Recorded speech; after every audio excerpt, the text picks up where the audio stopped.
Good morning and welcome back to the Oakberry Tweed Coast Pro. Another gorgeous morning here at Cabarita Headland. I think I've said that about 5 times this week, but I tell no lies, Dimmy. It is another cracker day down here and we are in for an absolute treat. Ethan Ewing, Kyuss Zaffis will be hitting the water very shortly. Look, 2 of the standout surfers of this event, I would say, once they catch their waves. Ethan had a little bit more luck with his waves than Kyuss, but when he rides them, he's looking very sharp. Looking very sharp indeed on finals day. Yeah, it's going to be an exciting matchup, some intriguing battles out there, and Kyuss Zaffis came into this event needing a result, and he's nailed it. Some have fallen, and some have risen to the top. They have, and I think there's a lot of surfers, as we see the graphics on screen there of Ethan and Kyuss. Ethan's headshot, that's poached straight off the World Tour, and we're very excited to see him here at this event. It's setting the task very high for not just the surfers in his heat, but there's no doubt in my mind, once the judges saw his name in this event, they went, okay, we've got a World Tour surfer in this heat.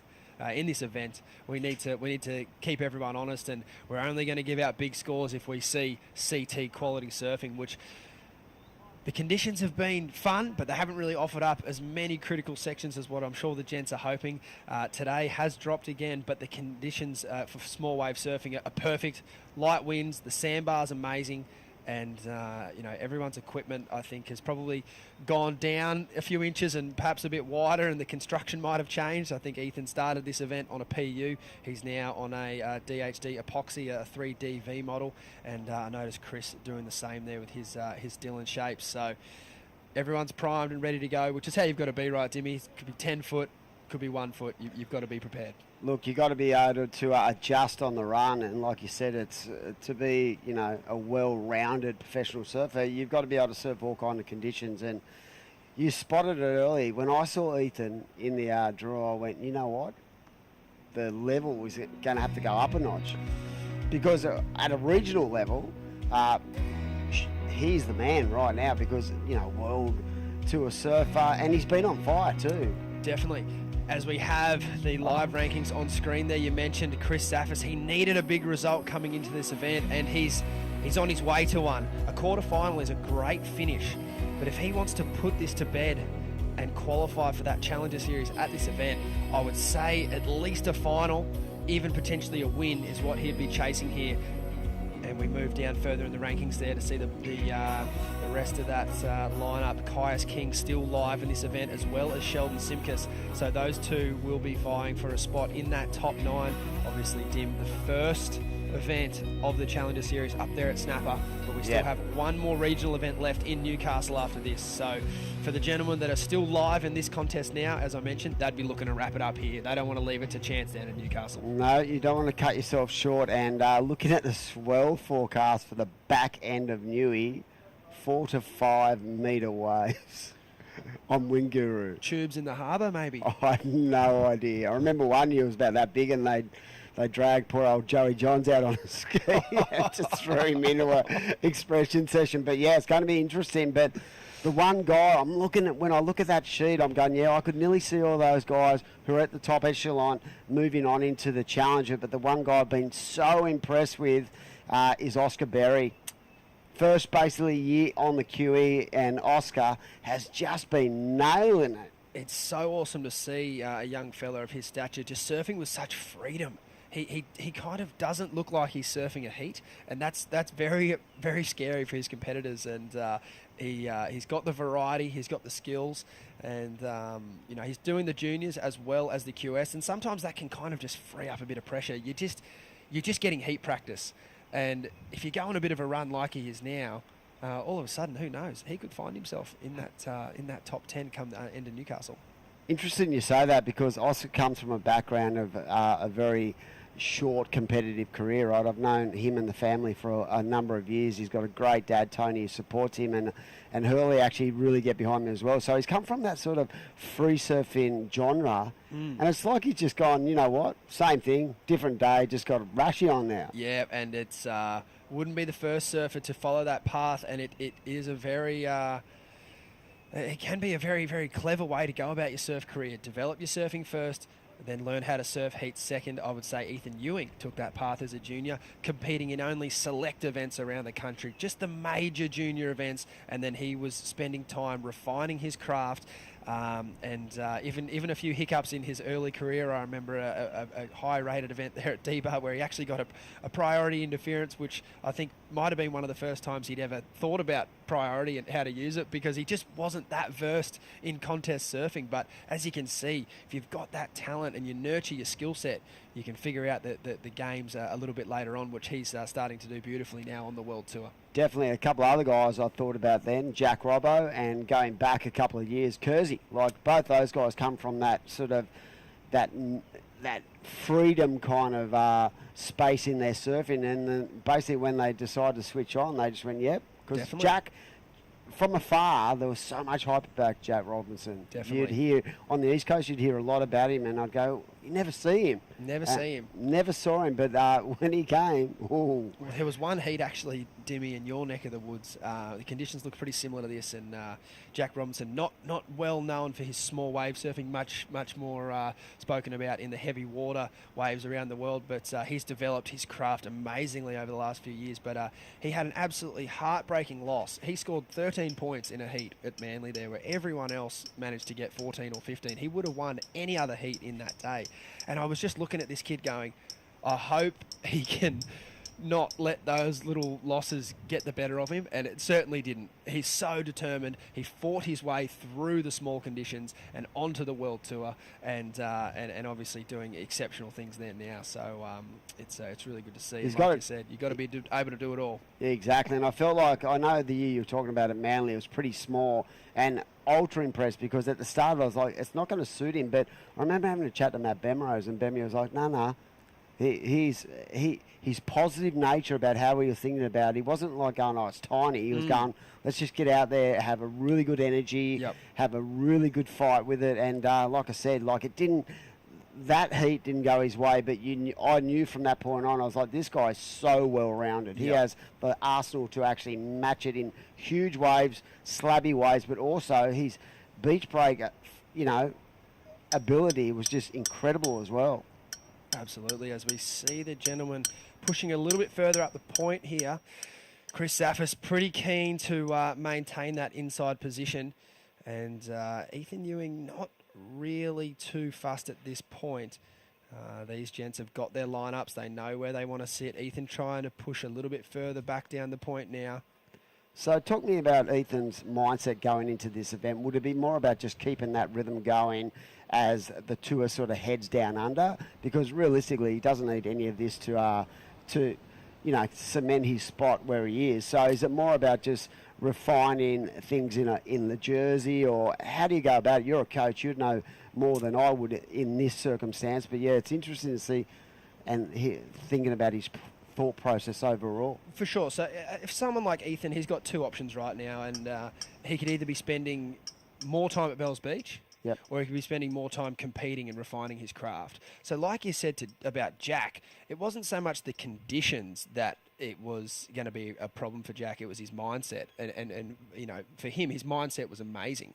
So Ethan here, although the conditions, they don't resemble Bells Beach at all, not unless they have to go down the coast and chase waves, it's all about Ethan's attitude in heat. So he could be working, I'm not too sure at the moment, but Ethan could be working on something as simple as completing rides. Professional surfing is very technical, but sometimes it's the simple tasks. As the boys are having a look here, clever positioning from Ethan Ewing. That is expert knowledge of the bank there. As he comes around the section, an amazing opportunity to score some points. Unbelievable that Chris wasn't able to snag this ride here. Ethan Ewing making his way through to the inside, and very, very reminiscent of how Mick Fanning used to start his heats. Mick never really cared for the inside as long as he knew where he was on the bank. And we'll wait for a replay of that one. That is just unbelievable that Chris wasn't able to snatch this right here from Ethan. Yeah, incredible technical ability in his surfing. And just look at the speed and the flow and just the amount of pace he generates down the line. And I love the tempo. And you can see how much engagement of the roll is going on there. And look at that, just really wafting some heavy power through that back foot. Look, I was down there early this morning having a look at the warm-up surfs of the competitors, and I watched for half an hour, and I don't think I saw a wave that good. I know there's 17 and a half minutes left, but I think that decision there to start the heat for Ethan is going to put him in a near unbeatable position. Yeah, as you said, Chris was on that inside, and it was interesting. He really could have pushed the point. He actually could have drifted a little bit north to get into that corner. So he's definitely identified Ethan exactly where he wanted to be on that bank. And like you said, the master of that was Mick, because he wasn't going to get in the heckle, but because he had already made his decision about where he was going to sit prior to the heat. So that was interesting, because it's not an error, but it's probably more of a fact that, allowing Ethan to just have that opportunity could really crucify him towards the end of the heat, as we see that 6.67. Yeah, good start. Great way. That's equaling Ethan's best ride of this event so far, a 6.67, and a fantastic way to start your heat. Ethan now looks like he'll make his way down the bank and try and sniff something off the edge as he's having another look at a wave here. If he can get sort of, up around 11, 12 points before Chris has even stood up, it's going to put him in a very advantageous position as we see him having another look here at a microscopic wave. He is in and out of that, and he'll be back out the back in no time. But it's just such a game of inches. And as this heat, as we see Mikey McDonagh there getting ready. Intense. Looking like a young rooster, isn't he? Oh, he is. He was actually down Manly for a week between the events, and I got to hang out with him quite a bit. I'm pretty close mates with Tony's old man. And couple of good Tonys getting around, isn't there? Tony Berry, Tony McDonagh. No better than the Bears. Tony Berry, what a legend he is. But he was down there refining some small wave craft. So he was just thinking what he was going to have to do in the next couple of events, because it was Newcastle and up here, as we see Ethan, just the fluency of his surfing. It's just effortless. But watch this thing. Bang. When he needs to generate speed and power, he can just explode with that 12 o'clock turn. So, yeah, as I was saying, it's incredible read on these waves, and even though they're very small, maybe they have that little setup like bells without the size. Yeah, and it's about, these surfers tend to work in themes. So again, getting back to a wave like that, Ethan, what he did so well there was he pushed when he could, and he pulled back when he had to. As we have Chris Zaffis here up and riding. That's good from the Zaff man. I believe that is the approach he's going to have to take if he's going to want to get anywhere near Ethan Ewing. Ethan obviously holding through his turns, longer than anyone, and he's got a pretty clear, I think, power differential there too, Chris. But where Chris could expose Ethan is in the air like this. A good way to start his heat, Dimmy, with a completion there. Yeah, I did find yesterday, mate, but you really, if you're going to get into that sort of high 5, early 6 range, you need to be able to do a really nice clip to start with, and then an air. So I found a lot of the airs were boxed into that 4 to 5, point Definitely. range. And like you said, for 80%, I reckon, of this event overall, if you're getting 11 or 12, you are either winning or coming second, as we see the man in red fired up, ready to go. That board looks so sweet. Ethan with an air of his own there. He won't be letting Chris get all the air time out there. He's going to keep the judges honest with another comparison. I feel like, Ethan's got so much comparison to yesteryear with the comparisons in his surfing, but also I think in his strategy, I think Parko was pretty good at that too. He never would let someone get a wave without letting the judges know as quick as he could behind him, hey, I'm still here as well. And I think that air there will give the judges a good comparison to Chris's, and they can set the air scale of these two rides. Just keeping them on their toes and making them think. I love the pop out of that air, but that first wave for Chris Zaffis, we spoke about putting it in that ballpark, and it was just under that 3.67. So going off what I've seen on the visual, it's more about, the variety of what you're going to bring to the table. So definitely, if you want to put it up towards that good to excellent range, you're going to have to complete a variety of different manoeuvres and probably throw an air as well. Definitely, yep. We saw, obviously, Ethan Ewing's first ride there, a strong series of major manoeuvres on what is, the tail end of a swell here. We've been so lucky to have this swell hang around. It's proved to be super fair. Every surfer in every heat has had their opportunities. I think potentially Billy Stammen might be one of the only guys I can think of who got iced out, and there is always going to be a few people like that in a day. Yep. But with here, there hasn't been too many others than that one. Everyone else has sort of either had their opportunities or just potentially positioned themselves off the peak. So it's for all things being equal, it's been a good day. Look how intense the hog is. He's not even in the heat. No, just supporting. Been down here surfing every morning. He might be in the Pro Junior. The hog. He'd be up here for Kira teams, guaranteed. Yeah. He lives up here. But that's right, yeah.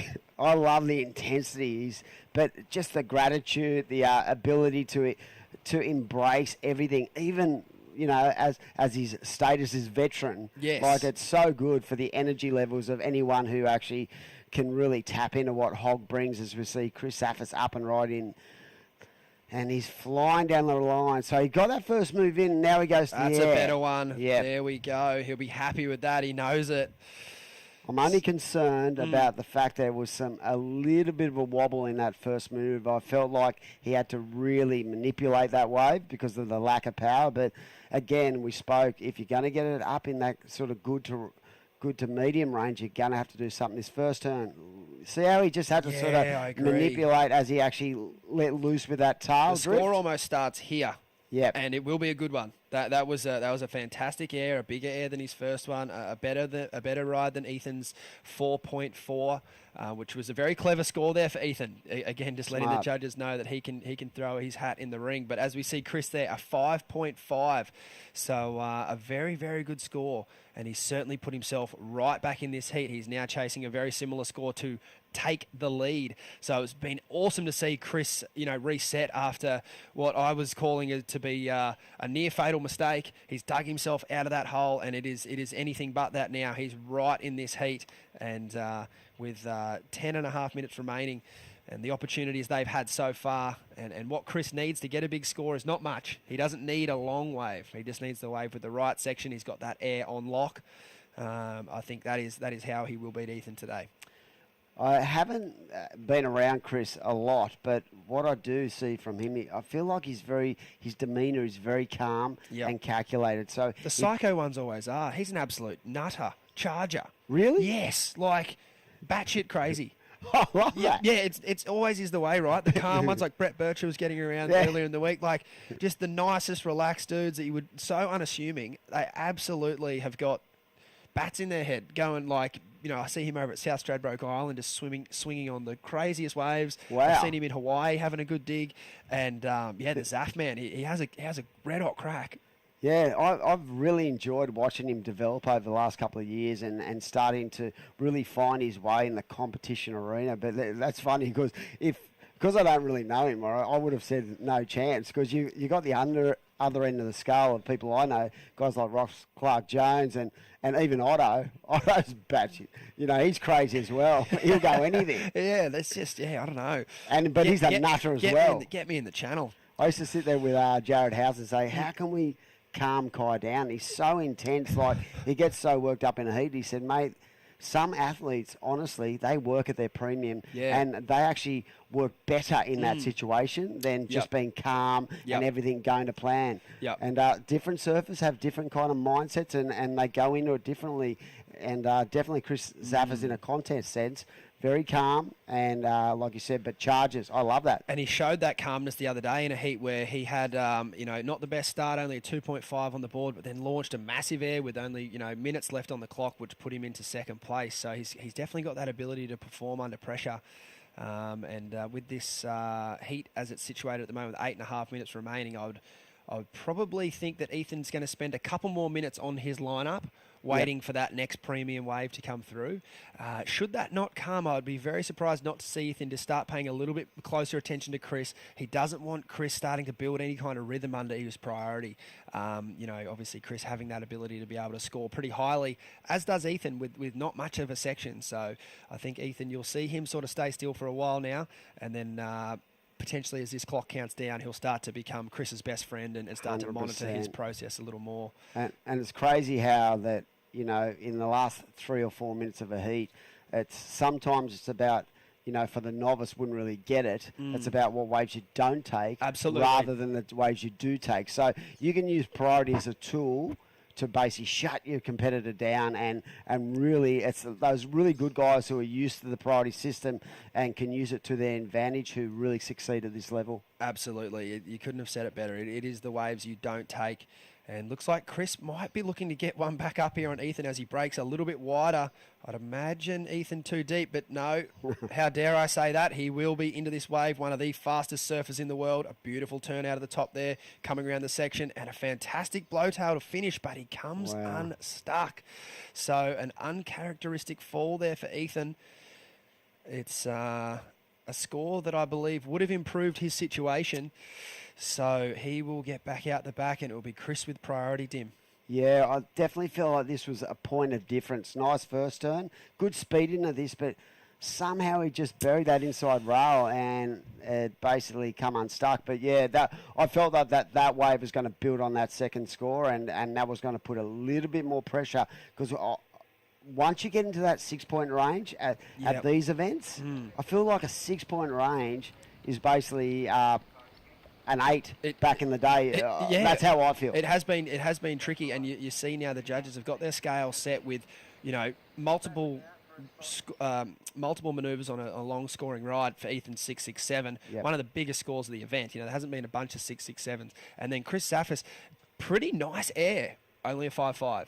So Zaffis now is needing a 5.58. So he will know in his mind he has to do slightly better. And, like what you mentioned, Dim, he could do that a few ways. He could clean up that first turn a little bit and do a very similar air, or he could do a better air than what he's done on the 5.5 to get that score. So it's, he's definitely got options. He just needs to find that opportunity with 6 minutes on the clock. From a technical sense, was that air a tough air to pull? Because I felt like I said, that first turn was a little bit short, but he really looked really solid and rode. He sort of came out in the flats as well, and that's important. The judges actually really analysed exactly where they land, so Definitely. The projection of the air plays a massive part. Is that correct? Absolutely, the projection of the air, and I think most importantly, the size of the section. And Yep. I know we're not dealing with life-threatening sections today, but there is still the difference between a bigger section and a tougher section to hit, as we see Ethan Ewing off the edge here. I highly doubt you'll see him make 2 mistakes in a row, as he has a nice carving open manoeuvre there. He'll be making his way down the line. There it is. A little bit more weight on the back foot there. Yeah, he definitely made sure of that one. Look, to better the 4.4, I'm not 100% certain. I think Ethan will be stoked that he made the completion there, but Dim, I'll let you break this one down. Just a beautiful rhythm in his surfing, and he's eyeing off this final section, and definitely you could see he was making sure that the weight ratio was perfectly centered and not getting too far forward. So maybe that will better that 4.4, but will the judges look at that little bit of a weirdness towards the end when he rode out and his board was up in the air? I don't know. Yeah, look, if they better, it will be only just. Remembering Chris Zaffis' 5.5 was a much better air from my opinion, so we'll have to see where the judges go with Ethan's last ride. If it is an improvement, I'd say, yeah, just barely. But, on a day like today, if you're pushing out the requirement for your competitor, you're doing a good job, as we see a replay here, Dim. That looked like a sick ride, because I've been watching it for an hour prior, and like you said, that was probably the biggest set and the best angle set that we'd seen the whole morning in the free surf. But sometimes it can be a little bit tricky like that anyway with the early morning, and as we see Chris up and riding as well. So very fluent and looks spectacular when he gets it right on a wave. But yeah, this is a great matchup. Sort of two guys who look calm in the water but can bring a variety of different kinds of manoeuvres to really utilise and maximise their scoring potential. I love the speed of this. Contrasting styles, aren't they? Yeah. As we get back to live action here, there's 3.5 minutes on the clock. I was thinking about the quality of wave, right? 2 days ago in the afternoon when that went northerly and it howled, right?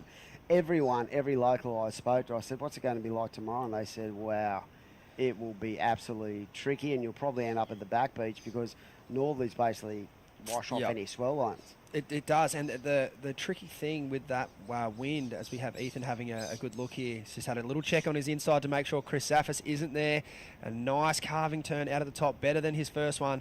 Down the line now, a nice wrap there. He's looking to better a 4-4. Anything he can put on top of that will make Kyuss Zaffis' task a little bit harder as Ethan comes through to the inside.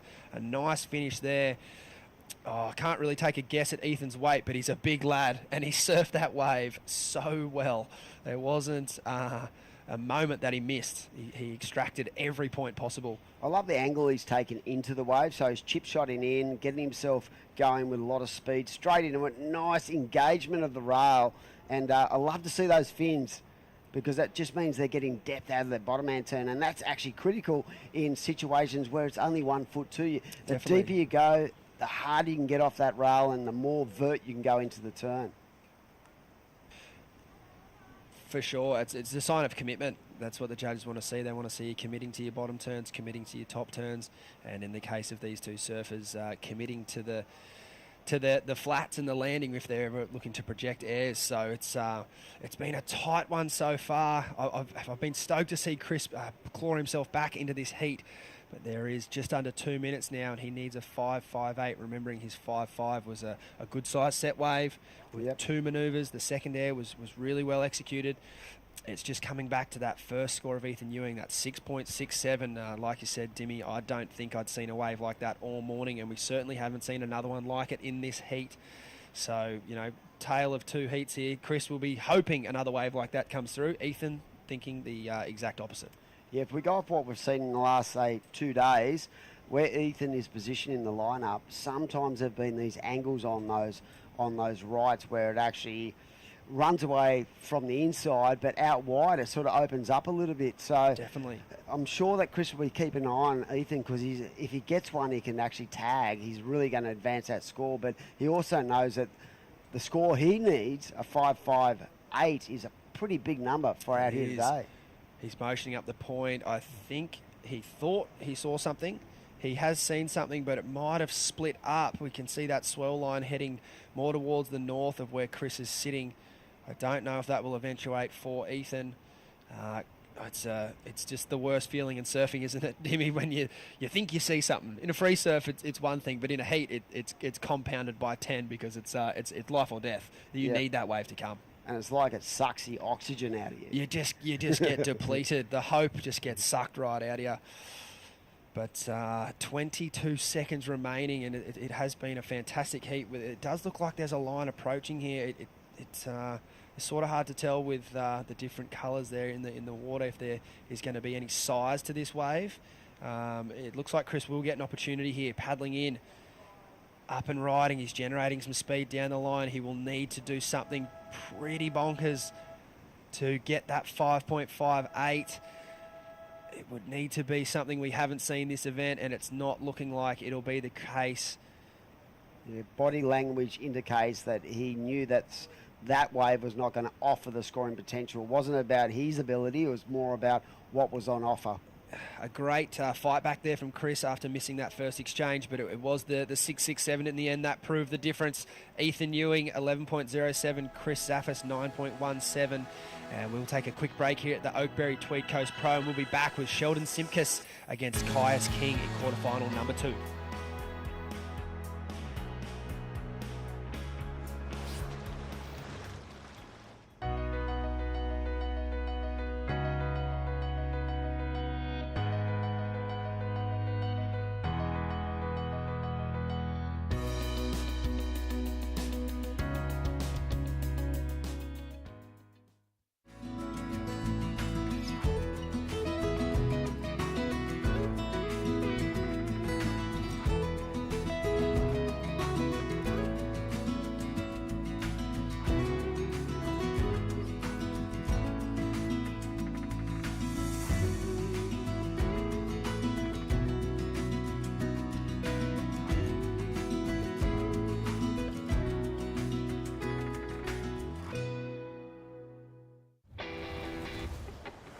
Through my internship at the WSL, plus the personalised experiences and support I have access to at Bond, I know I'm well on the way to becoming the entrepreneur I want to be.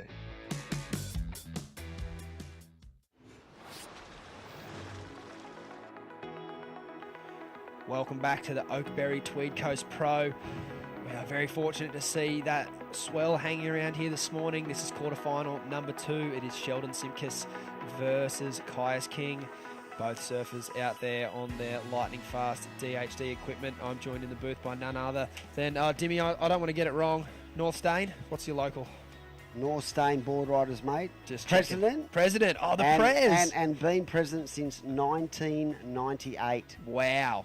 So Mate. I started the club back in the day, and right now we're going through a growth spurt of some incredible talent. You are indeed. My life is dedicated to the community. Absolutely, and you've done a fantastic job, mate. It's a beautiful part of the world, and we love coming down there every year for the Australian Open of Surfing, and we'll be back there later. Who knows, that gentleman there, he might pop his head in. He won't need the points, I don't think, but a lot of people love competing in the city beaches. Sometimes other people have sponsor obligations and whatnot, so it is good to see the big names in your town. We did have Kelly Slater there one year. He can still pull a crowd, the old boy. Definitely, and the good thing about that year was that they really advertised that Kelly was in town, and the excitement level grew as he sort of, I spoke to him in the competitors area one day. He said, "Man, the crowds are big." I'm like, "Mate, they're here to see you, goat." I was actually doing a little bit of work with Kyuss King at that event, and Kyuss was in the heat before Kelly's. Yeah. And I remember Kyuss got a nice little tube and came out and did an air, and the crowd went nuts. And they obviously weren't there to, maybe they were to see Kyuss, but I think they were there for the next heat to see Kelly. And I just thought, what a cool opportunity. Kyuss was only really young at the time, and I think, it's the opportunities that Kelly brings to the sport and still brings to the sport.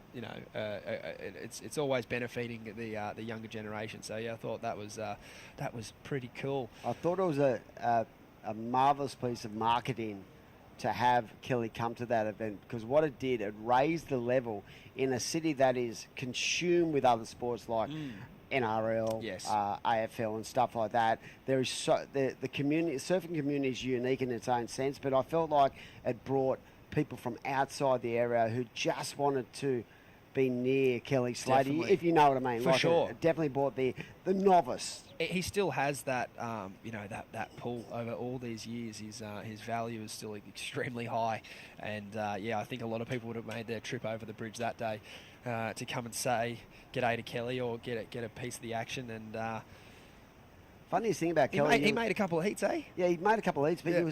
he still owns property in Avalon, right? So Of every course. now and again you'll see him pop up at Deddy's, and Yes. there was a couple of swells like 12 Yep. months ago where Tommy was out there, and I spoke to TC, and all of a sudden Kelly comes running past, and he's like, "Oh, I've just popped up for a couple of days, Saw just have a swell. crack." Yeah.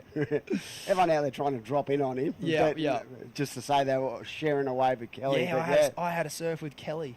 as we see the boys in this heat, this quarterfinal number 2, so a big matchup with these two young guns as Sheldon has a look, just nice and patient, trying to find the angle he wants to go with, and this wave a little bit smaller than we saw at the start of last heat, but very, very entwined with what he wants to do. So another couple of guys who are pretty much, up to it when it comes to small waves. Definitely. Sheldon looking like one of the early form surfers this event, as we see there. The key to small wave surfing, like you said, Dim, is the patience and the timing with everything. So that starts with the pop-up. Sheldon got into that wave early, but he stood up late, and unfortunately kind of looked like he was in two minds there, whether just to give it the Larry finish or the blowtail. And we have Kyuss behind here. This looks like a pretty decent ride. He's got plenty of speed off the bottom, a nice stab in the lip. He's making his way down the line, and he'll get the two-turn finish. So a pretty classic way there to start your heat. I think Kyuss, we'll start to see him build. I wouldn't imagine to see too many more two-turn combos from Kyuss. Once he's got that one in the belt, he does have a fantastic aerial repertoire, and I think he'll look to showcase that now he's got that score on the board, because I don't think he'll be taking Sheldon Simkus too lightly, or at least he shouldn't be. He's Definitely. been on fire. Dim, if you want to take us through this one. Yeah, nice speed, and you can just see the section he wants to hit, and I love the fact he made that little adjustment before he went into that turn. He comes into this event ranked 21st, needs a big result. Best place in this year has been the Central Coast Pro, and he got a 17th, but Seems like he's been around a long, long time. I remember he's gone. I love the way they go from these little grommets to these men, and the transformation of power, the ratio and improvement over a short space of time as they develop and grow is just incredible. Yep, it is. And it's one thing to do that, but it's another thing to know it's happening. And I think Kyuss there, he did have a little bit of a funk with his boards. Maybe he was overpowering his equipment or vice versa. We'll get back to that in a moment. We have the live rankings. Like you mentioned, Kyuss coming in at 21. On the live rankings, he is now 10. Which sees him one spot out of the cut line. Chris Zaffis there, eliminated from competition in the last heat, so his points total won't improve any further at this event. So Kyuss and Sheldon, whoever gets out of this heat and in that semi-final, will make an even further leap up the ratings. It's 2,500 points for a quarterfinal finish. It's 3,250 for a semi. So he will go past it. He would go past him, definitely. And for Sheldon, if he was to get through this one, it would see him go probably into a roundabout a position where Kyuss was there, as we see a wave approaching the line up there. Does have a lot of texture on this wave. Potentially a fishing boat might have wreaked some havoc in this wave, as we see a few different ribs in it, as Sheldon makes his way down the line and can't complete that ride, unfortunately. Not the start Sheldon was looking for. He's had a couple of falls here. And it's a day where I don't think Sheldon will be able to ride too many waves creatively. I'll let you take us through this one, Tim. Yeah, caught behind the section, but gets back into the open face, and this wave had a certain speed to it, which really didn't allow a lot of scoring potential. But the thing I really think about today is for both the females and the males, you have to know your opportunities, because there's not a lot of opportunities. So if you make an error, where in the first couple of days of competition there was good waves coming all the way through, I feel like today you have to be on, you have to nail it. Yeah, absolutely. I was thinking about that, and what I meant by Sheldon being creative. He's been so creative at finding waves. Yep. He can get creative on the wave face once he gets his opportunities, but I just don't think that he's going to be, his wave counts through the last few days have been really high, and, he even got his two best scoring rides in one of his earlier round heats with fourth priority. Wow. And that's happened a lot this week. Sheldon having a look here. Here we go, up and right, Surfer in red, and are all these guys using epoxy boards, you reckon? I reckon I've seen a few people change over to epoxies today. There we go, Sheldon gets out of that one. Someone who's on an epoxy down there, Mr. Ethan Ewing. Ethan, well done, mate. Thank you. Thanks. Give us some insight into that first wave exchange from our position here, calling that in the booth. That was very well played, young man. I knew you'd like that. Chris he's been really aggressive and wanted to keep the inside spot, and I kind of just kept him deep and then tried to run back wide, and luckily he was a little bit too deep and got the first one and got the ball rolling. Absolutely no luck about that at all, young man. Very well played. I'm in the booth here with Dimmy. I know he's got a couple of questions for you as well, mate. I'll let him rip in. Mate, what kind of boards are you using today? Have you had to change your equipment in the last, say, 2 days while you've been going through the rounds? Yeah, I have. The first 2 days I just rode a standard shortboard, a 6.0, and then yesterday and today I'm on an inch smaller, 5.11, and it's an epoxy. I just want to ask you, with this event in itself, you're going great guns at the highest level. Coming into this event, was it more about just keeping that momentum going with the Rashi on? Was it trying to isolate different things and work on different sides of your contest kind of groove? And how did you go into this event? Yeah, it was mainly just to surf a lot of heats, and this year I got the third at Sunset, but apart from that I haven't surfed too many heats, so I felt like it was a good opportunity to come down here and try and get a lot of heats under my belt. And the surface down here it's been so high and really competitive. So it's been really good. Going into Bells Beach, Ethan, I know obviously the wave here doesn't share too many similarities at the moment, but is there any themes in your competition that you're working on? Not kind of just everything. I'm trying different stuff in each heat, try and see what works, but I feel like I can improve in a lot of areas, and it was mainly just getting heat time and getting comfortable in the Rashi.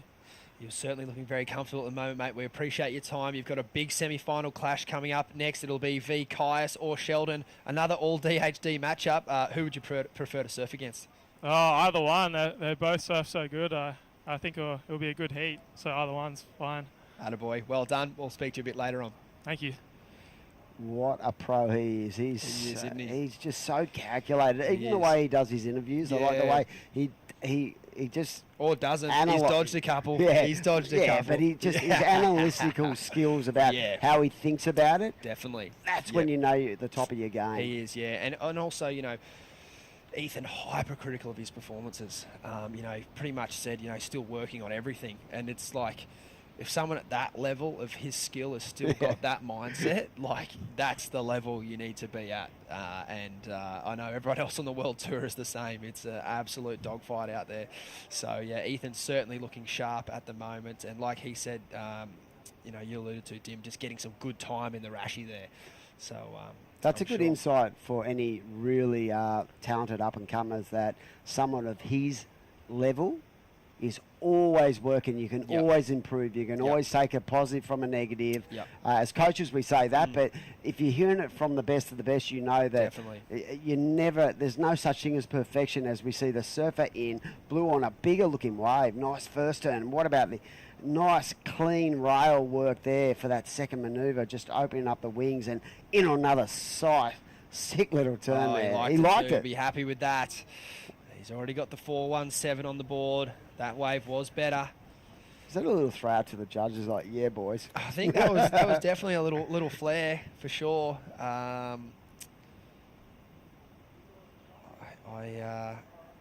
was a bigger wave. It was definitely a bigger wave. We've got Sheldon's replay here. This was ridden, I believe, during Ethan's interview, or potentially further down the line. Oh. Young Shellington just looks like he's in two minds this morning, which he's got to snap out of. He's got to pick one or the other. We see Kyuss King, a couple of nice turns there, generating some speed down the line and gets a big finish. So he was happy with himself on that one. We'll see where the judges land the score. I think Sheldon, he has an amazing variety within his surfing. And I think at the moment it's actually crucifying him. He's seen Chris Zaffis doing the airs. He's seen Ethan Ewing doing the turns. Sheldon's capable of doing both. And in 3 of his scoring rides so far, he just hasn't looked himself. Thankfully, he's still well within this heat. His best score is a 4.67, as we see Kyuss King there drop the best wave of the heat, a 5.5. So quite a bit of variety in that wave too. I love the that, you know, the new school kind of progression and innovation side of it. And I also love the way he really engages the rail on this second turn, where he just gets his clean wrap and really close to the power source. And again, just patiently waiting, and maybe just that last turn, there was not a real wedge to that. So had that been a little bit more standing up, that could have gone, you know, north of maybe a 6. Yeah, so I think if you look at, you know, probably the easiest way to compare that to would have been Ethan Ewing's 6.67, and then where the judges have created that separation there between that score and Ethan's is simply just transition speed. Yep. The turns, you know, could be you could say they're fairly similar, but it's how you get to where you're going. And Ethan Ewing is just, like you said, his spray coming off his fins, his edge to edge, his rail to rail. And, if you want to go up into that high 6 range today, I think it is going to be a lot about sort of how you build the whole ride as a whole, not just the individual turns. As we see Sheldon having a look down the edge here. Look, I'm really impressed with the game Kyuss is playing. He's already starting to pay attention to Sheldon's tactics, and he's not just going to let Sheldon go off down the line and have a free rein at a few more aerial attempts. If a really good wave comes, you guarantee Kyuss will be on the very next best wave. As you can see, he's already starting to shadow Sheldon with 9.5 minutes remaining. Yeah, I feel like what you said before is so key to it. For the judges, you've got to realise these guys are watching hundreds of waves every day. These guys are the best of the best. These surfers, they all can perform at a high level, right? So it's about the visual, about the point of difference. Definitely. We say it over and over again. So you spoke about just how good and that speed and the technical side of Ethan's surfing was, but it was more about the visual. Definitely. The fact we could see his fin, the rails, and the amount of water sort of dispersed for each turn. So from a judge's point of view. It's more about what they're looking at. Definitely, as we see Sheldon here, he's looking for a 5.01. He does have good, strong single manoeuvre surfing in his game, especially when you're doing them at the start of the ride like that. A nice first attempt there for Sheldon. He comes unstuck, but I like the attitude. Some time on the clock, 8.5 remaining. He'll get back out the back there. He doesn't need the best ride of the heat. He just needs a 5.01. So he'll know that, and he'll look to either chip away at that or hopefully just turn it in his next exchange. But I think, it's almost like within our sport, we don't have a judge like we do in other sports for overall impression. Yep. Every judge judges off the same scale and the same criteria. But that's certainly got to be lying in there, and that could almost be the word flow. And Ethan's got that in spades. Wow. A couple of quick fire turns there for Sheldon. I felt like that was better. I just felt like the speed and the read on that was a little bit better. The only negative of that, it was way down the peak. It was right inside, which can affect the scoring potential sometimes, but it's the shape of the wave these surfers look for, not so much the size, as we see here, Dimmy. Yeah, nice.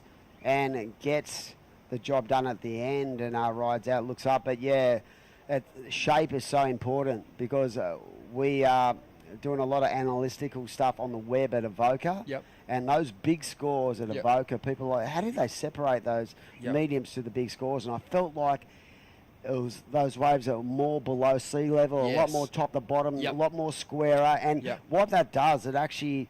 the percentages of errors actually multiply when Yes. you put surfers in that environment. Definitely. So it's a harder turn to do, Yes. not a softer turn. So Yep. from a judge's point of view, it's more about, different kind of areas of each and every wave. Definitely, and you can see Sheldon here. He didn't get the requirement he needed, but he did the second best thing he could do, which was lower that requirement. So he got a 4.83. So he's slowly chipping away at what he needs, and he's not happy about it. But he needs to keep his chin up here and notice that sort of the momentum is almost could go his wave now if he can keep chipping away at that. And then that's where the surfer in first priority that's sitting there and looking at him, they kind of start to second guess themselves too. Should I let this guy who's just getting close to me, should I really let him go another one, even though I know this wave is not the wave I'm looking for, but I need him to not ride it as well, and it can get a little bit, the surfer there, they kind of can get caught between should I improve or should I block?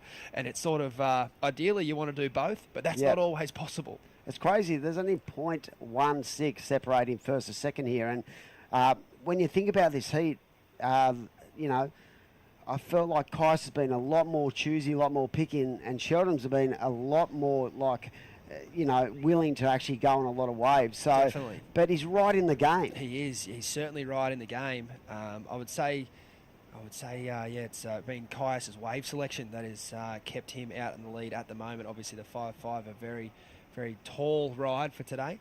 As we have a recap here, Dim. Yep. Nice time and good rhythm to his surfing. And like I said, he's been a little bit more patient. Sheldon has been way more willing to just have a crack at a number of waves. And that has a lot to do with the fact that Kyuss has held priority for a lot of time in this heat. And really smooth transition. I love that wrap, that old school wrap. And then he sort of mixes up, gets nice and square into it, drifts the tail a little bit, but you can't count out this man because he's just got so much skill set that he brings to the table. And like I said, a little bit disappointed he didn't go back to leap, but now he has to refocus, reset, and get ready for this final 5 minutes because anything can happen. Absolutely. As we see Sheldon Simkus taking a look here, up and riding. Nice first turn out of the lip, plenty of good speed down the line, and a big finish there. He needs to make this. He does. He's going to be pretty happy with himself there. A pretty dynamic finish. Love the compression rate on that first turn. The score that's, worries me about this heat as far as Kyuss is concerned is his 4.17 as we take a replay here, Dim. Yeah, he got nice and low out of that first turn. But will that little bit of a bobble at the end, will that, he didn't come out so clean, will that affect the scoring potential? I reckon I've seen Kelly Slater do that a few times, and they've 100 absolutely times. loved it. I remember seeing him do it at J-Bay. Yeah, so in about 10 foot. It's hard to say. I don't know. That's why I'm not a judge. Sometimes they love it. They love a bit of drama, but I don't know if they'll dock Sheldon for that. He certainly tried a lot harder to push the tail out on that ride. So it's been a good start here for Sheldon to a good finish. He had not the best start. It's really going to come down to how the judges interpret that last ride, as we have Kyuss here up and riding in the blue. Sheldon was kind of nowhere near this wave. There we go. That's one of the better manoeuvres of the heat. He might be thinking Sheldon got the score on that last one, which he very well could have, and he knows he needed to attack now. That was the wave he was looking for, and the judges are going to love the fact that Kyuss did that at the start of the wave. That's where all the risk is, and that's where all the majority of the score is going to come from, Tim. Yeah, they definitely say risk for reward, and look at this air, just so much pop.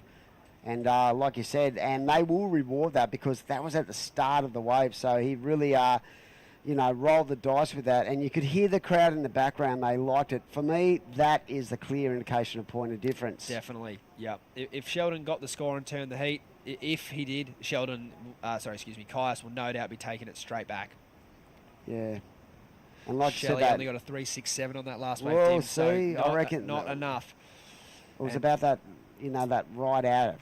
They're not clean coming out of that second turn. Now he'll need the best wave of the heat because there's no doubt. Yeah, Kyuss King a 5.77. So Sheldon now a 6.44.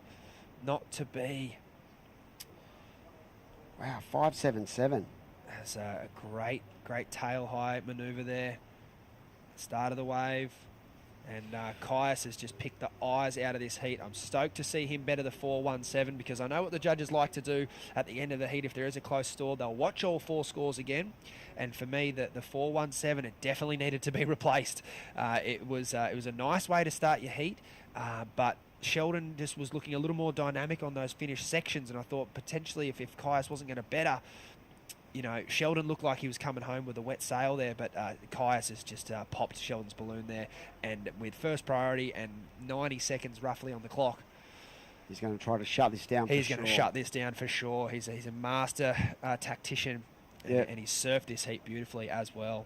And I'll tell you about the judges, yes. Being a beach commentator, you get to see exactly what they do. Yep. I saw in a couple of key heats yesterday, they went back 3 or 4 times to do 2 waves and watch them back and from every really, surfer, and really separated every piece of that wave. It was pretty incredible to watch how patient they were with watching it. And I know the guys in the lineup were going, give me the score, give me the score. Yeah. On the sand, I saw Mitch Parko gesturing up, give me the score. And it's like, yeah, you'll get your score, mate, but wouldn't you rather them take the time to, adjudicate the best surfing? And if you've done the best surfing, you'll be fine. Exactly. And if you haven't, then obviously you're going to be upset, but you'd rather them take their time than feel like they've got to rush it in. The next heat can go on hold. That's fine. I've seen the tour judges take minutes to chuck in scores at the end there. Crew are basically dry after coming out of the water. Sheldon trying to sell Kyuss there. Sheldon from Snapper Rocks, he is a master salesman, but Kyuss, he is not picking up what Shelley's putting down, and he will wait this heat out. Sheldon knows there a potentially a missed opportunity on some of those earlier rides with a couple of falls that did cost him. It's been a great result here for Sheldon, though. It's looking like he will end up with an equal 5th place, as he looks like he gives Kyuss the thumbs up there and sort of waves the white flag. But I don't know, we've seen that happen a few times, Dim, in some big heats. And so I'll be sticking to him, Sheldon. Kyuss, he's sneaky. So, no, but that will be all she wrote. Kyuss King in first. A disappointed Sheldon Simkus there. He'll go to Newcastle, though, with a lot of confidence out of this event, an equal 5th. But he does know that was a big opportunity there to score some big points in this event. But we're going to take a break here at the Oakberry Tweed Coast Pro. We'll be back with Rabbit and True in the booth for quarterfinal number 3.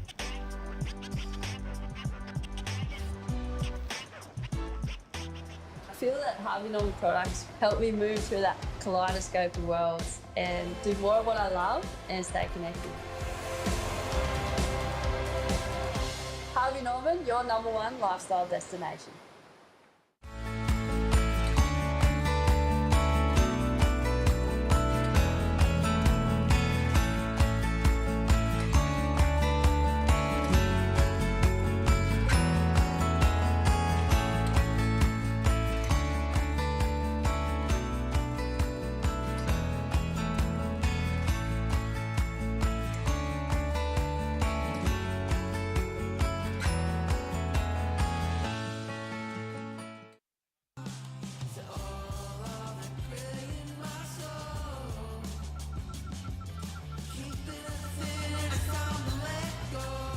Find your moment at visitthetweed.com.au.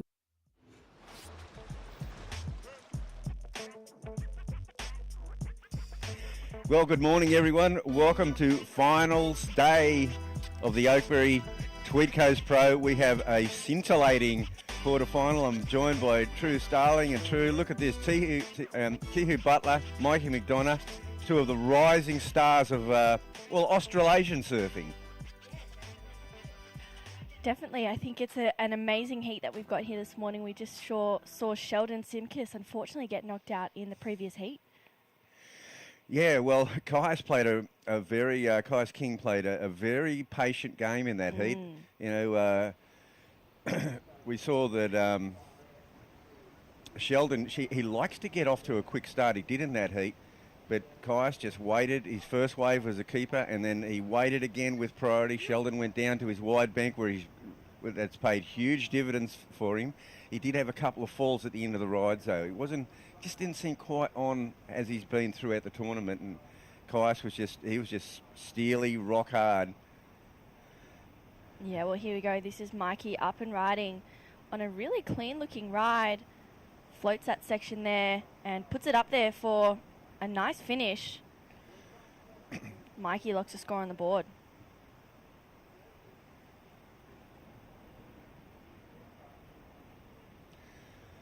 So 317 for Mikey McDonagh as he moves now down the beach. He really started that one up in the cove.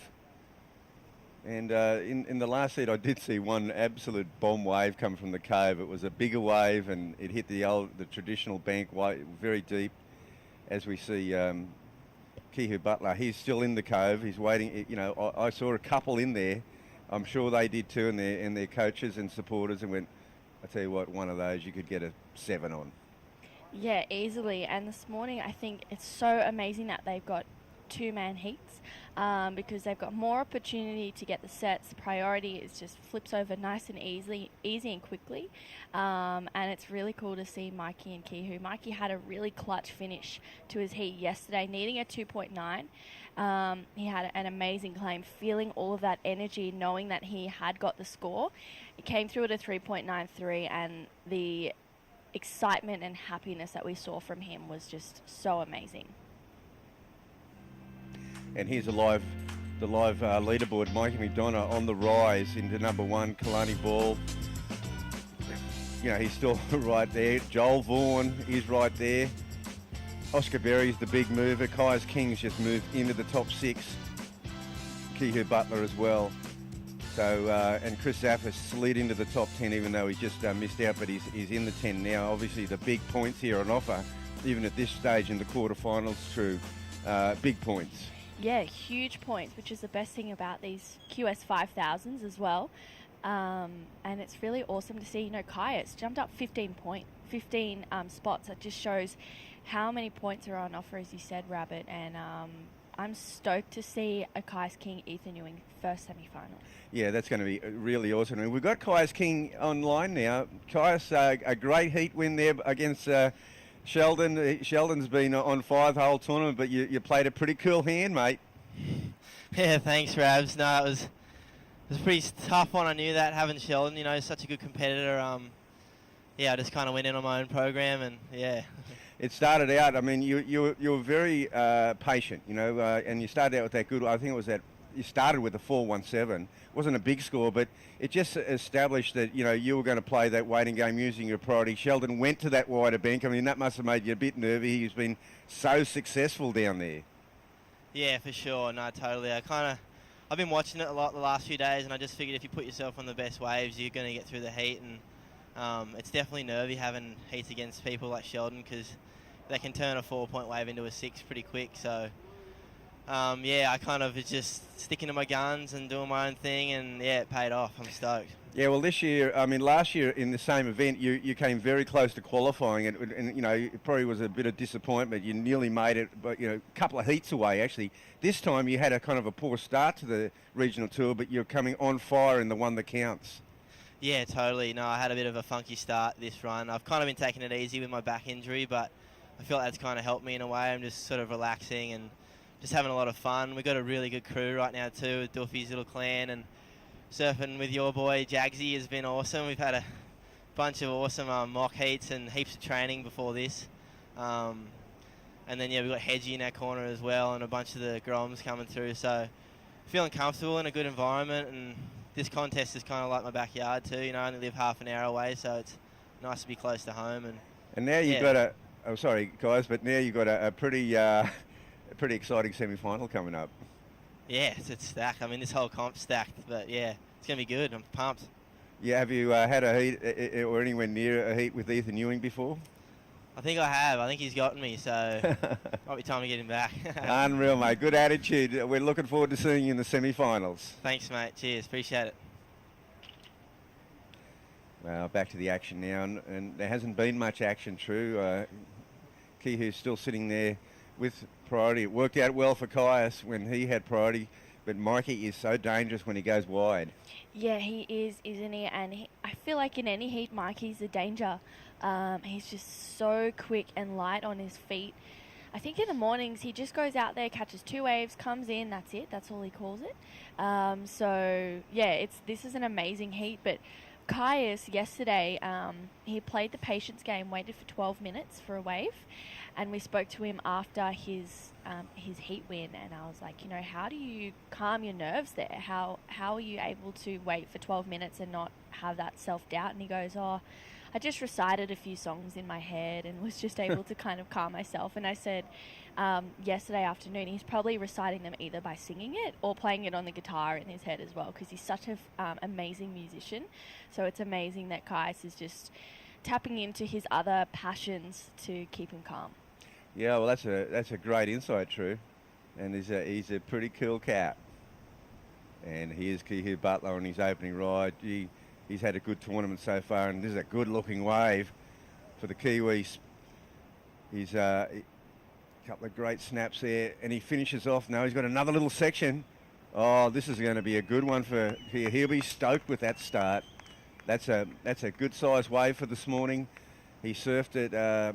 We'll break it down a bit more on the replay, but wow, that was a pretty good start. Mikey has actually come back to that spot where every now and again they're kind of one-off gems, and Kehu Butler just got one. Yeah, he definitely did. Here's a replay. Kehu just highlines to start this one off, gets in front of those closing sections. Great first turn, brings it around again. So Kehu just getting to work on this wave. I love that turn there. And has another bonus section. Doesn't need to overcook it any more than that. I really like that ride from Kehu. We could hear the whistles and the claps from the Kiwi clan on the beach there as well. They're throwing the footy, and I love the support that they're bringing today. Yeah, he's really got a fantastic support crew. And it's a feature of modern day pro surfing. Your entourage, your supporters on the beach, and it really counts for something. And I think the scale will really be set here. And now we see Kehu Butler. He's doing the wide move, and Mikey just had a glance over there. So this is like a game of poker. It is all the cards are on the table. Kehu's gone for the wide bank that's proved so well for surfers like Sheldon, not in the last heat, but throughout the tournament. And Mikey's gone down there. But Mikey is such a cool customer too. Oh, look at the 617. That's a significant score. That's really the scale, I feel. Mikey's first wave, that 317, it kind of sets the scale as far as, the judges have got to compartmentalise every heat. It's not relevant what happened in the last heat, as long as the scores are very relevant in that 25 minutes. And look at Kehu, he's gone wide again. He's having a bit of a dig at that one. Didn't go it, but danger man. And see, Mikey is a little bit in two minds here of where to be. See, he's got a dangerous opponent who's just locked in a good score. And he's like to do this to get a backup wave quickly. So it's not a big score, but it's a second score. And it's one, it applies a bit of pressure on his opponent. Two, it allows him to get into the priority rotation, and then when he gets priority, he's got the sort of luxury of having that big score. Yeah, and that's a big score for the day as well. I think especially within this heat, as we can see Mikey is just sticking to that wider bank, but then he's also maybe second guessing the fact that, you know, he's there, but Kehu got a good one a little bit further up the point. But Kehu, he's found a bit of room from Mikey McDonagh, who's now looking for a 6.67. I mean, we can't count him out just yet because he is such a powerhouse. Well, you know, and also, you know, Mikey's smart enough to go, okay, a 5 would be good right now. Yep. You know, he's not going, I have to wait for the 7. I mean, a 5 will get him well and truly in the match. Kehu's wave at 3.67. He has the highest 2 scores of the heat. Here goes Mikey. Look at this wave. It's got a bit of body to it. It's got some taper to it as well. So Mikey McDonagh on a good-looking wave here at Cabarita, down the line, and it goes through nice, smooth, full rotation cutback. A little bit caught up on the second turn. Probably not as crisp as he's been, but let's see there.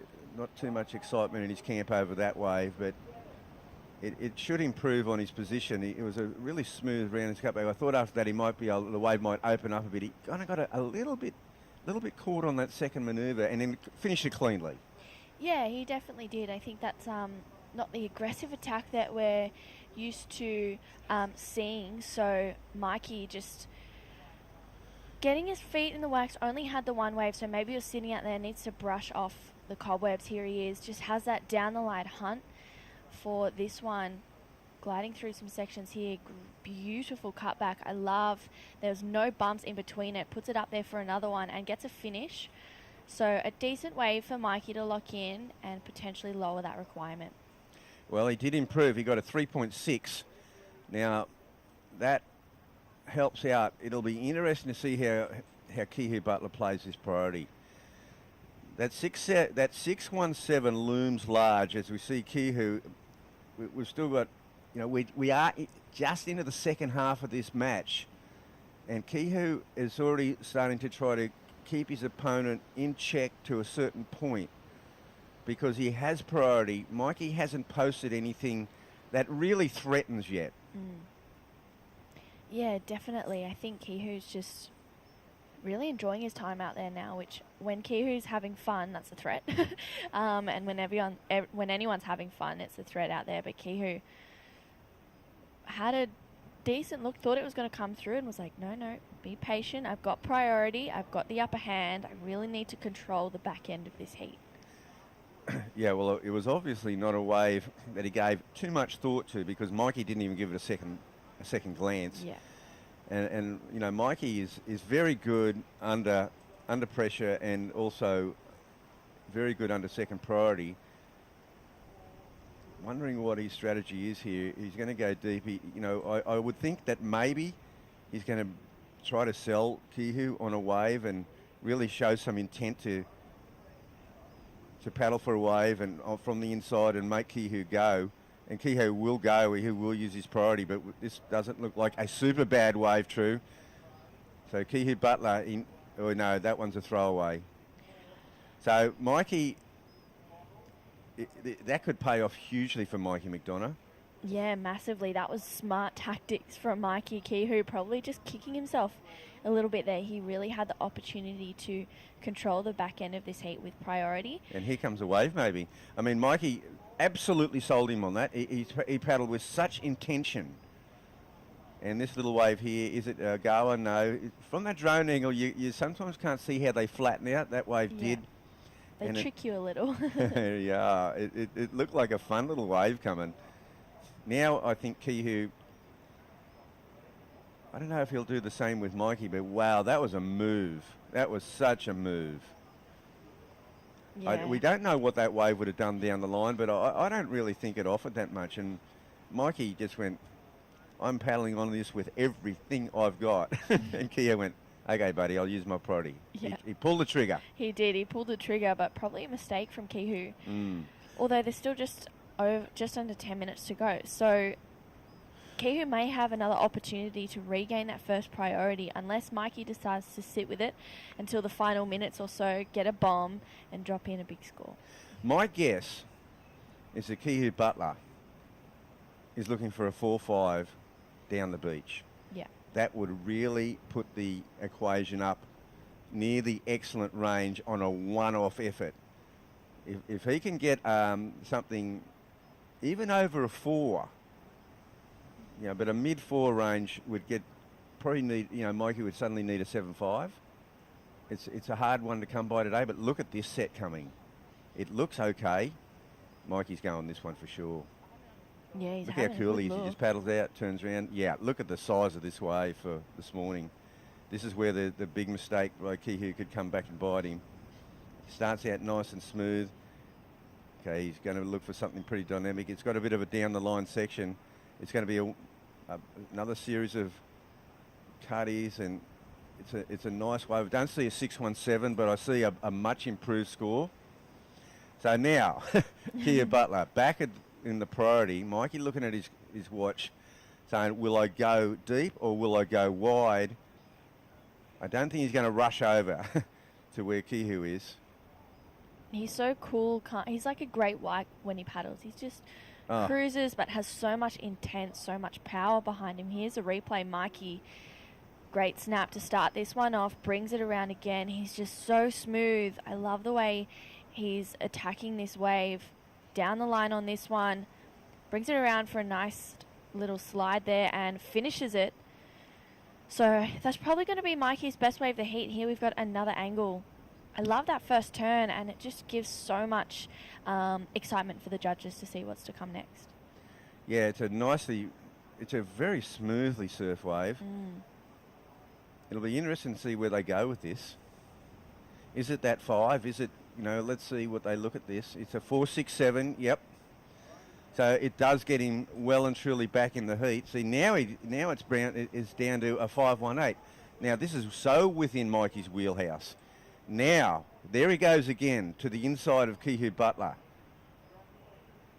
Will we see the same tag game again? He would love to get that 3.67 out of the scorecard. It is just become very, very tight out there. Yeah. Even though 5.18's not easy to come by, Mikey is playing his cards. He's been dealt cards. He's playing them super well. And I think Kehu, that would come down to a mistake now, that priority, because that would have been his wave. He probably would have been a box match. Yeah, definitely. And I'm wondering if Kehu's kind of looking at that and going, okay, I'm not going to make that same mistake again. I've already let Mikey sell me onto a wave.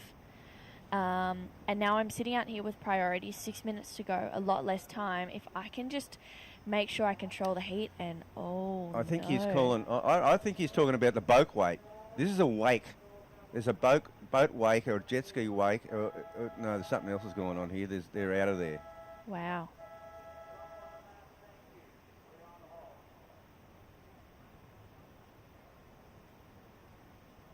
See Mikey just... Yeah, so WSL does have safety and water protocols in place for these situations. And so look, while we're waiting, we'll do a bit of a recap here, True, on this heat. It's a pretty exciting heat, poised at the 5-minute 50 mark. And Kehu Butler opens up with this 6.17, a scintillating ride. He's held his form every day. He looks sharp today. He's come to the beach ready to surf with that warrior spirit. Yeah, definitely. And Mikey just continuing with that smooth surfing. Beautiful cutback here for Mikey McDonagh. Puts it up there for another one, and he's looking for that 5.18, but we cannot count him out just yet. And Kehu backing his one up with a 3.67 nice and quickly. I need to turn you up. But we've got scores coming through. And Mikey again just answering back for that 6.17 for Kehu. 5 minutes, 50 seconds on the clock. We still have some more surfing to go left in this heat, but it's been a great heat already, Rabbit. An extraordinary heat. And see, here's the thing right now, though. This is a super interesting situation. How often do you get to come in and talk to your coach with 5 minutes 50 on the clock, with the priority situation as it is?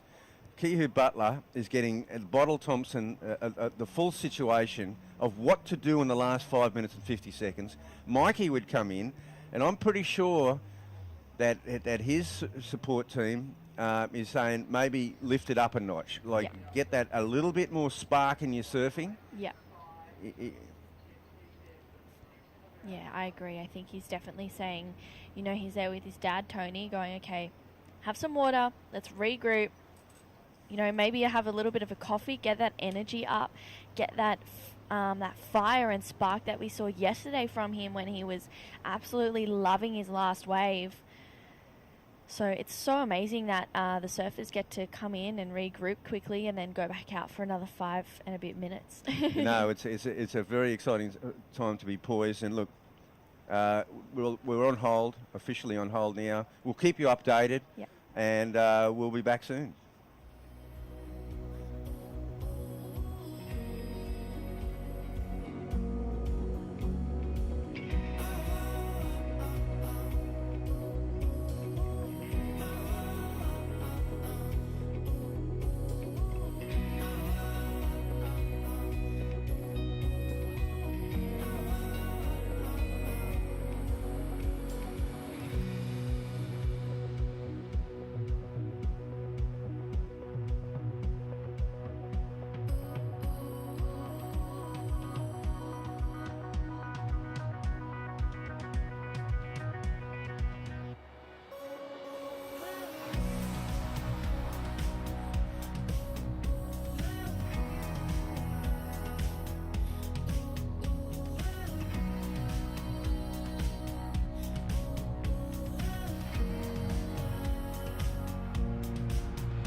Ding, ding. Sick and tired of the whole damn thing, yeah. Stick and move in the ring.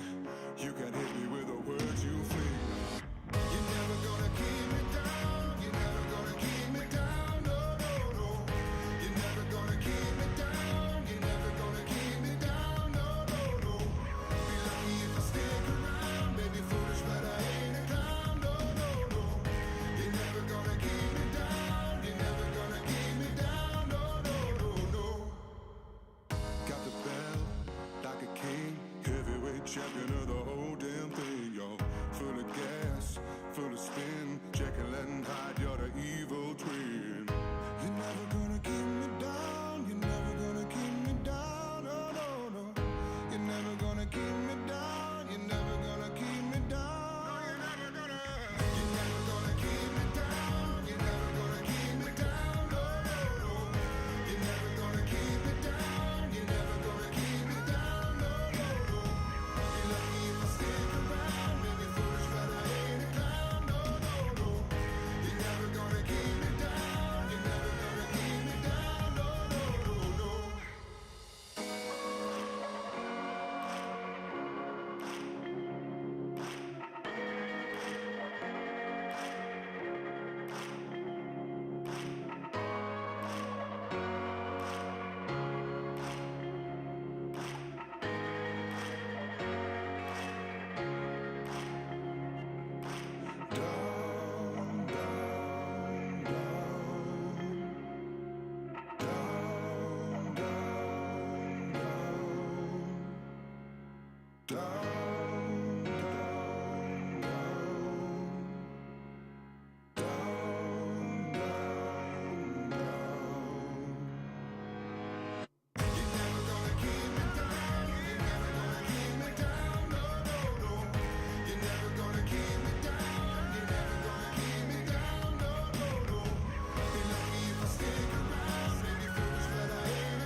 my chance and I blew it all.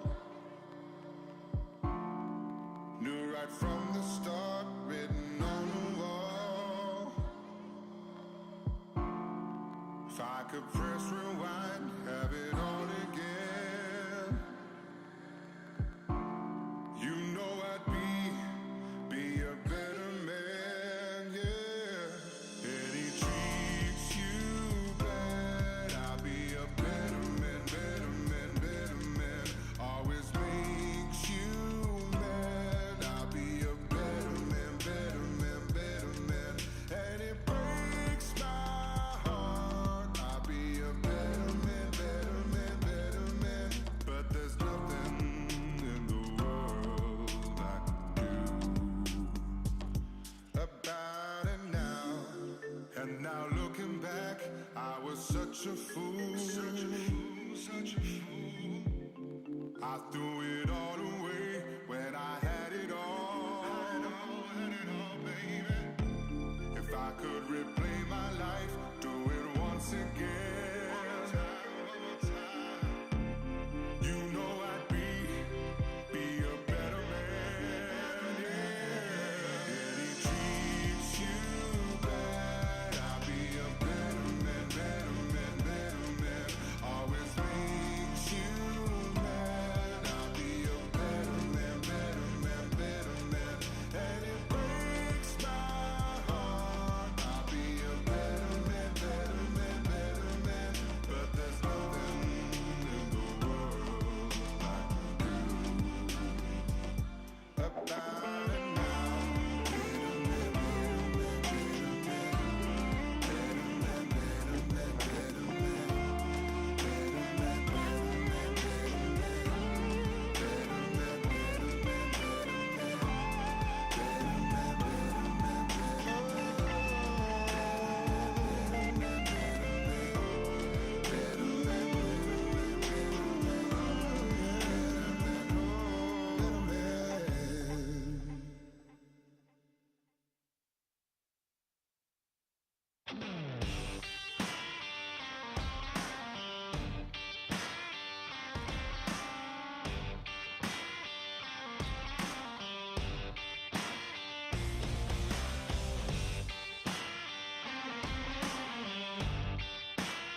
Hey, welcome back, everyone. Here we are, 5 minutes and 50 seconds after a pause. Both surfers resume in the lineup. They resume where they need to be priority-wise. And priority is with Kehu Butler. There's 5:50 left. And true, amazing, they both came in. Kehu went to speak to Bottle Thompson, so well versed. He's got this huge stable of surfers, including professionals like Morgan Siblick and Liam O'Brien and others. I'm not sure, he might work with you. But and of course, Mikey comes in, his dad, and he's got I'm not sure exactly who else he's working with, but of course his dad, Mikey's dad. I competed against him, man on man, in the Coke Classic at Narrabeen. So Tony is a really good surfer himself, and he's always been there for Mikey. Yeah, they're the dynamic duo, those two. Whenever Mikey's doing well, it seems like Tony is always a little happier around, and there you go. You can hear the hooter blow. That's the start of the heat. Yeah, it's a big one, and Mikey's.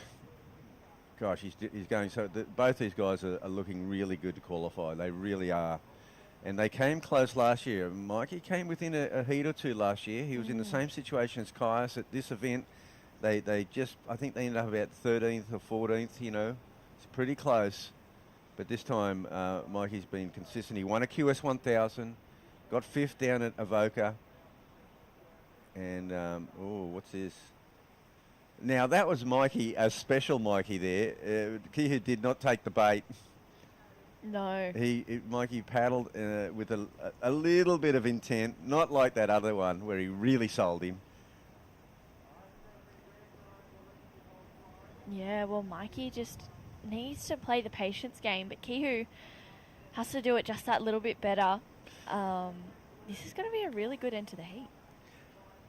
Now, I guess the interesting thing is that if you take a 25-minute heat and compartmentalise it in the rhythm of the ocean in the heat, with 5:50 left, they were into a certain rhythm with the sets.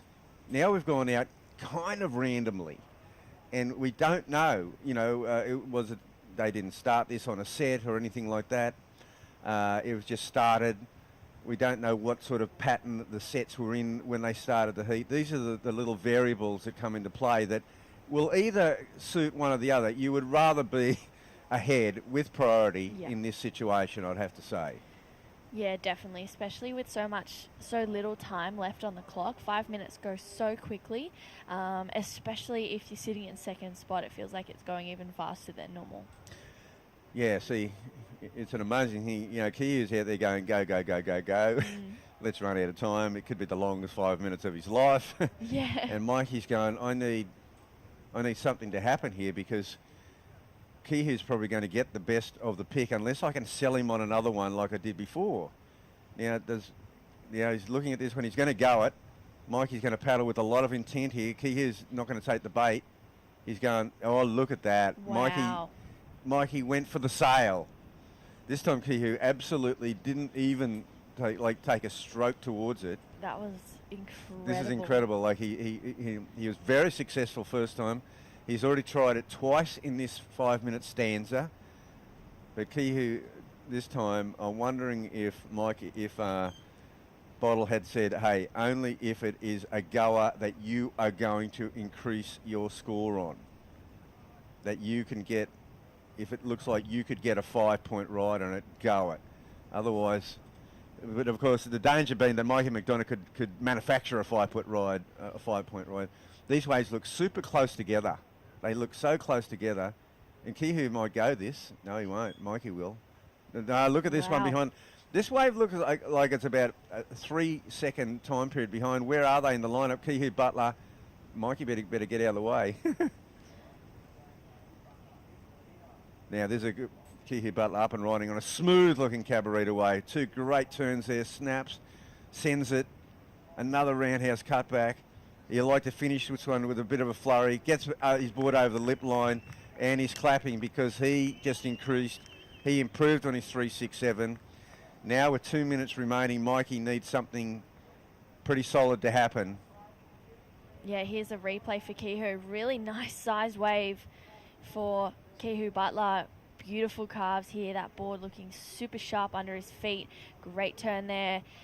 I mean, Kehu just did not put a foot wrong on that wave. He's more than likely going to better that 3.67 and is definitely going to make that harder for Mikey McDonagh to move up into the lead with just under 2 minutes to go. I mean, exceptional surfing. Sorry, true. That's Mikey okay. might need a 6.5 right now. Yeah. And he's well and truly capable of getting it. So he's going to probably need the best score of the heat for sure.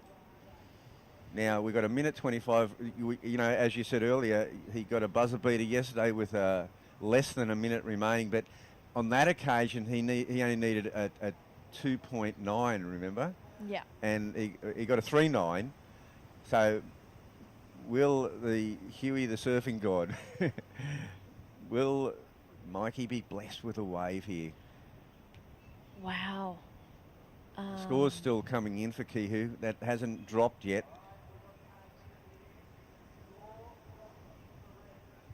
Wow. The judges just patiently looking at that score. It's for got to be Kehu. a high fours, hasn't it? It's got to be close to Mikey McDonagh's 4.67, if not a bit more. Yeah, Mikey's thinking that he's going to. Yeah, there it is. It's way more. Mikey needs a 7.73.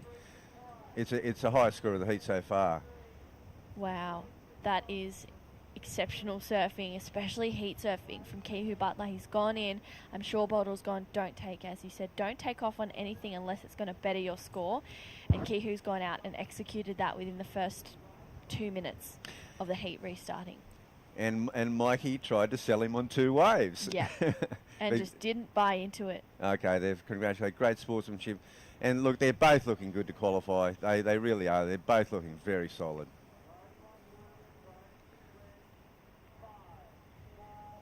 Yeah, wow. What a great performance from Mikey McDonagh. I mean, Kehu just putting on a great show. The Kiwis absolutely loving it. Yeah, well, he's picked the right event to make it through to the semi-finals, Kehu Butler. And, of course, Mikey McDonagh got 5th down at Avoca. He was beaten by Stewie Kennedy down there, but he won a QS 1000. Now he's got a 5th here in a QS 5000. So fantastic win for Kehu Butler. We'll take a break. We'll be back with quarterfinal number 4.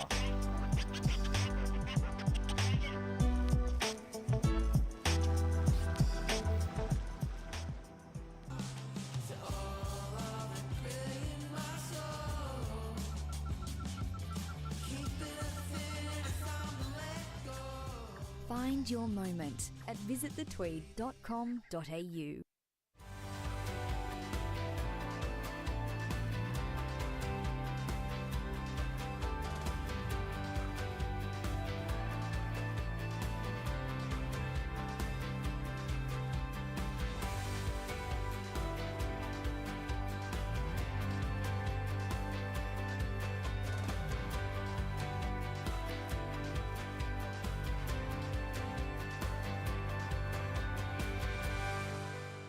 Starting the day with freshness, giving us the energy to paddle out and live life to the fullest. All natural and organic, a superfood bursting with flavor and taking you to your own piece of paradise. Sharing moments with friends, sharing them with Oakberry.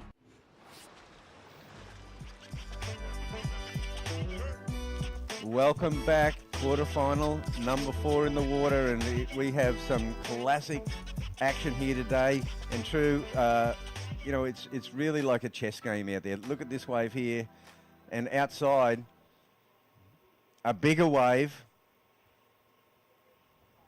Yeah, wow, that was Joel Vaughan up and riding. This is Oscar Berry, I believe. Having a look at this one. Oh wow! Look at this wave for Oscar Berry. This is an amazing looking wave. It's going to peel all the way down the line, and he's happy with that start. So Joel Vaughan, you know, pulls the trigger on that wave. We could see there was a better one behind. Oscar Berry was in position for it, and Oscar's another surfer who has, as we see, Joel Vaughan. Yeah, great replay for Joel. Just the one carve and goes up for the air, rides out. He sticks them about 98% of the time. And Oscar on the quick answer back. High lines through this one. Great section ahead of him. Puts it for a carve, holds it there. Gets up there for another turn and a finish. So Oscar opting for a bit of traditional surfing to start this heat off. We're so used to seeing him take to the air. It'll be interesting to see where the scores go for both Oscar and Joel, who, may I also add, are both also doing the Pro Juniors at the moment as well. So the junior boys are in the quarterfinals of this QS 5000. So we're going to have a junior in the semi-finals, that's for sure. One of these two are going to make it through. This will be a great contrast in the scoring here. Joel Vaughan, short, punchy ride, got the air rev. Oscar, a more conventional ride, and just on a bigger wave, neatly surfed.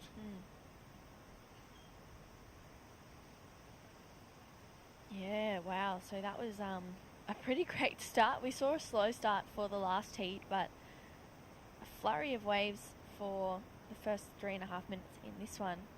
And Oscar's going down the beach to where he has had a lot of success. Pretty sure he'll be deploying his aerial attack if he picks up one of these wide ones. Still waiting for the scores there. The judges would be deliberating here. This is really a contrast of the two different approaches to a wave by the younger generation, by juniors. And there's Mikey McDonagh still on top. He just missed out there. Kehu Butler is on the rise. He's in the semi-finals. And we'll see Joel Vaughan's right there. And Oakberry is already at number 6. One of these two guys is going to go into the stratosphere of points. Yeah, it's crazy. Like, everyone above this line is still going to stay above that in the green. Kyuss King also in the semi-finals. He's going to be up against Ethan Ewing. Here's Joel Vaughan up and riding. Yeah, Joel is... when he goes into his bottom turn, he's got a little bit of Ethan Ewing look about him, I feel. And Joel just up on his second wave here. He outscored that first one. We'll get to those points in a minute. But a very interesting situation with Joel Vaughan, short, sharp, punchy, progressive surfing, a 5.5, Oakberry, much bigger wave, way down the line. And he really elected to surf it quite conservatively, I thought. Yeah, well, here's a replay for last of Joel. Great first turn to start this one off. High lines around it. And brings it around for a nice sharp carve. And again for another one. So Joel just getting his second score nice and early, applying the pressure. I'm sure that's what his dad, Vaughnie, has advised of him to do. And here's this last wave of Joel Vaughan, the short punchy one. That's a 5.5. Gets a rotation super easily. This is an interesting ride here. This is a much bigger wave. And I feel that Oscar kind of got maybe just held back on the score right there. He finishes it pretty neat. Yeah, I agree with you. I think that holding of that carve, he should have just been able to let it go and then come up into another big banger.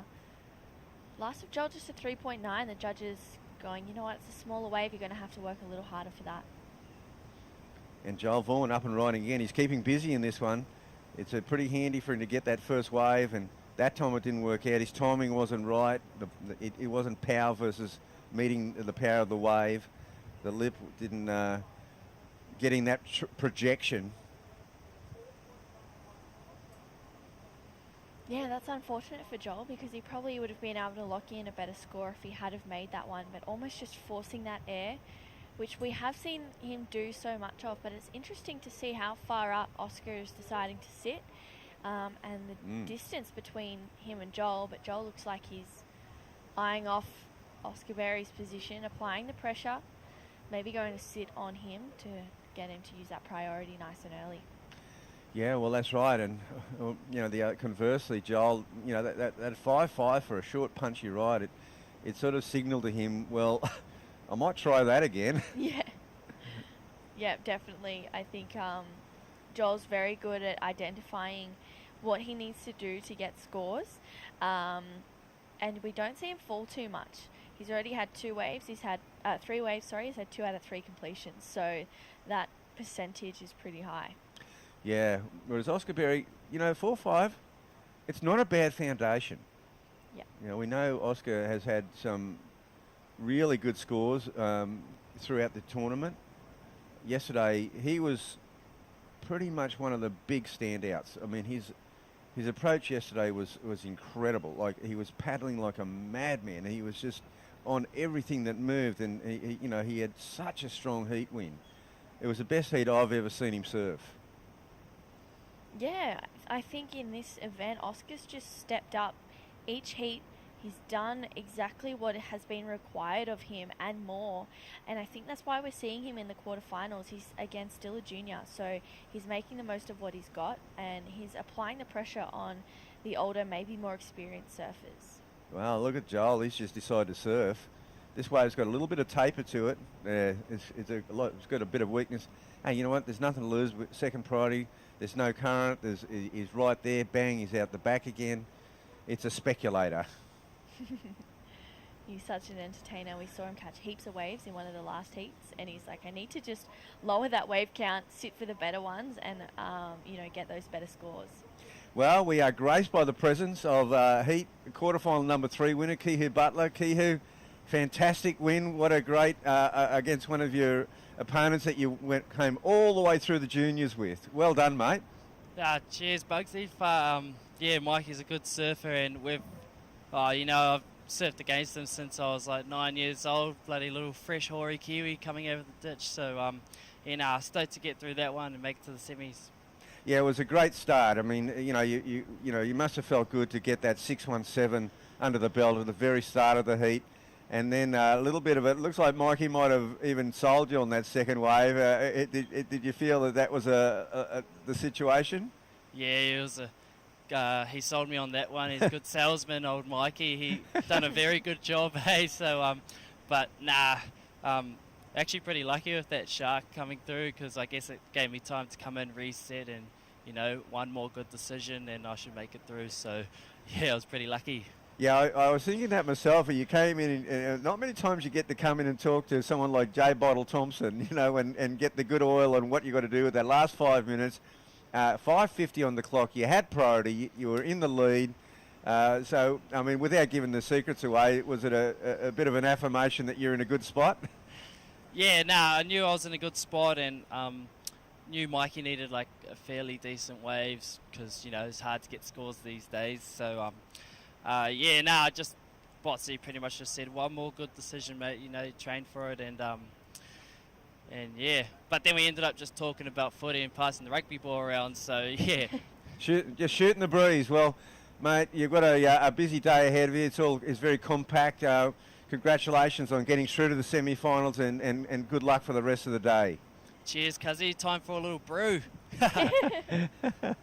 Unreal. Kehu Butler, what a classic character.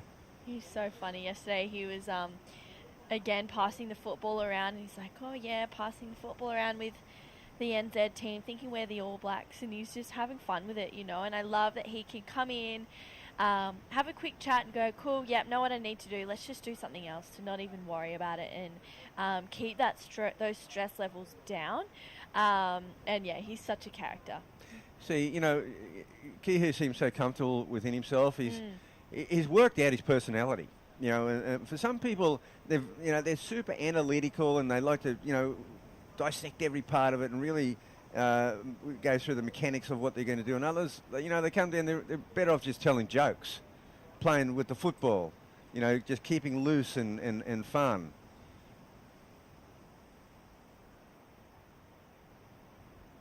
Yeah, that was Joel. Had a paddle, no real issue with that. He's going again. Yeah. Wow, he's had so many waves. He's having a look over the shoulder on this one, but he's going to get a little bit of speed on this one. He's going to go for a bit of an air rev somewhere down the line here. Bang. And not enough power on that one either. That one really trailed off. Yeah, wow. Joel, he's fallen on a few airs this morning, which he hasn't really done too much of. I think that's the most we've seen him fall on some airs. So he's trying to build that pressure on Oakberry, but in doing so, maybe just forcing the situation a little too much. Needs to dial it back. Reset, try to just find a wave that's going to offer him a turn, and then go into that air without really forcing the situation. And of course, the risk being that if he takes himself out of the lineup, if that two-wave set does come, it would come back to bite him a little bit. Yep. Yeah, definitely. Well, Joel still trying to keep that distance somewhat small between him and Oscar. He was sitting right near him before, but just staying a little bit further inside. I'm wondering if he's looking in, seeing if his dad Vaughnie is directing him in any certain places, but it's a pretty clear lineup out there.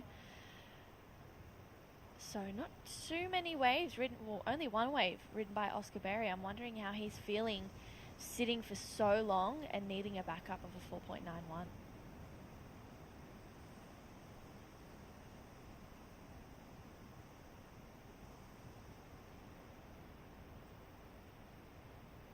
Wow, so the ocean just being really quiet out there this morning. Oscar just showing that patience, keeping his cards close to his chest, being cool, calm and collected. Joel paddling around, catching heaps of waves. You can see him just hunting to find one come through. But as you said before, sometimes if you're catching too many waves, you can put yourself out of rhythm with those 2-wave sets. And here he goes, having a look at this. He's going to go again, and he might be trying to sell. Oscar wasn't even looking, but Joel Vaughan, you know, the danger is that he is capable of producing a score. Oscar has a bit of a look over his shoulder going, no, okay, no. See, it's such a chess game out there. Yeah. Yeah, it's a massive chess game, especially when it's smaller and there's not really too much coming through. So you think about it, at this stage, the quarterfinal stage of a QS 5000, they've got the talent, they've got their repertoire has got them through to this point on both a combination of natural talent and heat craft, and now this chess game with priority is so intriguing. We saw it in the last one. You know, we saw Mikey McDonagh, Kehu, saying, yeah, he's a great salesman. He sold him on that first. It worked out good for Kehu. He still had priority when it counted at the end, and he nailed it with a good ride. Had he not had priority, Mikey probably would have won the heat. Yeah, pretty much. And I think it just goes to show how amazing of a salesman Mikey is by selling Kehu, who is so calm in regards to making his decisions. He doesn't really make too many bad decisions, so it just shows how well Mikey is of making a wave look as better than what it is. Oh wow, he's got in a bit of a pattern now. Oh, here we see Oscar. Now this is going to make it very interesting. Oh. Sometimes when you sit for 10 minutes or longer, you know, it can have a little bit of an effect, but here's the paddle that Oscar showed you. So, here's a classic paddle battle. Now, this is where Joel Vaughan maybe, you know, if he doesn't get priority, I think he might go, gosh, I could have hung in there. A little mistake by Oscar, but will they give it to Joel based on the fact that they're so close? Yes, they did. They were so close, but Oscar just rode the last wave. So neck and neck paddling out, Joel Vaughan, wow, what a classic move on the chess piece. Yeah, based on the fact, but based on the fact they both just made mistakes on their waves and finished in the paddle battle right next to each other. Yeah, that was a huge win for Joel Vaughan and a massive loss for Oscar. I mean, he was looking for that 4.91, sat and waited for so long and didn't get a wave, and when he did, he fell. And now Joel is just going to sit right near him, keep that pressure on him, and make it harder for him to lock in that 4.91. But Oscar's job right now is to try to sell Joel onto a wave, as we saw Mikey do in the last heat. See if he can get him to, you know, make another mistake and fall on an air, or get a wave that isn't really going to offer too much. But Joel is just so sharp with his wave selection when he's in the lead, and with first priority. So it's going to be really hard for Oscar to get Joel to make a mistake here. And not only that, you get the feeling that Joel's got that out of his system. Yeah. You know, he's done that one. He's done the grovel and tried to manufacture a 5 out of nothing. And now we'll see a major change and shift in his approach as he heads back and forward. And we might see Oscar getting a bit hungry, but as you said, Joel Vaughan, so well versed on utilisation of his priority in a man-on-man heat. Yeah, definitely. Just staying nice and close to Oscar, trying to get away from him, but Joel just not offering any room. There's Dimity Stoyle. She's coming up in the next heat with Zali Kelly, first semi-final of the women. So Zali took out Dimity's best friend Macy yesterday, so I'm sure Dimity is, one, going to want to get to the final, and two, trying to take Zali Kelly out to get that win over and make it a little bit sweeter for her. As we see, Oscar Berry now gets a wave. So he got a small wave, and he did what Joel wasn't able to do. He's manufactured a score here. Was it a 4.91? See, Joel, I think, is now going to do the weight game and try to get another 5. But Oscar Berry, let's see the start of this one, True. Yeah, here's a replay. So just racing his way down the line, just the one turn, the one big air for Oscar Berry, which we see him do so much of, gets a rotation, rides out. So I don't think it'll be the 4.91, but I do think that it'll help him moving up into, the back end of this heat. Well, okay, he needs to improve on a 4.5, and he got a 4.57. Now, 700th of a point is worth getting, because he now needs a 4.84, and he has certainly got the attention of Joel Vaughan. Yeah, well, now Joel is sitting there, and I feel like he'd be going, okay, well, he needs a 4.84. That was a mistake. I could have bettered my score line. A 4.57 Joel doesn't have if he was able to get that completion of that air rev. Oh, he's going to pull the trigger on this. It's a small wave, but he likes the look of it. I'm not sure about that. He's got nothing going yet, no points on the board whatsoever, and it's going to get very weak down here. And not sure about that one at all. I think that was a mistake. Yeah. I think he's opened up the door for Oscar. I'm really surprised that he used his priority on that one. Yeah, wow, here's a replay. Joel just trying to get around these sections, almost gets caught behind. Yep. Had a quick little look out the back, and here he goes on a smaller section, still takes to the air, gets some height. I think Oscar has just forced Joel's hand and forced him to make a mistake. I believe so. I mean, that was very uncharacteristic of him. Is he going to improve on his 3.9 even? Yeah, wow. Well, Oscar... And now, Oscar sits out there with priority with 5 minutes to go. Go figure. And Joel got a 2.83 on that wave. That was a total throwaway. And what have we got going here? Oh, Joel will turn around. He'll go this. So Oscar's let one go. From the back, it looks like it's got a little bit of body to it too. So Joel Vaughan up and riding on an opportunistic wave here. He'll get around this section. He's looking for a nice finish this time. He didn't nail it though. Oh, no. Gosh, a little bit. That was a nervous ride. He won't be happy with that. Yeah, you can see the breath there. The shoulders went up and back down. He just needs to regroup, reset himself. Unfortunate for Joel that he was on his way to potentially bettering that 3.9. Oscar just very, very calm, letting him have that. Here's a replay.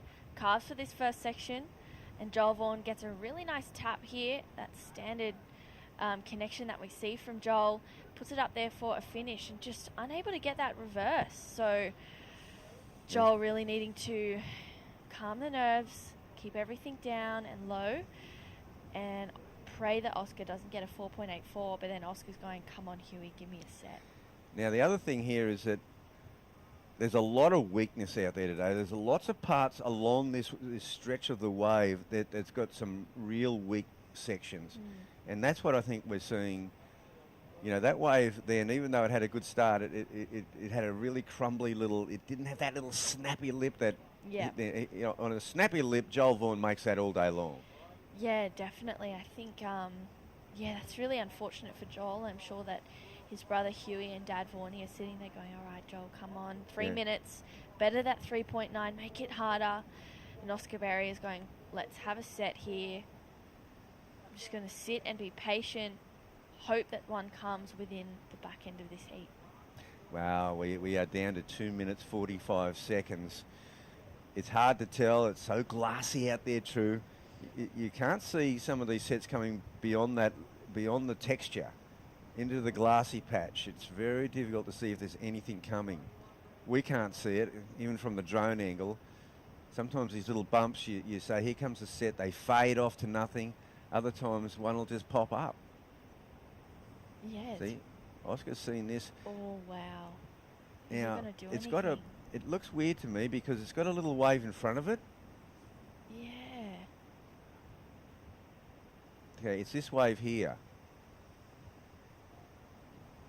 And see, the energy to me is gone way too down the beach from where they are. Joel Vaughan's just going to go for it. He won't really. That's just not happening right there. Here's another wave here, but the energy, I don't see it being where Oscar is. So that just chewed that minute up. Wow. That was very unfortunate for Oscar that set just went a little bit wider. Yeah. Of where they're sitting. He's really going to need to hunt for something now. Yeah, will we see him sort of make a break either way? Is he going to just be satisfied to sit where he is and hope the wave comes?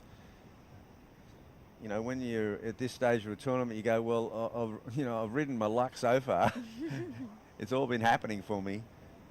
But sometimes, you know, you need to make a bit of a move and throw the dice.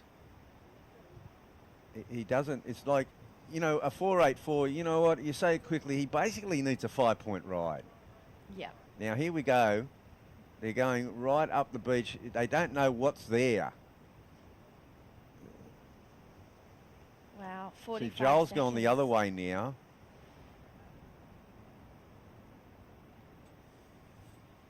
It's hard to tell, right, yeah, True? It doesn't really look like there's too much coming. And there's 30 seconds and there may be a little one here. This might be Oscar's last chance. Yeah, but it's got a little weird little double up in front of it. It's a nothing. It's not even going to lift. Wow. Unless there's something popping up that we can't see, time's going to run out right now. And he'll paddle for this little wave. I mean, he's got no choice, but he won't even get it. No, it's just fizzled this heat. Wow. Pretty interesting heat, though. And they congratulate each other. Good sportsmanship. Look, you know what? They're pro juniors. They're going to be in the pro junior, which starts after lunch. Yes. They're back on again. And that rounds out the quarterfinals. The Oakberry Tweed Coast Pro will be back soon.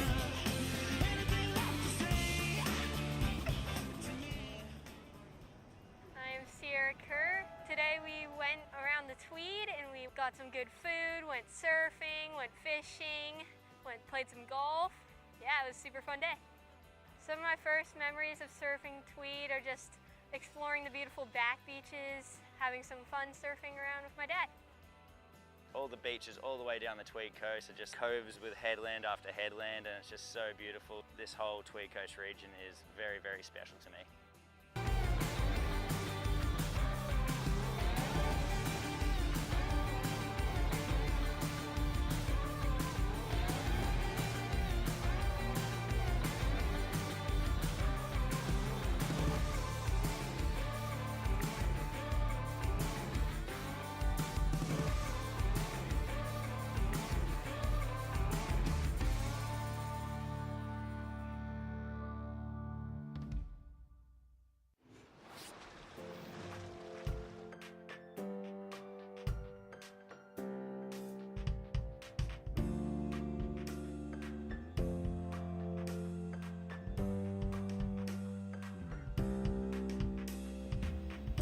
Welcome back to the Oakberry Tweed Coast Pro. We're into semi-final action here with the women. Zali Kelly in the red against Dimity Stoyle in the blue. Both of these two ladies have been on fire throughout this event. And it's been an exciting journey here to this result for Dimity Stoyle. She had a narrow victory over Elise Cooper yesterday, which, Dim, I think in a situation like that, you can almost come into these heats with a bit of a weight off your shoulder, and hopefully we see Dimity surf today with a bit more freedom in her step. Yeah, definitely. I feel like, yesterday that sort of tight heat could open her up a bit, and from here on in, she might be thinking about it like going, you know, well, I've got nothing to lose here. I'm going to climb the ratings. Both of these surfers actually came into the ratings. Dimity 7th and Zali in 8th. So they're definitely going to be pushing that point for that top 7 and those critical points and qualifying positions on the Challenger. Definitely. And Zali Kelly's road to this semi-final was paved with obstacles. She had to beat none other than the number 1 seed and the form surfer of the event, Macy Callahan, yesterday in what was a very measured performance for Zali. We've seen her catch 1,000 waves a heat. She only rode a handful yesterday. And I'd say today against a surfer, the quality of Dimity, Zali would probably have to be thinking a similar game plan or be the case if she want to get the job done. Yeah, I definitely feel like Zali pulled it back a little bit when it went to the 2-surfer format, and it became more of a challenge mentally as well as physically. But I felt like she had a really strong game plan, and she stuck to that game plan. And you have to be at your best if you're going to take out Mace. Yeah, absolutely. And Zali actually alluded to that in a chat that we had with her. She said it was scary, very scary. Just the waiting in between the waves. She would much rather be surfing. And I think Ethan Ewing sort of mentioned a similar thing as well. It's the sitting and waiting that's the tricky part. You know, surfing for these men and women is the easy part. So it's a good challenge, like you said, both mentally and physically. We've got 30 minutes on the clock today, so plenty of time for these competitors to showcase their skills. And again, we've said it all week, but we're very fortunate to have this sandbar here. Very fortunate to have the Cabarita locals on our side and sharing their beautiful part of the world with us. For a couple more days, we're going to wrap up this Pro Junior and wrap up this QS and go straight into some Pro Junior action. That won't be webcast, but you can follow along at WSL.com or on the app and see your favourite juniors posting their scores. It's exciting times though. They have opened up the age division there for the juniors, as we see. Zali Kelly, Dimity Store is going to let this one go. Zali Kelly looking energised this morning, a float down the line. She'll come around the section there. Carving snap out of the lip, but not too much more on offer there for Zali.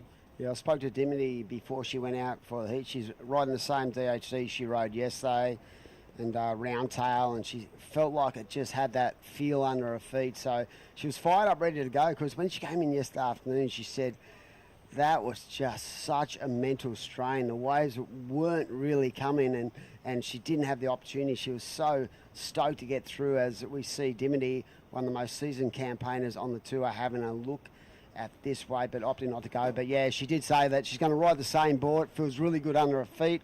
And Zali Kelly wasting no time again up and riding. So found a little corner. Nice drift in the tail on that first turn. You can see those little change-ups. I like the way this young lady just attacks, and really the ability to, have a variety of turns in her surfing. Definitely someone who's got plenty of variety and is not scared to showcase it. Young Joel Vaughan through to the semi-finals. Joel, congratulations, young fella. Yeah, thanks heaps. Mates, I've seen your dad walking around with a calculator at this event. He's got his numbers very handy. Do you listen to him, mate, or are you just keeping your head in the game? I'm just keeping my head in the game and just focusing on... Come on, mate. You can lie to us, but don't lie to yourself. You know exactly what's going on. Mate, a semi-final finish must be exactly the result you're looking for. Yeah, I'm actually not too sure what I need. I know before this I was probably if I got knocked in that heat, I was on 5,000 points. So, I'm really stoked to keep going forward and get into the semis, Yeah, you're certainly looking really solid on your craft, mate, and it's been an exciting heat for Dimmy and I to watch, as well as everyone here. We're grateful to be calling you surfing. Dimmy, you've been enjoying Joel's surfing, mate? Of course, Vaughan, he's been on fire. What I did like about the way you've come back, Joel, is last week you were disappointed with that result at home, but the focus you had early in the week, I feel like you were just, taking event to event, knowing that you could only focus on what's in front of you. Is that how you felt? You felt nice and comfortable coming into this event? Yeah, for sure. I didn't have the best result down at Avoca in the QS, and I took the Pro Junior just to get my rhythm back, and it was really good to get a win there. And I'm just really trying to focus on being present and just surfing every wave as it comes, and just trying to get myself on good waves as well, yeah. Yeah, I wanted to ask you guys how comfortable you are in the surroundings, because normally on a QS level, you know, you're travelling the world, you're doing what you have to do, but all you guys are pretty good, you're pretty good mates on tour, and you know a lot about each other. Does that analytically help you when you're sort of trying to get into a strategy of who you're against in these events? Yeah, for sure. It definitely helps knowing your competitors and knowing what they can do, and just trying to figure out the best way to beat them, really. And yeah, it's really good having everyone here, good knowing everyone, and it's such a sick crew to be around. Well, mate, you're on fire so far. 2 more big heats to go, mate. 4 more waves is all it'll take from you to take this thing out. So we're excited to watch you coming up in that semi, and we wish you all the best, Joel. Keep your head down, son. Yeah, thanks heaps. Working hard. Very, very clever young man, already starting to understand the process of profiling your competitors. Yeah. I think it was very commonplace for that to take place on the tour, as we see a replay here, Dimmy, of Zali Kelly's last wave. Yeah, flying down the line, just trying to generate some speed in that wave. I think that was the first wave. Yeah, you're right. That is her first wave, so she does have another wave. The second wave I felt it was better than that, and it definitely was. Yeah. Now, the funny thing you say about Vaughnie's old man, right? They had a break, right? They had to have a break just to make sure the lineup was nice and safe. And Joel's dad, the first thing he said when Kehu Butler took off on that set, that would have been in Joel's heat. Oh my! He's onto it. He's so switched on. He was counting. He goes, Wow. if the time was right, yeah, Jolie and Oscar would have had that opportunity. So switched on. That is next level. It's true though. But yeah, those are the things that come with surfing. You've got to be able to just surf the heat you're in and not worry about what's happening in either heat. And it's good to see Joel there already starting to understand the intricacies. Of surfing competition. I've heard plenty of stories about, back when Mick and Joel were going for their world title campaigns, they would almost create, their top 5 of who they're most likely to surf against in the quarters, semis, and finals. Wow! And in that era, right, it was Mick, Joel, Taj, Kelly, Andy, of course, and Mick in particular, he knew who liked to start with the inside, who didn't, who he thinks he could manipulate here, who he couldn't there, how he could expose them there, when to bring out this weapon there. And I really think it's sort of taken these last couple of years for that strategy to kind of have less of an effect, because you've got guys like Italo Ferreira who just literally come out swinging. Yeah. But, with those surfers we mentioned there, we'll get back to that in a minute. Zali Kelly up and riding. Nice little turn out of the lip there. She's generating speed down the line. And a nice finish there. So Zali, she's kind of picking up where she left off in her earlier rounds, riding a few small waves under priority. Too much coffee, Dimmy. I'll let you take away this replay. Yeah, nice rhythm, nice timing, and finishes off. And that's what the judges want to see. The judges, you've got to think about it. The last thing the judges see is that last turn. So if you can really spice it up, definitely, and really attack the first turn and the last turn, I think that visually that is going to really improve your situation when it comes to your scoring potential. But like you said about the boys, like analysing exactly what goes on, and it is, thinking hard about the current crop of crew. Definitely. How do you put a game plan together against the likes of Gabby and Italo? It's so hard to shut them down, because you want to focus on your own performance, but you also want to make sure that you utilise any tool you can to actually break their performance down, and it's basically impossible to do that. It really is challenging. You see surfers, it's not impossible, but it is very challenging. We see Dimity Stoyle here looking at a good quality set wave, and it looks like there might be a few opportunities in this set. So Dimity up into the lip there with a nice check, brings it back for a wrapping cutback, and she'll bring this one through to the inside here, and unfortunately she will come unstuck, and she did wait 11 minutes for that ride, as we have Zali Kelly out behind her, getting into this wave and traversing across the top. She'll scoot in and out and regain priority at the top of the lineup there.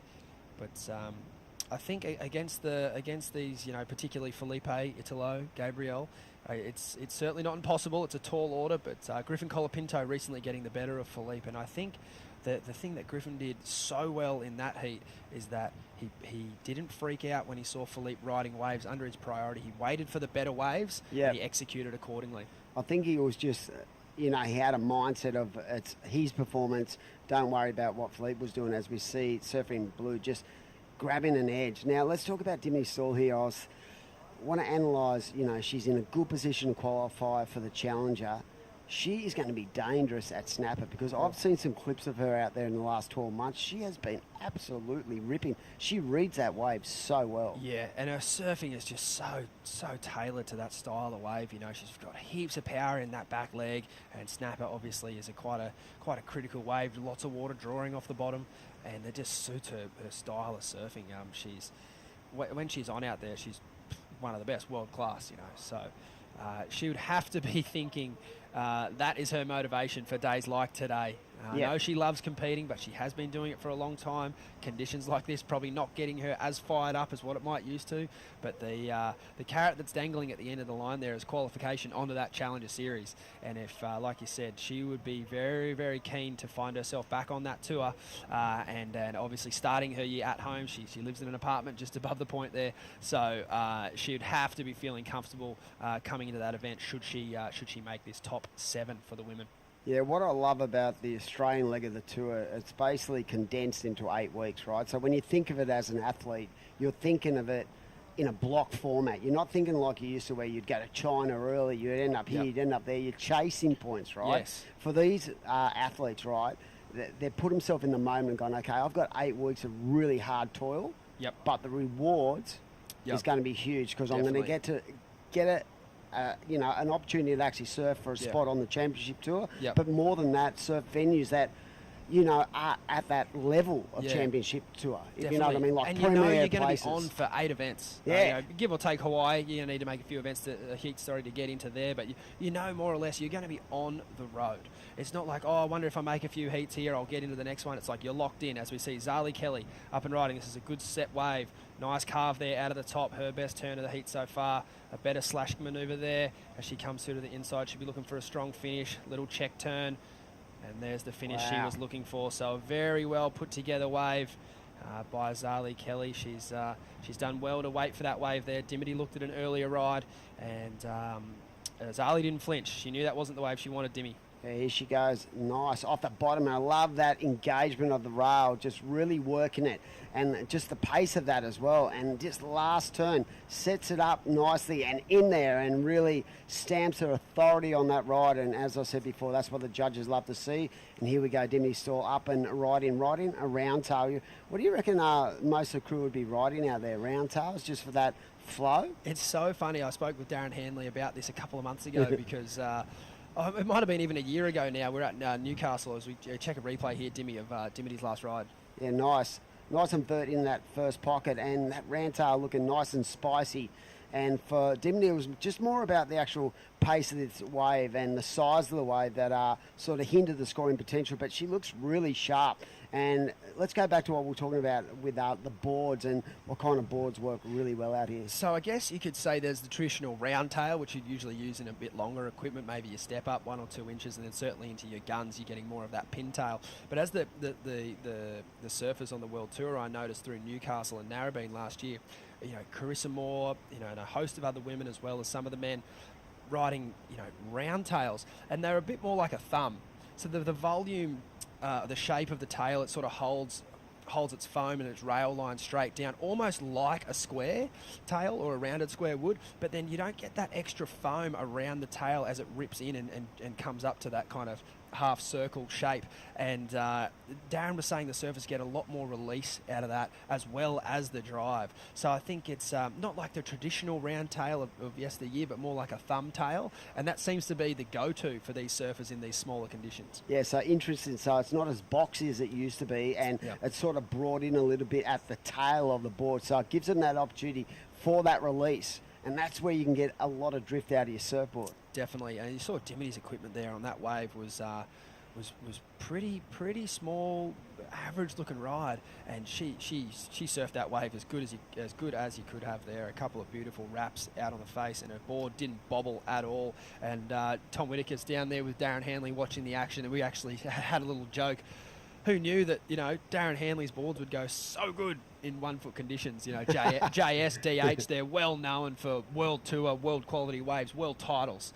But no, Darren always looking to refine his craft, and he's stoked to see, Kyuss, Sheldon, Ethan, and a host of others, as well as Dimity Stoyle, all ripping on their small wave equipment. As we check a replay here, Dimmy. Here we go. I think this is the 583, and just really nice first turn. And like I said, I love the engagement. She's got patience. She eyes off this little turn here just to set it up, to create that speed and really flare in that final turn. And the judges lap that up as Dimity, as we said, this round tail, it's got a certain speed and a certain flow to the way the board actually reacts on a wave. And she, again, is looking very, very solid indeed. That was a great exchange there from the ladies. It's game on. 5.83 for Zali, a 5-point ride for Dimity. It's definitely you can see the power there that Dimity possesses. She's still throwing a lot of water around. I would say, that exchange, the judges have given Zali the nod potentially just on that first turn, but after that the ride was fairly similar for both surfers, with the wave tapering down. Surfers having a look here, no one electing to go. Now I wanted to ask you, if you get a victory here, we've all been discussing about the qualification situation, both men and women, and they're sort of saying if you have 5,500 points, you'll basically be up towards the top echelon of that rating system, right? So a win at an event like this is going to generate 5,000 points, along with 10 grand prize money, which is a huge chunk to give you the opportunity to travel.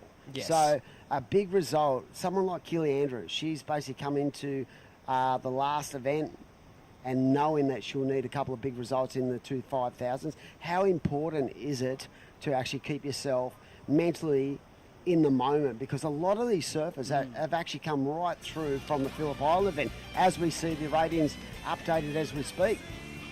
So yeah, a couple of big movers there. Elise Cooper, one of them. Kobe Enright, another. Keely Andrew, like you mentioned, still going in this draw. But it's Zali Kelly and Dimity Stoyle there who are in 3rd and 4th position. So whoever gets out of this heat, they will they'll actually jump Macy Callahan, I believe. I think both the surfers there close enough distance that if they ended up in the final, they would move into 2nd position on the ratings, which would just be a very advantageous point going into Newcastle. Definitely, and the two surfers most at risk in that scenario was Nixie Ryan and Philippa Anderson, who had pretty much, not early exits, but they've dropped down. Nixie was actually leading the ratings, and that's what happens with these huge events, as we see Blue up and riding into that first turn, and that wave just not offering enough to better that 3. So she was...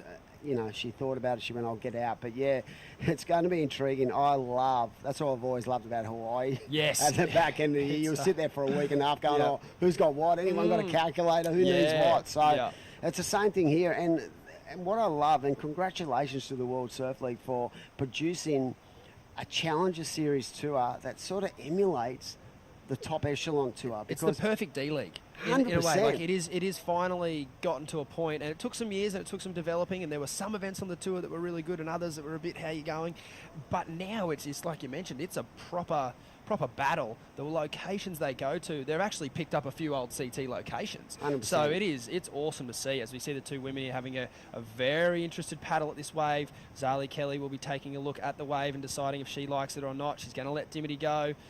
It's a brave leave to let Dimity Stoyle go any ride out here, but Zali's had a good read on the lineup.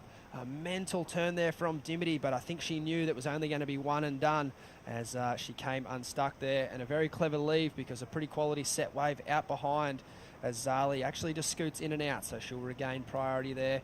And Zali, I guess you could say, showing Dimity a lot of respect, controlling the heat very well at this point. She's not giving Dimity an inch.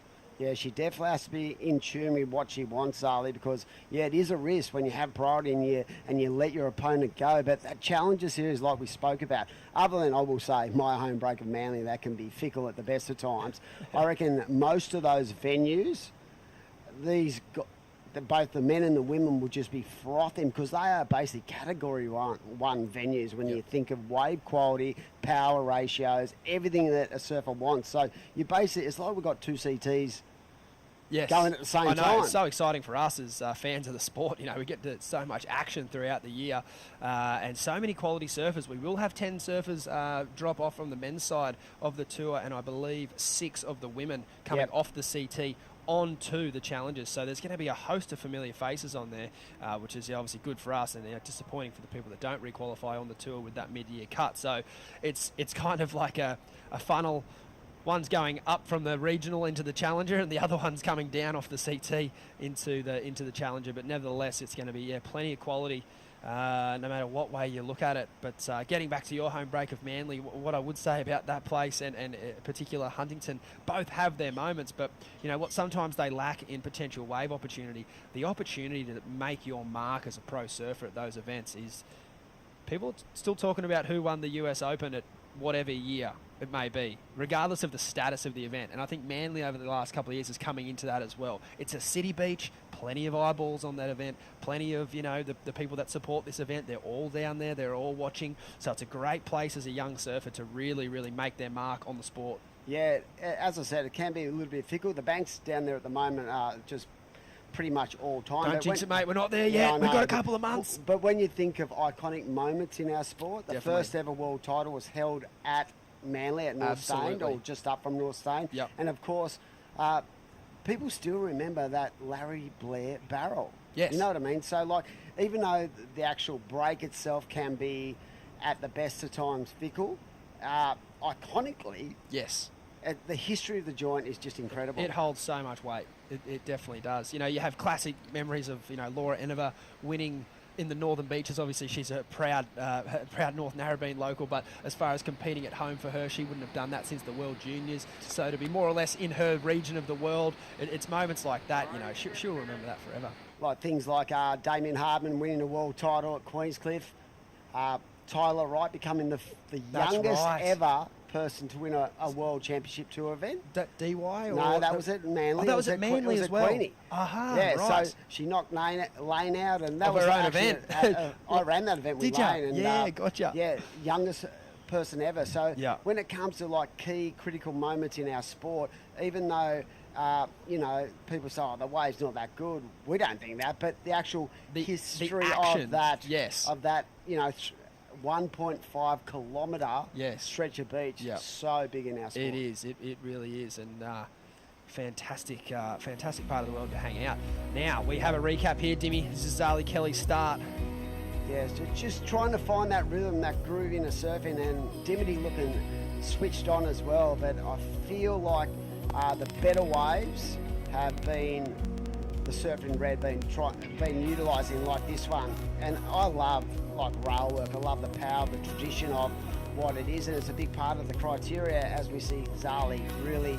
I love this last turn as well. So just the flow of her surfing looking switched on, but it's a very tight heat, and it's pretty incredible the last couple of days. I've commentated a lot of heats, and sometimes you're looking at heats going, oh, there's a big gap in the actual placings, and then you're looking like, wow, there's only like 1.5 between first and second. So tight. And even in a heat like this where it does look like there's a bit of daylight in between these two servers at the moment, it's actually super close on top scoring rides as we see Dimity Stoyle having a look here. Zali Kelly going to block her on this wave and use her priority. So Zali's done well there to manage Dimity to that point, but a bit of a mistake there.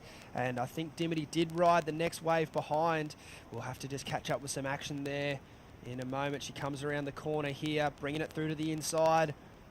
Oh, that was a massive turn. Oh, my word. So, going back to the priority situation there, that was a massive sell by Massive Dimity, sell. Because I've thought about the second waves in the sets have pretty much been a little bit bigger. Yes. Drawing off the bank. And so, the experience of Dimity Stoyle pushed Zali Kelly into that wave. But unfortunately, she could not land the go-to turn. That was, you know... that was almost like a great sell there from Dimity. A mistake from Zali Kelly to even be on that ride. Obviously, like you mentioned, the second waves of the set have been a little better. Regardless of that, I don't think that first one offered too much scoring opportunity, so Zali would have been kicking herself here watching Dimity paddling into this wave, and Dimity with that CT speed that we're talking about and CT power.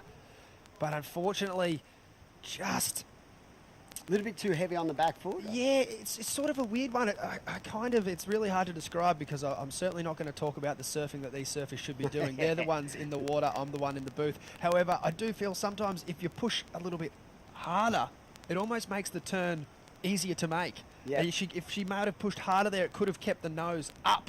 And that can be scary because she only knows she needs a 5. She knows she doesn't have to do the biggest turn ever done. Yeah. She just needs to kind of find her feet. But almost, I think sometimes you can see that playing into the surfers' minds. Oh, I've probably done enough here. Yep. Oh, but then, we saw that from Sheldon Simkus, Ethan Ewing. They had falls on just pretty standard air reverses. But it was almost like if they had gone a bit higher, the wave would have been softer once the time they landed. And I think it's the same there for Dimity. Where she ended up putting her board in was still a bit steep for the board to fit into the curve of the wave at that timing. And we're talking about split seconds of difference here. It's very, very, very, very technical what these surfers are doing. It's incredible how these athletes can actually surf to the requirement. Yes. You know what I mean? Like, they know what is what out there. Definitely. As we see a surfer in red, a little bit behind the peak. Is this going to open up for Zali Kelly? It's not again.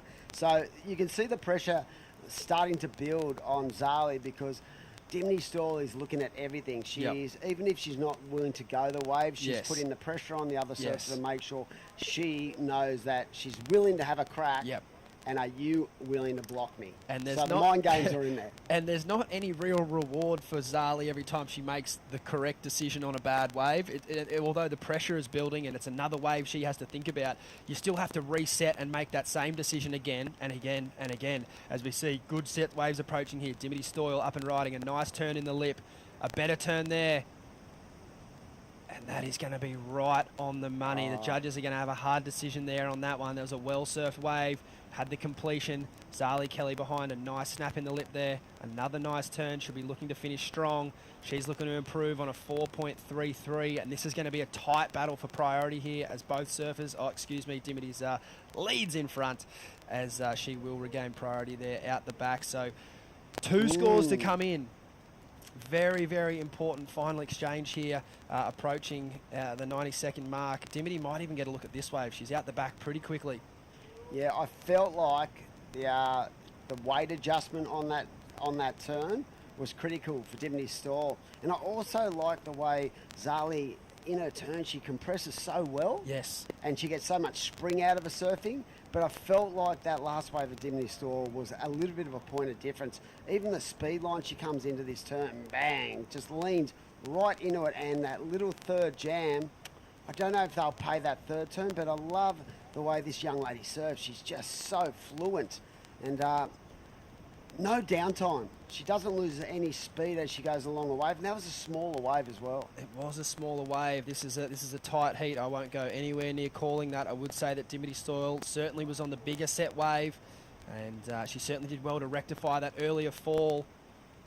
So Zali Kelly does improve incrementally, which it's a day like today, we've spoken about it, those small improvements, they could be enough. So that's just put Dimity's requirement out to a 5.21, but we are waiting for a score, and she will ride another wave, up and riding, Dimity Stoyle. No, she has taken the lead, so this could be further her improvement here. Zali Kelly behind will need another ride, as we have Dimity Stoyle down the line here. This will be her best wave of the heat if she can complete, and there it is. She'd have to be feeling good there, Dimity Stoyle. And she knows, unless there's a wave behind, which Zali's going to have to be quick here to get to her feet. You can see her splash in the water there. She knows a couple of errors with priority cost her that heat. Dimity Stoyle fought back from being behind basically the whole heat to take what will be a pretty convincing victory in the end there on the scoreboard, Dimmy. Yeah, clutch last 3 or 4 minutes. The pressure applied by Dimity Stoyle really put Zali Kelly in a position where she was able to utilise her experience and get the job done. So we'll be thrown off to a break, but what a great battle that was. Dimity Stoyle getting the job done, and lovely power. Great power, great speed, utilising all of the wave face there, and heaps of speed and power down the line. And we know she had the big finish on that turn there, so she would have got no doubt her best score of the heat. As you see there, that DHD round tail's got flames coming off it. Dimity Stoyle on fire, our first surfer into the final here at the Oakberry Tweed Coast Pro. We will take a short break, and we'll be back with you very shortly.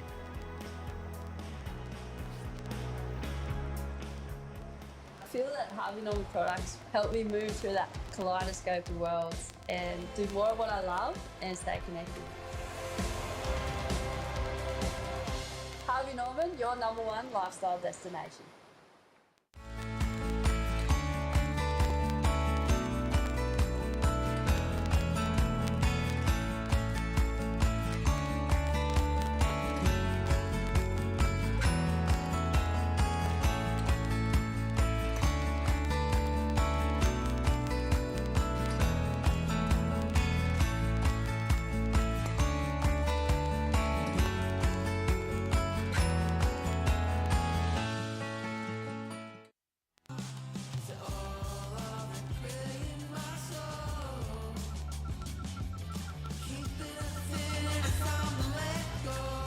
Find your moment at visitthetweed.com.au.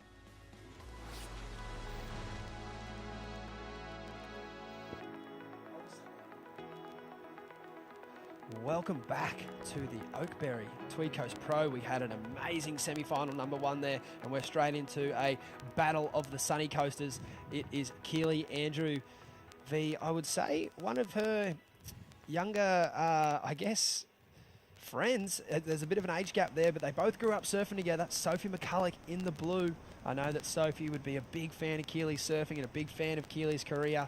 She's had lots of good quality time on the World Tour with some fantastic results around the world, but they find themselves in a semi-final matchup here at Cabarita. So it's the master and the apprentice. You kind of took the words out of my mouth, but is Keely like so young still? It just feels weird. Feels like Keely's been around for like 14, 15 years. Yeah, I mean, it's nuts. Finals at Trestles, potentially a final at Snapper, I think. She's had some amazing results in her career. I love the way her mindset is when it comes to, when things don't go away. She's able to walk away from it, reset herself and go again. And very much like now, her whole focus is getting back on the Challenger, getting herself in a position where she can actually re-qualify. And she is seriously one of the best surfers in the world. She's just got to get more consistency out of her performances. Definitely. Absolutely. And I know that Keely would be stoked to grab a win here. Like you mentioned, Dimmy, I'm not too sure she had too many other points on the board before coming into this event. So it's going to be very important for Keely to basically go all the way here. Like you mentioned, 5,000 points on the line. Yeah, she went into the Central Coast Pro. That was her first event. She chose not to do any of the other events. Yep. Her focus point was just that 3 blocks, the 2 5,000s and the 3,000, where she got a 17th. So she was a little bit disappointed with that. So she knew coming into these events that she had to get a big one. There we are, live ratings. She is number 10, and as you can see, they're already in this event climbing 30 places. Wow. I'm sure she'd like to climb another 10 and go as far up the leaderboard as she can, but with Sophie McCulloch in this heat, I don't think that will be possible to go all the way to the top, but she could certainly make a big indent into that top 7 there, as we see Zali Kelly recently eliminated from competition. So that mid-pack there is kind of open for the taking, Dimmy. Very condensed towards the back end of that qualification gap, and that's how we want it to be. We want Newcastle to be one of these events where so much is riding on it, and we want to see the levels just go above and beyond. We saw yesterday, like Mikey McDonagh, when he won that last minute, how much it meant to him. They just want it so desperate. They've come through the juniors. They want a crack at the higher level of the sport, and that's what we want to see, passion, as we see the surfer in blue up and riding. Really nice first cracking carve and into another one. Wow. Sophie McCulloch. What about the pop out of that turn? That is serious juice. Amazing. Sophie McCulloch, one of the only surfers on the men's or women's side of this event to have an excellent score to her name. As we see a replay here, Dimmy. Wow. Really solid first manoeuvre and just into it and just creating a lot of flair on that final turn. Yeah, like you said, she's sort of been leading the way at most of the events. in Avoca, she was locking in big numbers as well. So Keely will know she's got a job to do here. Here we go. Keely Andrew, I love the way she just attacks. Oh, that was so nice. So two surfers who know a lot about each other. Their focus point would be trying to get off to a good start, trying to establish a lead, and then creating that pressure cooker for their opponent. Yeah, for sure. That was a nice start there from Keely. I like the idea of the two-turn combo rather than chasing it down the line. She's tried to do kind of 2 turns in quick succession. I know the judges, they appreciate that style of surfing as well. So we'll see how the scores come in there. A cracking first exchange there with, I think Sophie McCulloch will get the better of that. But you can certainly see there in those opening rides, there's a lot of power in the equipment of under the feet of Keely Andrew there. She's looking really strong. And it's good signs to see that there's still multiple sets of waves in a set coming in, Dimmy, which it provides great opportunities for these surfers to ride, but it also provides great opportunities for some good strategical play. Do you go the first wave? Do you wait for the second one, which has typically been better? What does my competitor need? What do I need to better? All these types of things are the surfers that they're thinking about pretty much straight from when the siren goes. So it's not just about the surfing. Strategy today will be key.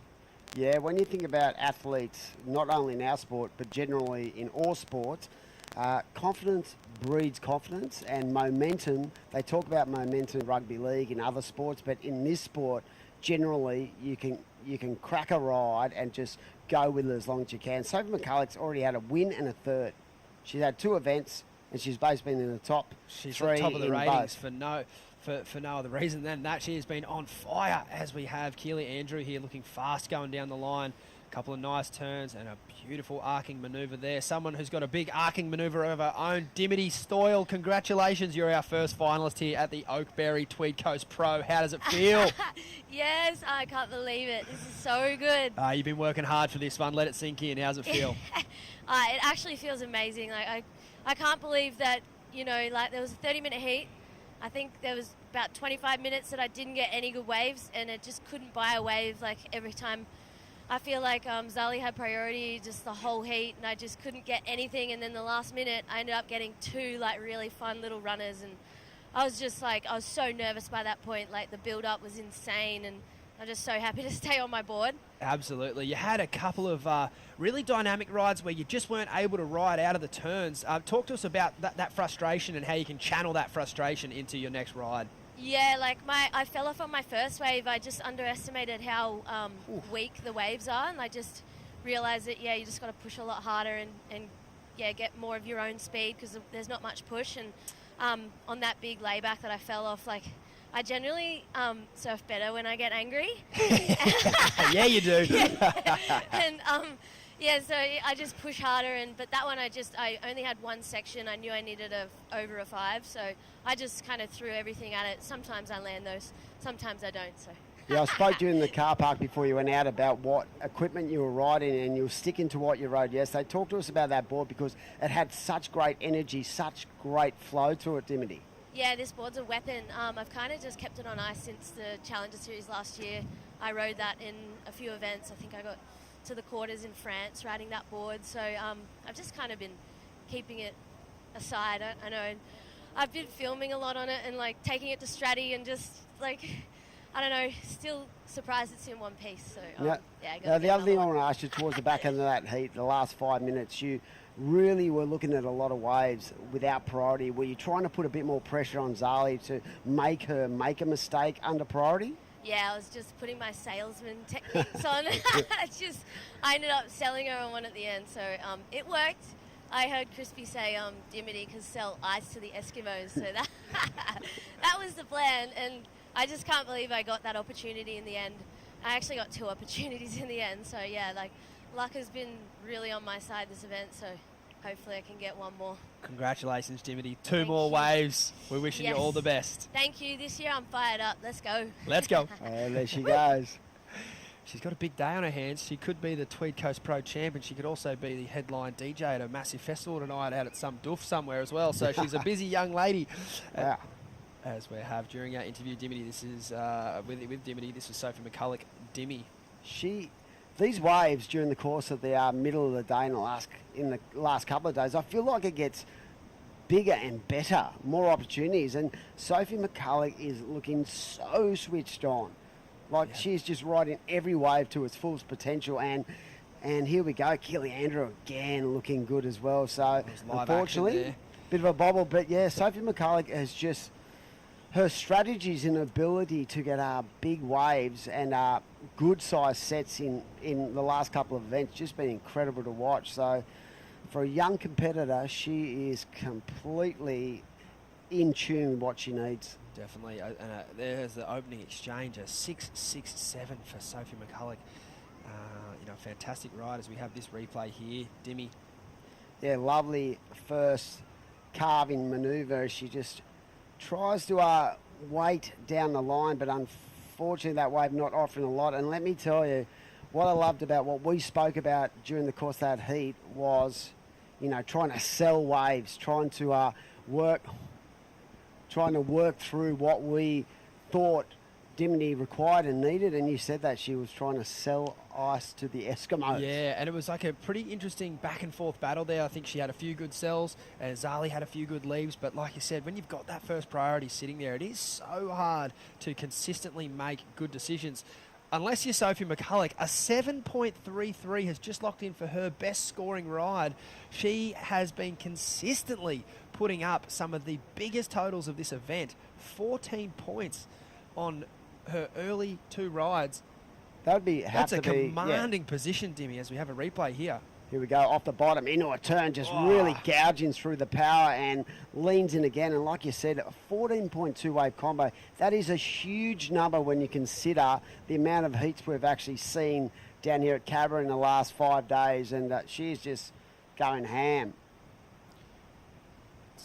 I'd say the majority of that score coming from her first turn there, a beautiful arcing turn. And she did well to get across that dead section for a finish there for a 7.33. Love the energy of Dimity's interview there. And, and the fact that she says she's so fired up. And I feel like she wants another crack at the CT as we see red up and out. So as we look at this heat, this is probably the biggest gap I've seen between the two surfers in a heat in the last couple of days. And for sure. Sophie McCulloch with a 7.33, 6.67. Keely's basically got to start again.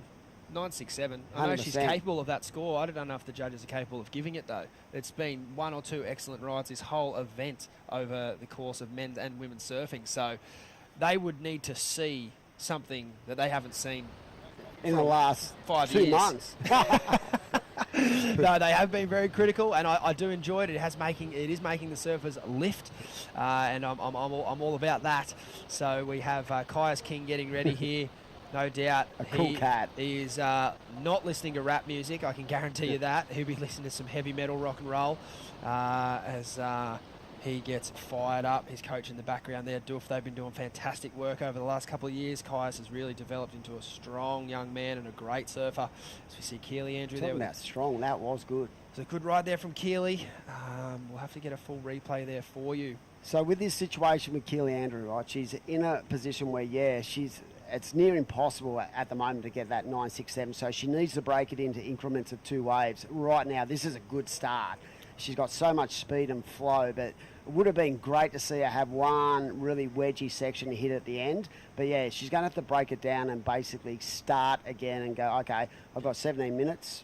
This is a 17-minute heat. Let's go. She's got to be thinking 6.67 and above. Anything less than that is going to make the task, very, very difficult. So she's obviously more than capable of getting just about every score under the sun. It's just where the scale's been set from the judges this event. And the opportunity available with the swell we have today. There's a 10 in every condition, Dimmy, but like I said, the judges have been hypercritical this whole event, so we'll see how this heat pans out for the remainder. I definitely think Keely, though, she'll be looking to do it in 2. Yep. And I think mentally that can be a drain on the athletes as well, because you see a lot of the young guys, they're walking around and as a coach they say to you, what do I need to do to get a 6? And I say, point of difference, boys. Yeah. And girls. Figure it out, yeah. Work it out, go back and analyse. I mean, the great thing about these events is they're live. Yeah. You can go back and really look, and you can break down the technical side of the sport. Definitely. And go, wow, I can identify exactly why that athlete got the score. As we have two servers having a look here, it is Sophie McCulloch with priority. She's looking to better a 6-6-7. She's done the first job there of keeping Keely Andrew off this wave. A beautiful wave to surf. She's had an amazing carve there, a better turn in the lip, and another wrap now. I don't think we've seen a combination of 3 turns like that together today. That wave was...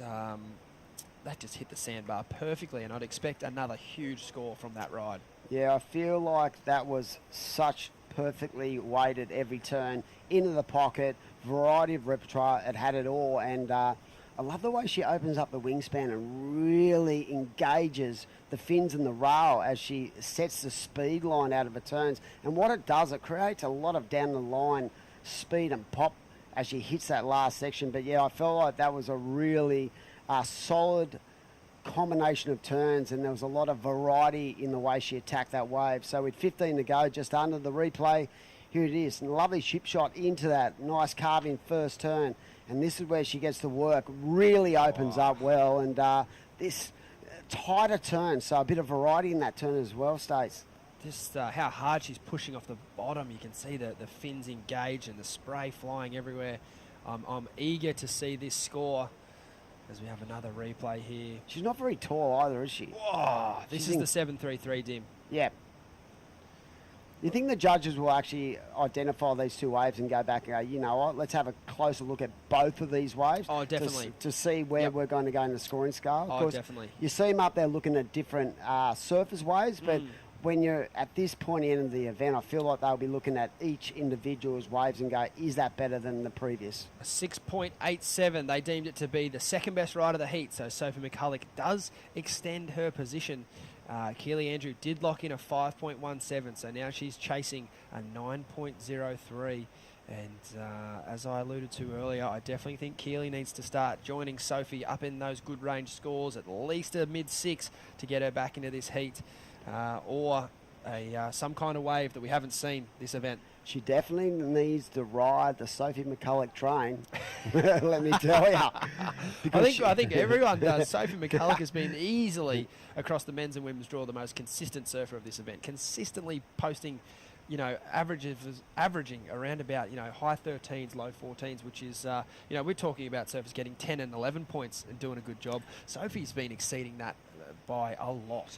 You think that should be making waves at the elite level? You think that the elite surfers, they're pretty, intelligent athletes, right? Would they be looking at all these, regional series going, you know what, this is a surfer we need to keep an eye on in the future? They should be. They should be, because a couple of years ago... Whether it's Sophie or anyone else, if I was an American, I'd be watching this. If 100%. I was a Portuguese surfer, a Brazilian surfer, anyone, they're going to be coming up against them at Snapper. They need to know what they have in their bag of tricks. You don't have to sit down and watch the whole comp. People have got busy lives. But I'd be definitely tuning in for quarters, semi-final onwards across this event and Newcastle.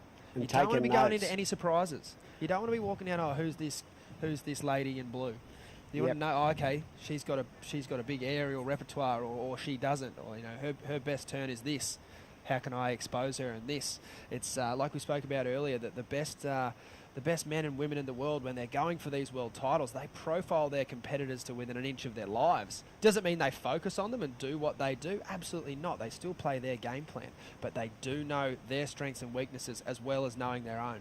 They definitely identify, and really collect that information, because people just, the average punter would say, they're out there just surfing waves. Well, no, there's so much more that goes into the professional ranks of surfing that people really wouldn't really understand. Yes, exactly. And there's so many different ways to win a world title. You saw Connor Coffin and Morgan Sabilik last year matched up against, the likes of Gabriel Medina, Italo Ferreira, and Felipe Toledo.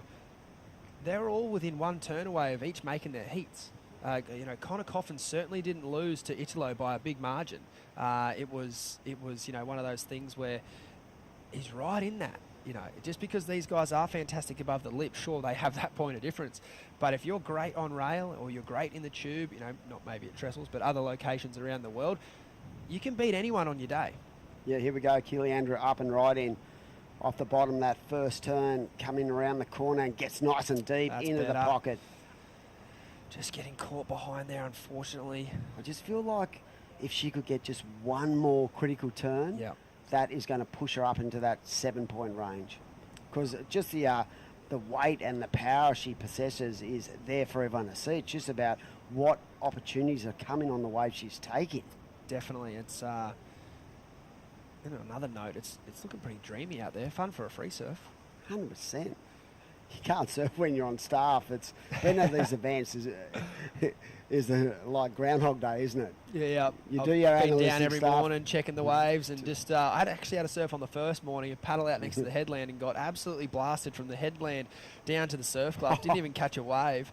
It was solid on that first morning, but then the swells dropped off ever since, and I actually am grateful for that because I think it's hitting the sand a lot better. I think when it was a bit bigger, it was kind of breaking out wide and going out to sea, and I'd much rather see high performance surfing rather than cutbacks that are going outwards to sea. But we've been very fortunate to have this bank here, and very fortunate to have the locals share it with us. So yeah, we're stoked on that. Thanks heaps.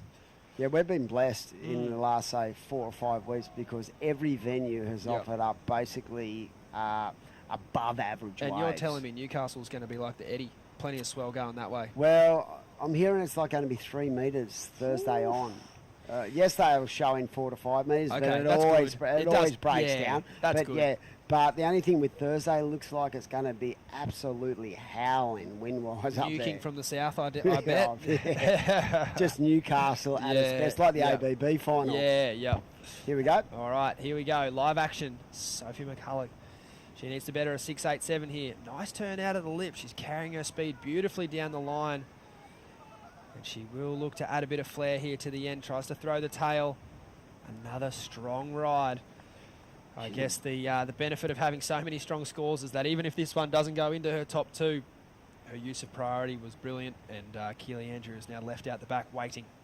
Definitely, and I feel like she is just in supreme rhythm with the ocean at the moment. Every wave looks like it sort of lines up for her, where Keely's having to fight the fight within itself with the actual wave quality. So Sophie McCulloch, a 7.33 and a 6.83, and again, a dreamy ride, and it probably won't go into a two scores, really. I don't think so, but it'll still be a strong ride. And yeah, like we said, she's happy she's on that wave and not Keely, because Keely's still chasing that 9.03. Sophie McCulloch's last ride came in at a 5.77, which, that would have helped Keely. That would have helped narrow their requirements. So it was a good decision there for Sophie to go that way. In any other heat, that was a keeper. Absolutely. Yeah, so down to 7.5 to go. We're at the WSL QS 5000, the Oakberry Tweed Coast Pro. It's been a wonderful journey in the last 5 days. What a beautiful coastline we have. I said it at Evoca, but I'll say it again. The locals have been wonderful. If you can get down here, it's a great way to come and have a family holiday. Cabarita, there's such a good vibe down here. Beautiful waves and, of course, pristine coastlines as we see. The man himself getting ready for semi-finals as we see Keely Andrew rolling into a nice little fun-looking ride. If she wants to get back in the heat, she'll have to do it here. She's looking fired up. She looks good on her equipment, but the waves that she is choosing are just not allowing her to showcase her strength, which we've seen on the World Tour over the last few years. I can recall some heats of hers at Snapper where she, looked like a top 5 surfer in the world. Just so sharp on rail, so strong in the lip. She can flare the fins. She's beautiful at keeping that rail engaged and keeping the combinations of major manoeuvres together. But just today, the wave's not really playing game for Keely here. She's going to have to be a little more clever if she's any chance of getting out of this situation in the next 6 minutes. Yeah, sometimes you see that in heats where the momentum, there's definitely one person struggling for momentum and the other person in just complete rhythm. So I feel like Sophie has had that. I don't think it's been about Keely surfing. I think it's been more about the opportunity. And you could just see the frustration. 2 good turns. She came around that corner and again, that wave closed out. And for the majority of this heat, I felt like if that was Soph, she was going to get another banger at the end of that heat. Yep, definitely. It's all been one-way traffic. She does improve a 5.23, so the requirement does incrementally shift down. An 8.97 the requirement now for Keely Andrews. It would be the highest score of the event. So for Keely right now, would she be thinking, I still need to break this down in 2 scores, so I need to get something very quickly and get back out there? Here she goes. That was sick. Make that. Wow, that's better from Keely Andrew. Where is that going to sit? Because that is a solid 2-turn combination. Going fast on a set wave. I'd like to think that's going to score well. And to answer your question, I do think it still needs to be done in 2 as we see a replay here, Dimmy. Love this final manoeuvre, just the drift. But complete control as well. The power and the control, that was mental. And it's good to see she's got that in her repertoire. We are well versed in Keely's, like I said, her face surfing and her open face manoeuvres and snapping technical turns. But that one was a little point of difference for sure. Eager to see where the judges fit this into their scale. I see she works a lot with Kingy these days. Definitely, has done around the world as well. Yeah, he's been a big supporter, one of the best coaches in the world. And working these days, as we see a recap, and it has been Sophie McCulloch on an absolute tear. And Keely Andrew just been behind the 8 ball, mate, from the outset. Yeah, she has been. This is Sophie McCulloch 7-3-3. She's had a host of good rides in this heat. Keely Andrew here looking strong off the bottom, a nice snap in the lip, but just not really getting that punctuating turn. Sophie McCulloch here on another ride. I think this is the 6-8-7. This is probably one of my favourite rides of hers, just getting the combinations of turns together there in the critical part of the wave. This is one of Keely's scoring rides, maybe the 5-1-7, but excuse me, that was the 5-2-3. But we are waiting for a score from Keely Andrew. There it is, a 5.77. So now the score's starting to look, after each ride, it is getting closer to a number that we have seen the judges throw. She needs an 8.43. And, it's certainly... It's doable. Definitely doable. I just think that 9+ today is going to be, you would need something otherworldly. But today, I think we could see an 8.5. 100%. And if you're just tuning in, the reason why we're being so sceptical is that through this event, the judges have held the scale down quite low, which we have been appreciating, because we know once these surfers, they do get onto the Challenger Series and then the World Tour, it doesn't get any easier. There we have the 5 wise men and women up there. They've got a big TV up there watching replays after every exchange, particularly when it goes to woman-on-woman surfing or man-on-man. It's all the more important for these guys to get the exchanges right. We have seen our surfers, apart from this heat, but we have seen them riding less waves and riding more quality waves. So the judges take the time with the scores. They watch replays from multiple angles, and they're making sure they're getting that separation right from start to finish. I think that's a key too. They're able to, they've got staff in the 10 that will switch on and go to multiple angles. So, yeah, doing a great job. And like I said, this has been a pretty much a heat where Sophie McCulloch has led from the outset, and there's quite a separation in the scores. But, yeah, the judges have multiple angles to look at. And I think on a break like that, that's important. Definitely. And I guess we talk about excellent scores and where they're coming from. And unfortunately for Keely, they haven't been going her way. They've been going her competitors' way. The only surfer that's really been able to bust into that excellent range on the women's draw has been Sophie McCulloch. So certainly the dominating hand is with Sophie here. She holds priority. There's about 90 seconds to go. And I think we'd need to see a bit of a miracle of Keely Andrews to dig herself out of this situation. Yeah, especially because Sophie has a first priority as well. So it's been a great semi-final number 2, and the men are coming up very shortly. But yeah, I've been enjoying the women's action all week. They have really gone to another level, and there's been some really impressive performances from the younger generation as well. So Sophie, Keely, Mace, surfers of that ilk been really, great word, shining. Dimmy. Do you like that word? I love that word. I got that word off BL. Did ya? Yeah. He's of a good ilk. He's of a good ilk. We were talking about one thing I will say with BL, right? He spoke to me about his career, and Duma said the same thing. Barton used to carry around a book every heat. He took in so much information, and you said it before, they calculate the information, and even the heats that were about other surfers, he'd actually put stuff in a book and he would go back and read it over and over again. World champion. Not surprised to hear that at all. Yeah, a couple of titles in those conversations. They're very, very, very astute characters, both of those men. And love listening to BL on the World Tour commentary. I think he provides a great insight. He did a great job at the Olympics as well to call that action with a bloke who'd never called surfing before. I thought that was a great pairing. Teed him up well, and I thought BL hit a few home runs there, so that was good listening as we see Keely Andrew having a little look down the line here. There's only 7 seconds to go. She probably will get a look. I think Sophie's a little deep. And Sophie holds her off that wave, and that'll be the end of it. A little snarling look there from Keely Andrew as the Grommet takes the win. A massive, massive heat win there for Sophie McCulloch. She will join Dimity Stoyle in this final.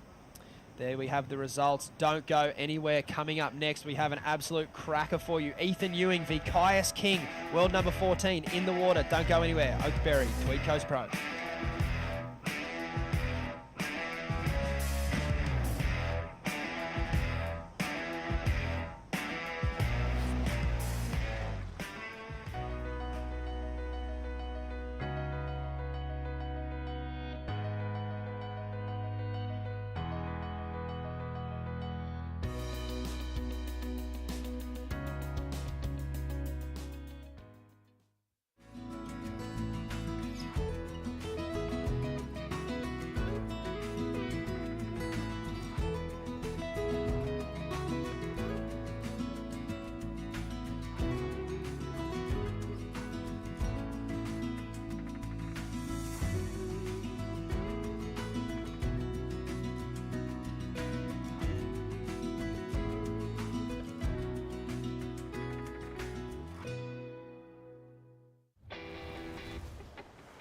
Through my internship at the WSL, plus the personalised experiences and support I have access to at Bond, I know I'm well on the way to becoming the entrepreneur I want to be.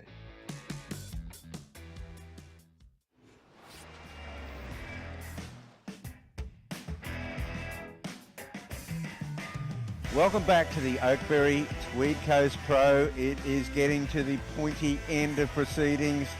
Men's semi-finals. Look at this lineup. True Starling. What a classic we've got here. Ethan Ewing, Kyuss King. 30 minutes to do battle. Yeah, my goodness. An extra 5 minutes added to the clock, and what a blessing that is. Ethan Ewing, current CT surfer, ranked 14th at the moment, and Kyuss King looking to get some points up to find himself in that top 9 for qualification for the Challenger Series. Well, Ethan, he's basically said, look, he's looking for some heat time. You know, we know he's on the championship tour, but he said he hasn't actually had a lot of heats this year, and it can be that way. I mean, he got that 3rd place at Sunset Beach. In Portugal, I think he only got 2 heats. It's a long way to go, all the way to Europe for 2 heats. And then there wouldn't be another heat until, till the Rip Curl Pro bells. So this is a really handy one for him. As we see, Kyuss is going to take the inside here. Kyuss King in the blue. He's been starting well. And he comes around this section. It's a bit of a crumbly section, but he's making the most of it. It's nice connection with this wave. So a bit more of a conventional approach, true, but nice little opener. That was a great opener for Kyuss. You could hear the whistles in the background. He's training with Adam Vertdufner, and he's got a whole crew of people around him supporting him, wanting him to solidify a spot in the final. Here's the replay. Just patiently waits for this one to stand up. Really nice ball. Great first turn for Kyuss. Again for another one. And he's connecting so well with this wave. So 4 huge turns to start this one off and apply that pressure early. But Ethan Ewing, CT surfer, is used to dealing with pressure like this. Yeah, that first turn, there were buckets off that one, that's for sure. So the first turn and the 3rd turn, key point scorers. Yeah, we just saw Sophie McCulloch solidify that 2nd finalist for the women's, taking the win over Keely Andrew. So she'll be joining Dimity Stoyle in the final. Oh, that's an exciting final. Dimity must be just so pumped. As we see Kyuss now down the beach. An 8-point ride for Kyuss King. This is, wow. That has really thrown the cat amongst the pigeons. That is a massive score. It's the biggest opening score I've seen. Yeah, here's a replay again. This is a well-deserved 8-point ride for Kyuss King. Gets the inside of Ethan Ewing. Great first turn for Kyuss and brings it around for another one. His connection with his whole wave is just absolutely insane. Gets a great finish, so Kyuss looking really strong. He's been training here. He knows this wave. He's got, as I said before, a great crew around him. Your son, Jags, Nathan Hedge, and such an incredible coach as well of Doof. So yeah, he's looking really strong, and yeah, he's halfway there to make himself in the final. Yeah, it's a great opener for Kyuss King. Well, we have the winner of semi-final number 2, Sophie McCulloch, on the show right now. Sophie, another fantastic win. You are blitzing your way through the field here, and you're into the final.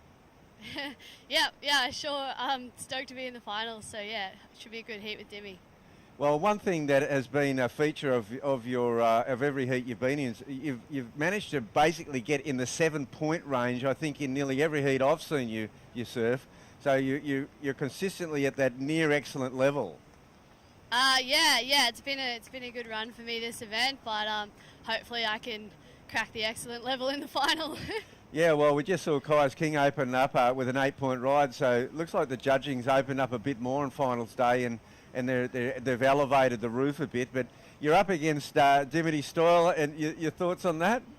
Oh, I'm stoked. I grew up watching Dimity surf at my local break, and we're from the same board riders, North Shore board riders. So yeah, stoked to do it for the team back home, and hopefully we both put on a good show. So all the crew, you're going to have a massive crew up at Maroochydore tuning in here. I mean, Dimity, as you said, has been a bit of a mentor for you, and of course she's such an electric surfer and a personality. I mean, how's the vibe going to be in the water? Is it just going to be competitive, or it's going to be like a club round? It's going to be pretty competitive. I think, she's going to want the win just as much as I do. And, yeah, once a mentor, now she's my rival. So, yeah, hopefully I can take her out.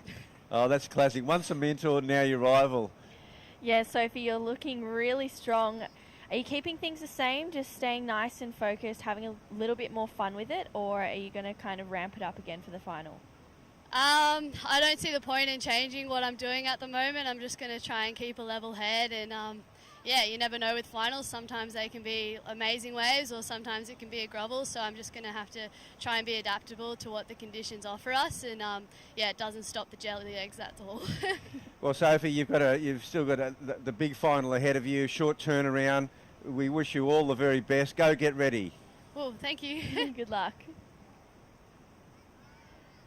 Sophie, she's looking so strong, and she was saying the other day, she trains in waves like this. She feels comfortable out there. It's her bread and butter. And speaking of, Kyuss King backs it up, quick float, goes to the air, rides out. So Kyuss just looking like he's feeling really strong, goes for a finish, and I think he gets another one, which he does. So huge first turn for Kyuss, brings it around for a quick carve and puts it up there for a finish. Unfortunately, unable to ride out of that one, but he's got another score to lock in, which will be his backup.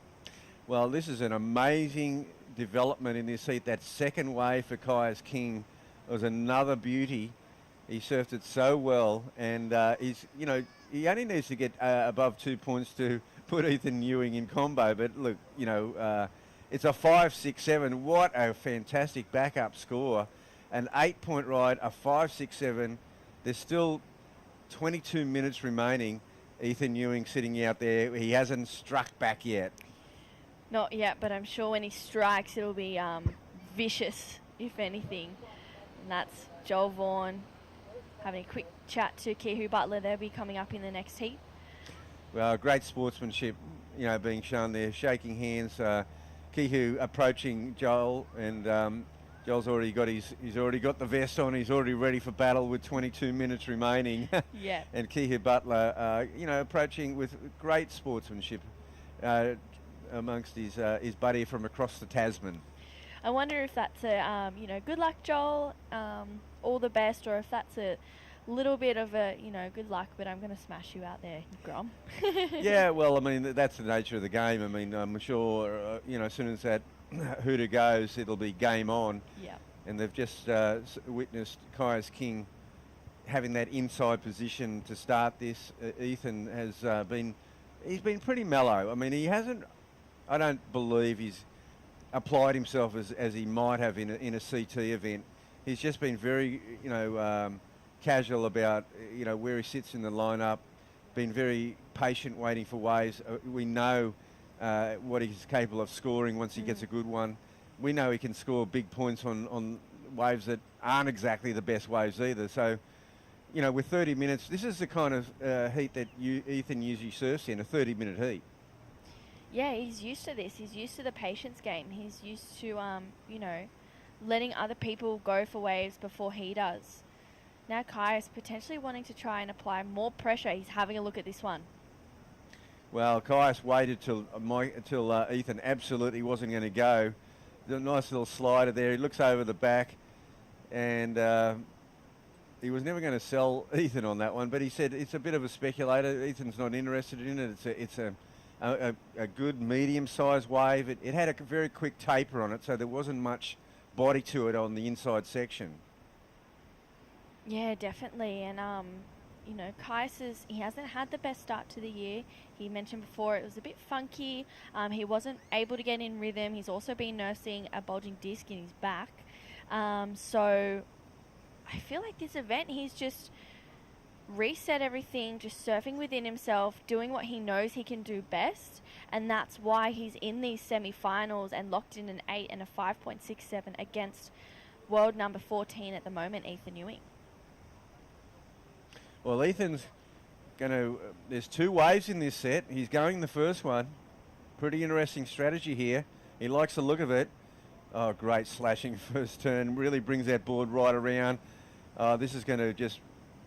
yeah, pulls it off. So just 3 moves, but 3 very classy moves. He's in the heat. He's well and truly out of combo land. The wave behind, well, let's see if there's a wave for... here's a nice one, True. Yeah, so Ethan, really nice slash to start this one off. Eyes off this section, puts it up there, and I love this finish, something different. Gets a rotation, rides out, so a score to lock in for first of Ethan Ewing. Kyuss King now with first priority. What's he going to do? Yeah, it looked like there were multiple waves in that set. I think what happened was that the next ones were really walled, but there looks a little bit more action coming here. Maybe Kyuss's way. It'll be very interesting to see how he plays this. Will he wait to hear? Obviously, if a classic wave comes, he'll go. But now we will see the game on, because Ethan Ewing, with all that CT experience, with 18 minutes on the clock, is going to go for a speculator here. He wants to get himself well and truly back in this heat. What is this going to offer? Ethan Ewing, a massive air rev, and that's all he got. That's all she wrote, but the score's still coming in for the first one. He might get busy. It does look like it's getting a little bit more consistency out there, True. Yeah, it looks really fun. It almost looks like it's picked up a tiny bit since this morning. That speed for that air rev was insane. He did that so fast. There wasn't even a doubt in my mind or anyone else's mind that he wasn't going to make that one either. So Ethan just showing his surfing out there, showing that CT speed as well. So he's got 2 numbers to lock in, and I'm looking forward to having a battle on our hands here. Yeah, I think we've scored a pretty good part of the tide here too. We've got the incoming tide. It just adds a little bit more body to the waves. Remember we saw in with Joel Vaughan in his early heat how he was going for a lot of last manoeuvres, wasn't quite making them because the waves were so weak and they were just trailing off. He still won the heat. Yeah. But it's interesting to see that now it just looks a bit better. It looks like a little bit more powerful. Ethan Ewing a 5.23. So he still hasn't really answered Kyuss's second wave here. That Kyuss, he got the 5.67, so Ethan Ewing with the 5.23 did not really get himself in a good position still, because he needs an 8.44. So he needs to eclipse the 5.67. Ethan, I think, needs a 6.5 to really get himself back in this heat. Yeah, for sure. Well, there is still a score to lock in from that air rev that he has coming in. There's Joel Vaughan getting himself all nice and ready, playing with the sand. Maybe just a little bit of a preheat warm-up. Yeah, well, the judges only gave a 4.33 for that second ride. And here we see Kyuss. He's dominating the heat. So nice little bucket over the back, great slashing cutback. He's really looking on song here today, Kyuss King. Wow. Another 4 manoeuvres, looking to improve on that 5, 6, 7, not prepared to sit there with priority and wait for the wave of the day. That 8-point foundation gives him an incredible go-forward position. If he can get over the 6-point mark here, it's really going to make the task a 2-wave option for Ethan Ewing. Yep, I think Kyuss has just locked in his second best wave of the heat for sure. I love that. Better than his 5.67, almost up there with that 8. Great first turn to kick this one off. Brings it around for a really nice second.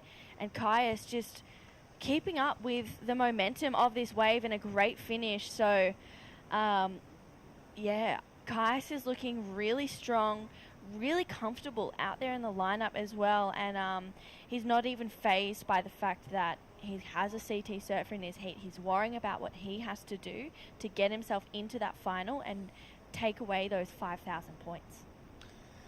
Yeah, well, see, this is the thing for all the guys in the draw. I mean, Ethan Ewing, the 5,000 points is kind of meaningless. Yeah. But it would be, you know, he's actually, you know, he has knocked a lot of guys out from getting big points. So this is where maybe if Kyuss puts the stopper here, then the big points are still on offer. 5,000. You get 5,000 points, I believe, you've qualified. Yeah, definitely. So I think we've had scores locked in for last of Kyuss, Rabbit. Well, he has improved his position ever so much, a 5.97. So he went from a 5.6, I think it was a 5.63. Yeah.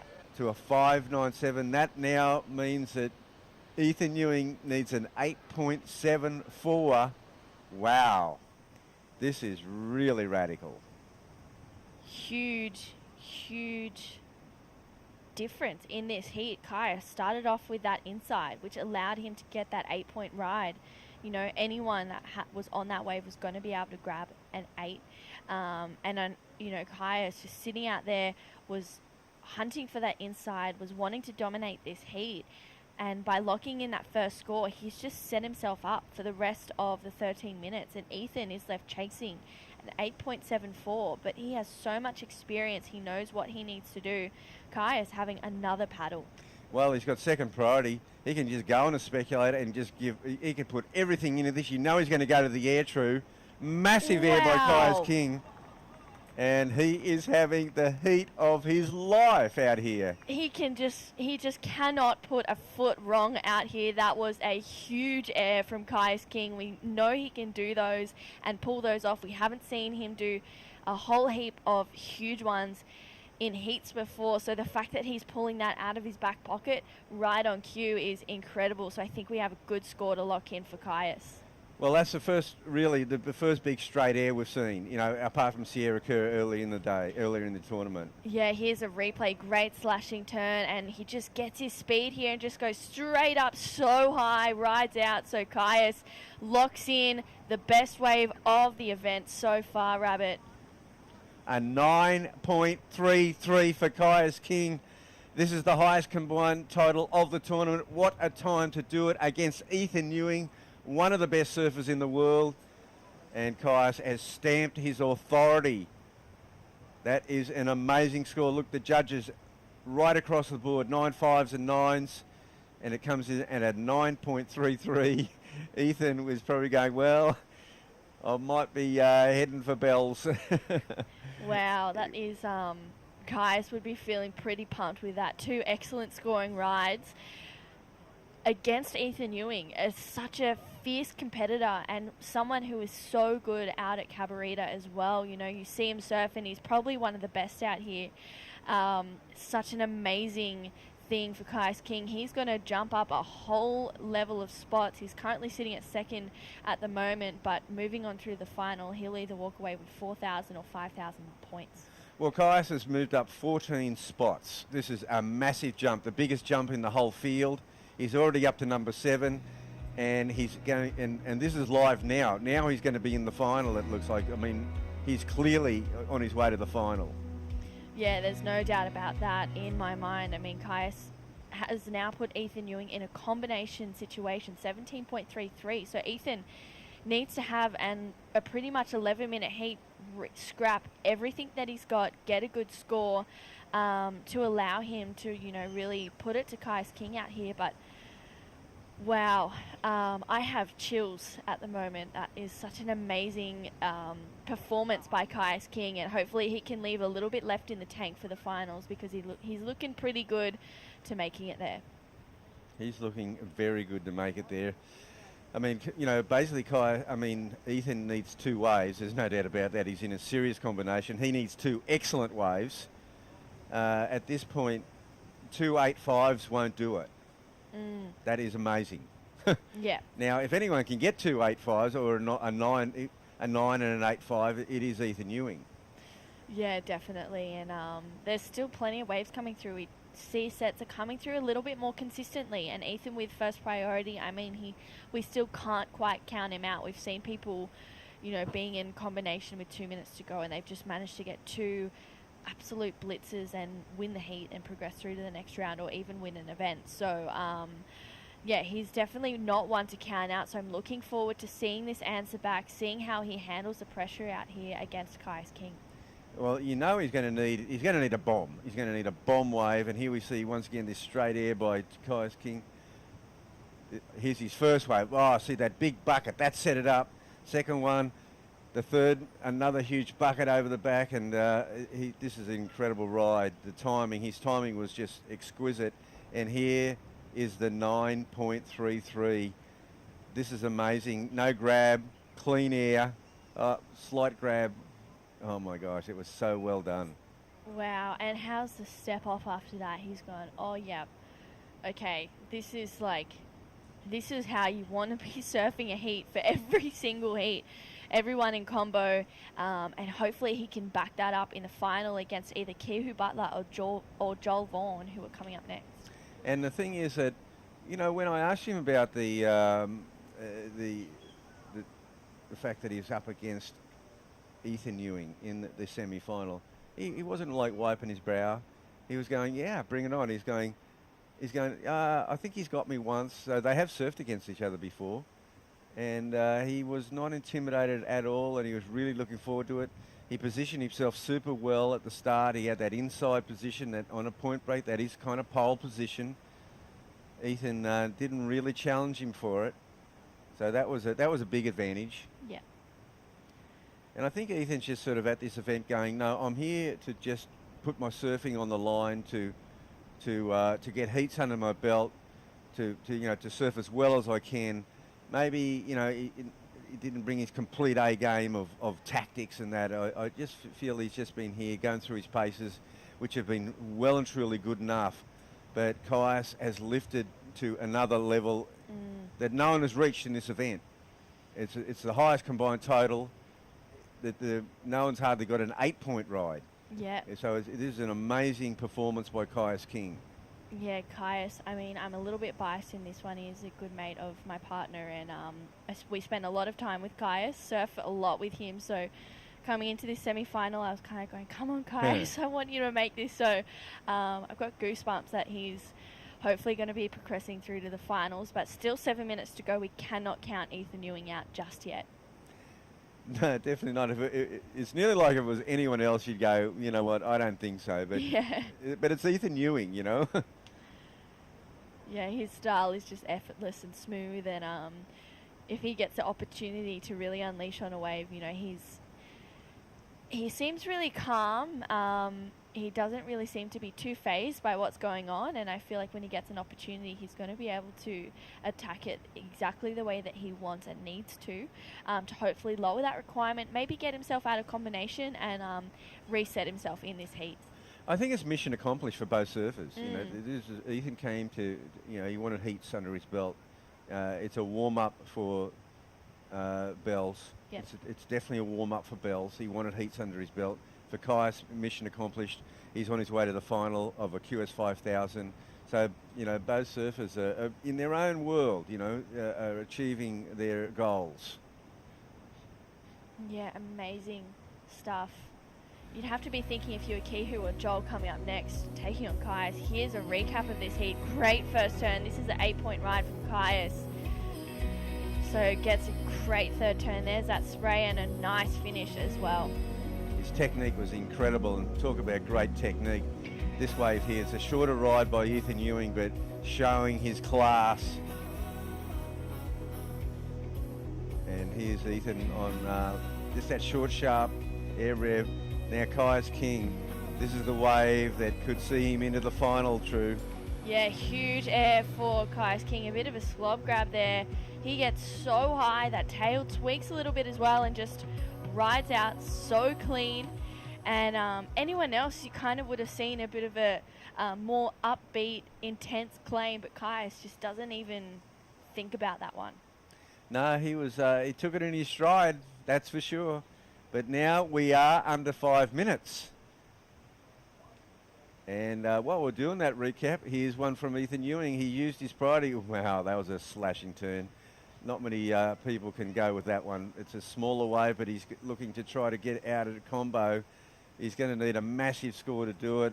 Can't see that in that wave. That first cutback was amazing. What a slash. It was a good finish. It was it was a cool ride. Yeah, an awesome ride for Ethan. Maybe just having a bit of fun out there now.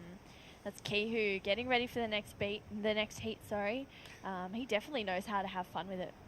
Yeah, but I do think that we're going to see a lot more gamesmanship in this next heat.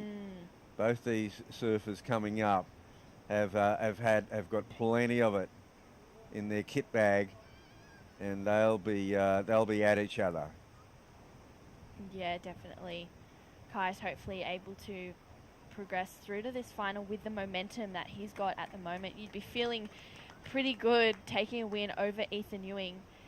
Looks like there's a couple of lines rolling in. Kyuss's first priority. Is he just going to, let Ethan have one of these waves, or is he going to try and defend that lead as much as he can? Well, the second wave in this set is kind of, are you going to let him go? Oh, this is an interesting wave for Ethan. He's got just enough time here. We don't know what he got on that last one. Oh, gosh, that's just a patented. He's got such great moves. And, he's surfing great. He's really surfing great. Whether he's going to get these scores. Now, there's two waves to come. He needs a 7-3-3 to get out of combo. But obviously that would just, then he'd need a 10. Yeah. So, he needs he needs an 8 to get out of combo. Yeah, here's a replay. Last of Ethan. Wow. Great first turn. So much spray. And goes up there for a real funky second. So, Ethan, he gets his highest wave score of the heat, a 6.77 and another to lock in. Yeah, well, in every other heat he's had, that 6.77 would be a real keeper. He's been able to really go through with, a couple of 6.5s in pretty much every heat. Yep. But it's, different, horses for courses, this is different conditions, and the judging is definitely higher today, there's no doubt about that. Yeah, the scale really opening up and giving the surfers the scores that they are well deserving of in this semi-final number 1. 2 minutes to go. Kyuss again letting Ethan Ewing just have a bit of fun out there. Well, he's still comboed. Kyuss is just playing a really smart game. He's still comboed. He's not going to let Ethan, with 2 minutes to go, get a 9-point bomb. Yeah. So Kyuss doesn't have to surf. Wow. It's a performance for the ages. Amazing performance from Kyuss King. Hands down the best heat score of the event so far. We still have the finals and semi-final number 2. We don't even know what that is going to hold as well, which is one of the most exciting things about this Kehu Butler Joel Vaughan. As you said before, I think that one's going to be a huge chess game. They've both been making a couple of mistakes in their last heat, so hopefully they can tidy that up, bring it all back in line and have a really good heat for the next one.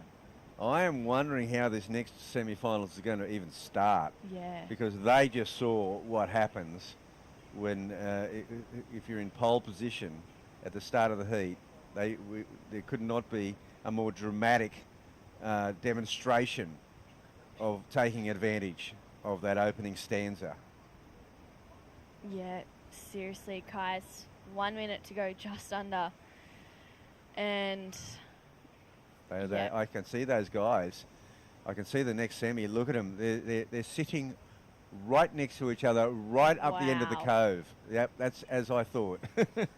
they don't even want to give that inside up. It looks like Joel Vaughan may have the inside of Kehu there, if my eyes are serving me correctly. But holy moly, Kyuss King. 30 seconds to go. I think he's just locked himself a spot in the finals for the QS Men 1000. Yeah, men's I think 5000. Ethan's going over to congratulate him right here. Wow. Kyuss might get a victory lap though. And look at these beautiful little waves. And Kyuss will go just to make sure of it. He's just, wow, nice set to come right at the end of this heat. And Kyuss even freezes his opponent out at the last little wave. And look at this beautiful wave. We'll see Ethan get one right after the hooter. I hope they keep filming this one. Well, let's just see the guy, the champion surfer, probably the best in Australia right now.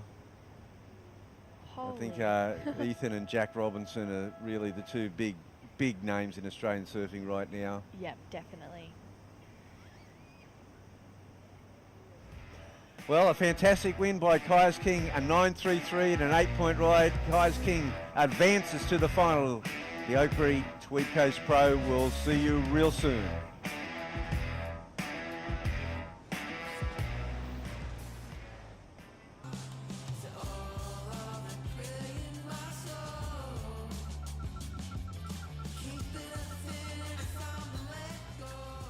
Find your moment at visitthetweed.com.au.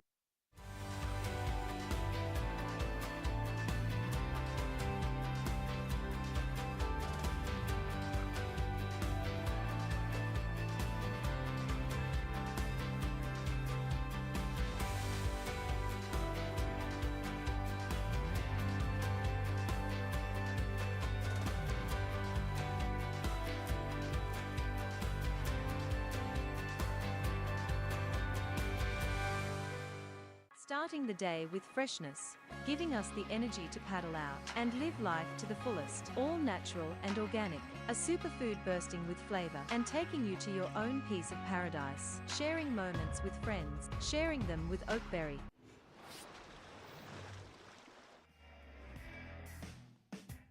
Well, here we are, semi-final number 2.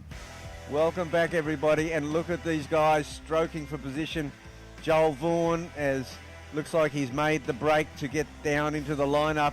They're not going to mess around up in the cove and waste 5 minutes on the hustle for the inside. Joel's gone, no, I'm going. Kehu Butler's going with him all the way. He's kind of herding him down the line. Now, I wouldn't say herding that true. I think it is. Now they're coming back. Yeah, we're seeing like this is like an America's Cup start. Joel double. Wow. Yeah, double. It was a double switch there because he's trying to make a bit of separation. Kehu absolutely was not going to give up the inside. Joel turned around with real intent to take it off him.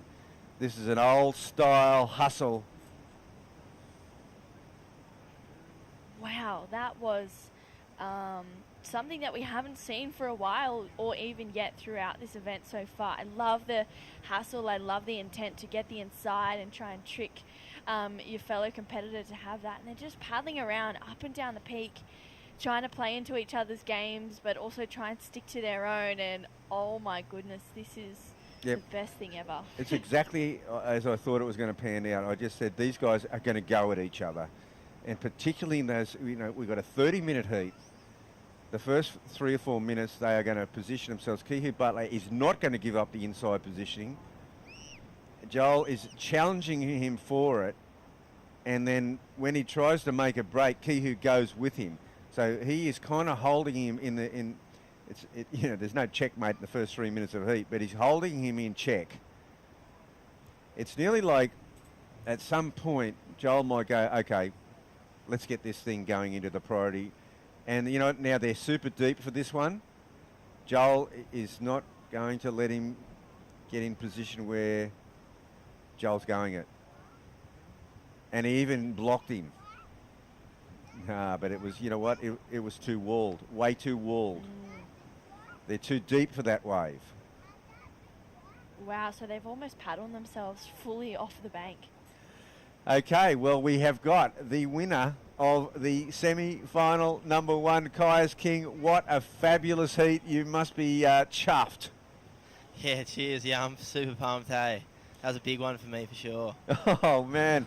At the start of the heat, you know, you must have felt pretty good about your positioning. You had the inside, and, you know, there wasn't a real hustle sort of for the position, and that beautiful wave came through, but you still had to surf it well. Yeah, totally. I knew versing someone like Ethan, it's going to be sort of a big scoring heat. You know, he rips so hard. So, yeah, I kind of just was like, I kind of got to throw everything at it. So that's what I did, and yeah, I'm stoked. Your board looks really good under your feet, and your timing has been, you know, you've really lifted your game today. You know, you must be feeling good amongst, you know, within your own energy. Yeah, totally. I'm feeling really good right now. Got a good crew around me, and yeah, I'm just pumped. It's a beautiful day. The waves are really fun. It's kind of getting better, I feel like, too. Little, like, Trestles, California vibes. So, it's real fun. And you've spent a lot of time at Trestles. And tell us about that slob air. I mean, that was, you know, the boost was amazing. Yeah, cheers. Well, yeah, I was seeing all these fun double-ups on the inside, and the sections are super fluffy and nice. And, yeah, I was like, if I get one, I'm just going to try and huck something pretty big. And, yeah, I managed to pull it off, and they liked it. So, hell yeah, I'm stoked. Guys, can I just say, this is probably your best result to date so far into the finals. This isn't a question at all, it's more of a statement about how proud I am of you. You're surfing incredible, and I'm really looking forward to seeing you in the finals. Such an amazing achievement. Thanks heaps, Drew. Yeah, appreciate it. No, I'm stoked, real pumped. Well, we'll let you get ready for the final. You've got a big one left, mate, and all the very best. Give him hell, Thanks, Kyuss. guys. Cheers. Thank you. Wow. So amazing for Kyuss to be into the final against either Kehu Butler or Joel Vaughan. No scores on the board just yet. Well, this chess game has taken on a whole new dimension because we just saw a pretty good set of waves coming through, and these guys have hustled themselves out of position. And now, you know, there's more waves. Now, Kehu Butler has really got the inside in this one. Joel Vaughan has been trying to go around the back of him and get right in his face in the block position. But Kehu has been pretty steadfast. He's going this one, though. Okay, the heat's on. Wow. Kehu Butler draws first blood. And they're super deep, but this wave looks pretty promising, True. He looks like he's got a nice wall ahead of him. Look for the finish here. Wow, vertical snap, and he goes wide. Joel Vaughan, you can see, just motoring down to the wide position. Kehu would be looking for the 1-2 combo here. Go wide. Here's another bomb set. It's the wave behind. It might offer something for Kehu Butler. Joel Vaughan having a look at it. It's too straight and flat out where he is. Is there a corner for Kehu Butler? And doesn't look like it, but it's going to settle into a more civilized priority rotation now. So that was a dynamic start. Wow. So here's a replay for Kehu Butler. Great carve to slash to start this one off. Bringing it around again, throwing so much spray as we know Kehu does. I love the high line there and puts it up there for a nice finish. So Kehu gets the first wave of the heat and the priority rotation is in play. It locks in at a 4.83 and a nice looking set to roll through. And it looks like it's coming right to Joel Vaughan. He will see this and flip out. He will just go. He actually could be coming from a deeper position on this. It's got a big taper on it, but he looks pretty good where he is. Joel Vaughan up and riding on his first wave. He's got to answer a 4.83. Slashing cutback. Now he comes onto that inside bank. He'll make the most of this. He's going to go to the air. No, he's going to float. Is there more to it? Yes. But doesn't quite get the finish I thought he might. No. Wow. Not a bad opener, but it's not super spectacular. Yeah, wow. So Joel just getting his feet in the wax. Here's the replay. A really nice looking wall ahead of him. So carving to start this one off. Joel Vaughan bringing it around again for a second and gets a little bit caught behind here and goes up for a float. puts it up there and tries to get another little combo there. Unfortunately, the wave just comes off in front of him. So a score to lock in for first of Joel. Smaller scores on the board to start this one off, so no one's really run away with it just yet. Well, we've been spoiled, haven't we? Spoiled. We've seen a massive opener there by Kyuss King in the first semi-final. This one seems to have come back to the pack a bit, and it's a bit more traditional how we've seen throughout the tournament. A 4-8-3 is a solid start still, because you've got to compartmentalise every heat. We won't be seeing 8s and 9s every heat, but we are getting towards the final. We are getting towards the final, so these guys both capable. But gosh, what an exciting start to this. I think Kehu Butler got the better of that first exchange, and it certainly reflects that on the scorecard. A 3-5 for Joel Vaughan, and as you said, True, he got caught for that one part, and then as he came around and went vertical for the snap, the wave just fizzled out completely. He wasn't able to complete that. That definitely would have got him into the 4-point range. Yeah, for sure. I think, it's not the best start that you want to have, but considering that there's not too many waves coming through, not much going on, I'm sure that Joel and Kehu are just feeling okay about this, but looks like we've got a bit of a paddle going on here. Yeah, Kehu will go for this one for sure. Joel just sort of edging onto it competitively, keeping in his wheelhouse. Can't get too close. So Kehu Butler's looking so crisp on this wave, and he's going to get another foam climb, just so crisp and so sharp.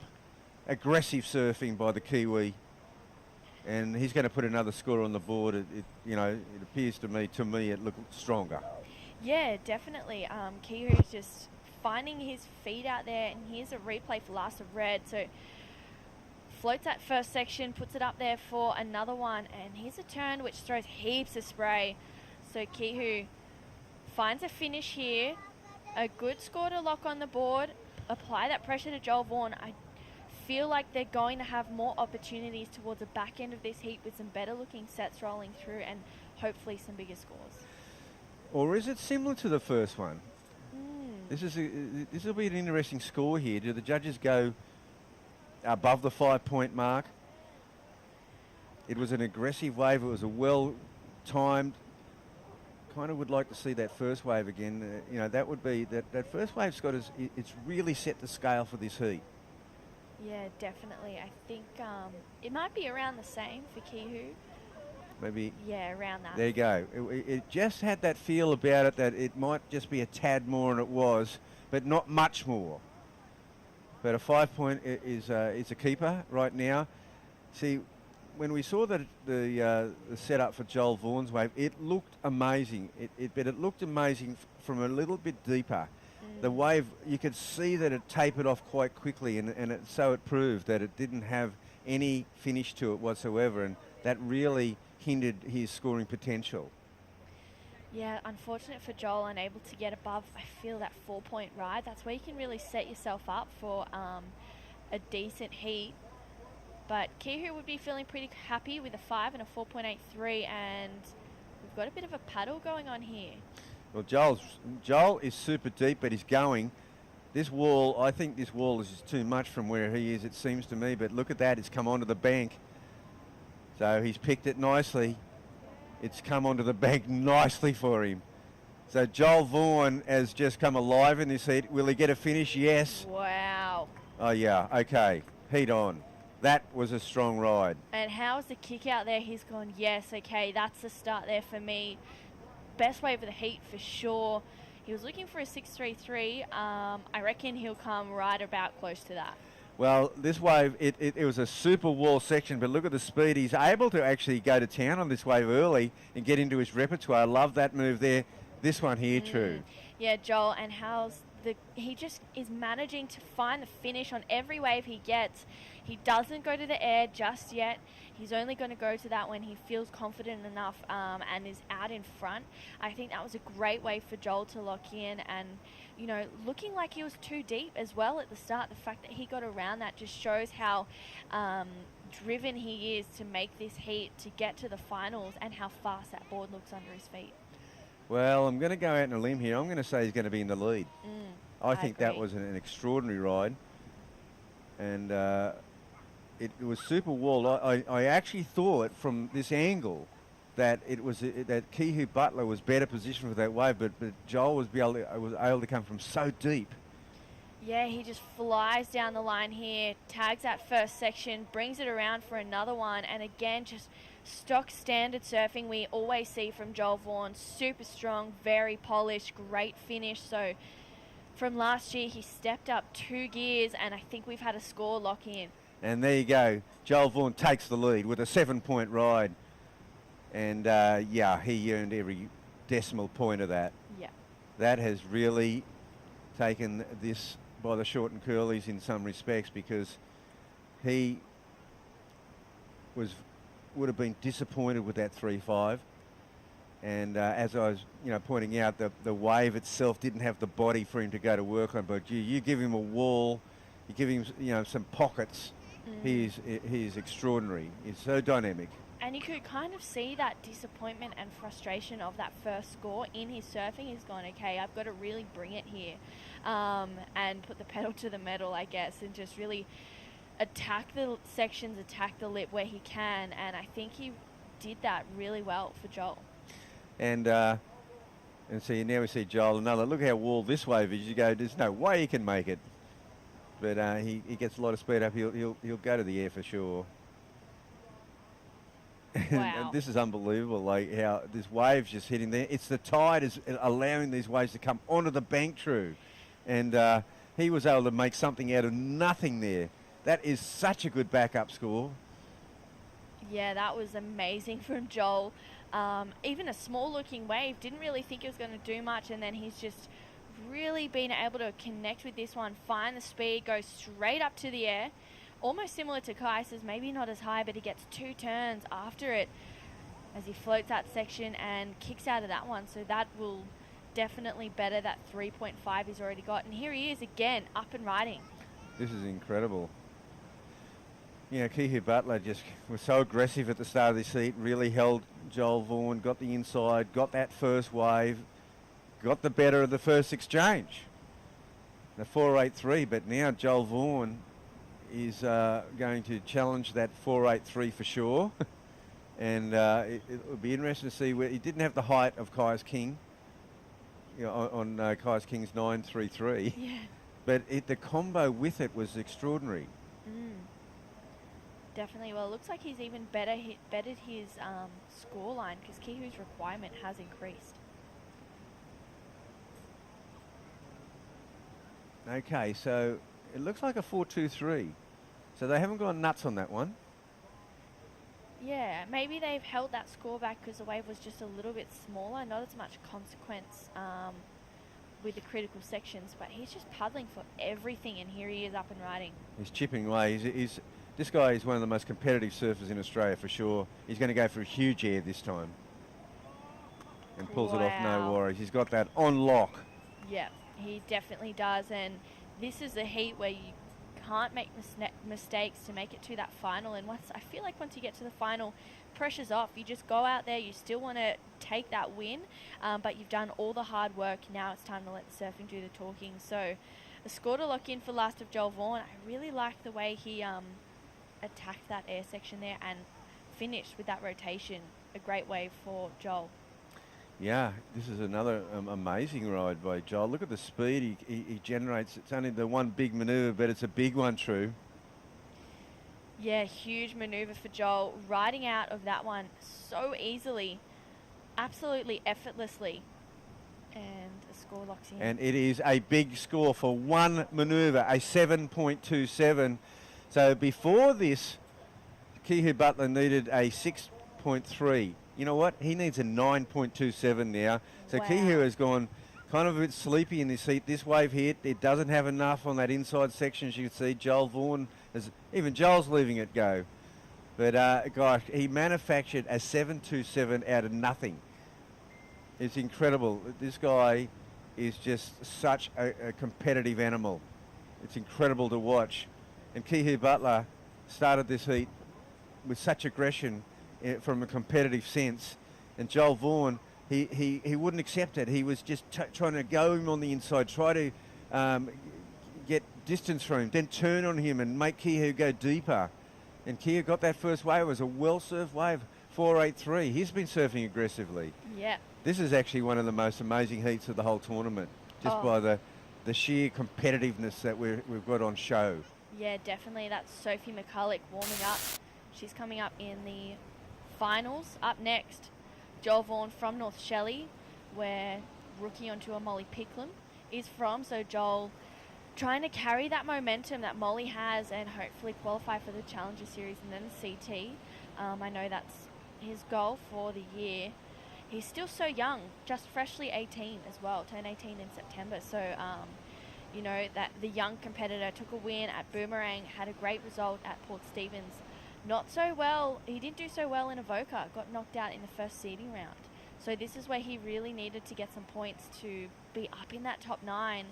And so far, he's solidified a spot in the final, but Kehu, he's still such a fierce competitor, a fierce surfer from Mount Maunganui in New Zealand. So he's chasing a 9.27, and he's almost like an Ethan Ewing, you know.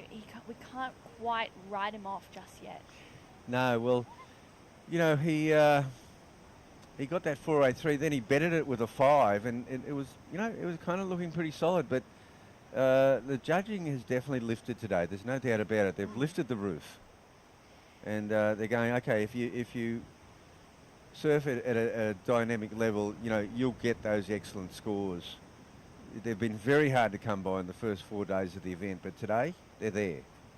Yeah, they definitely are, and I'm surprised Kehu, you know, has allowed Joel to catch so many waves under his priority. He got that 7.27 under Kehu's priority. So, you know, granted it was a smaller wave, That's maybe right. not as far out. He did manufacture that score, turn nothing into something.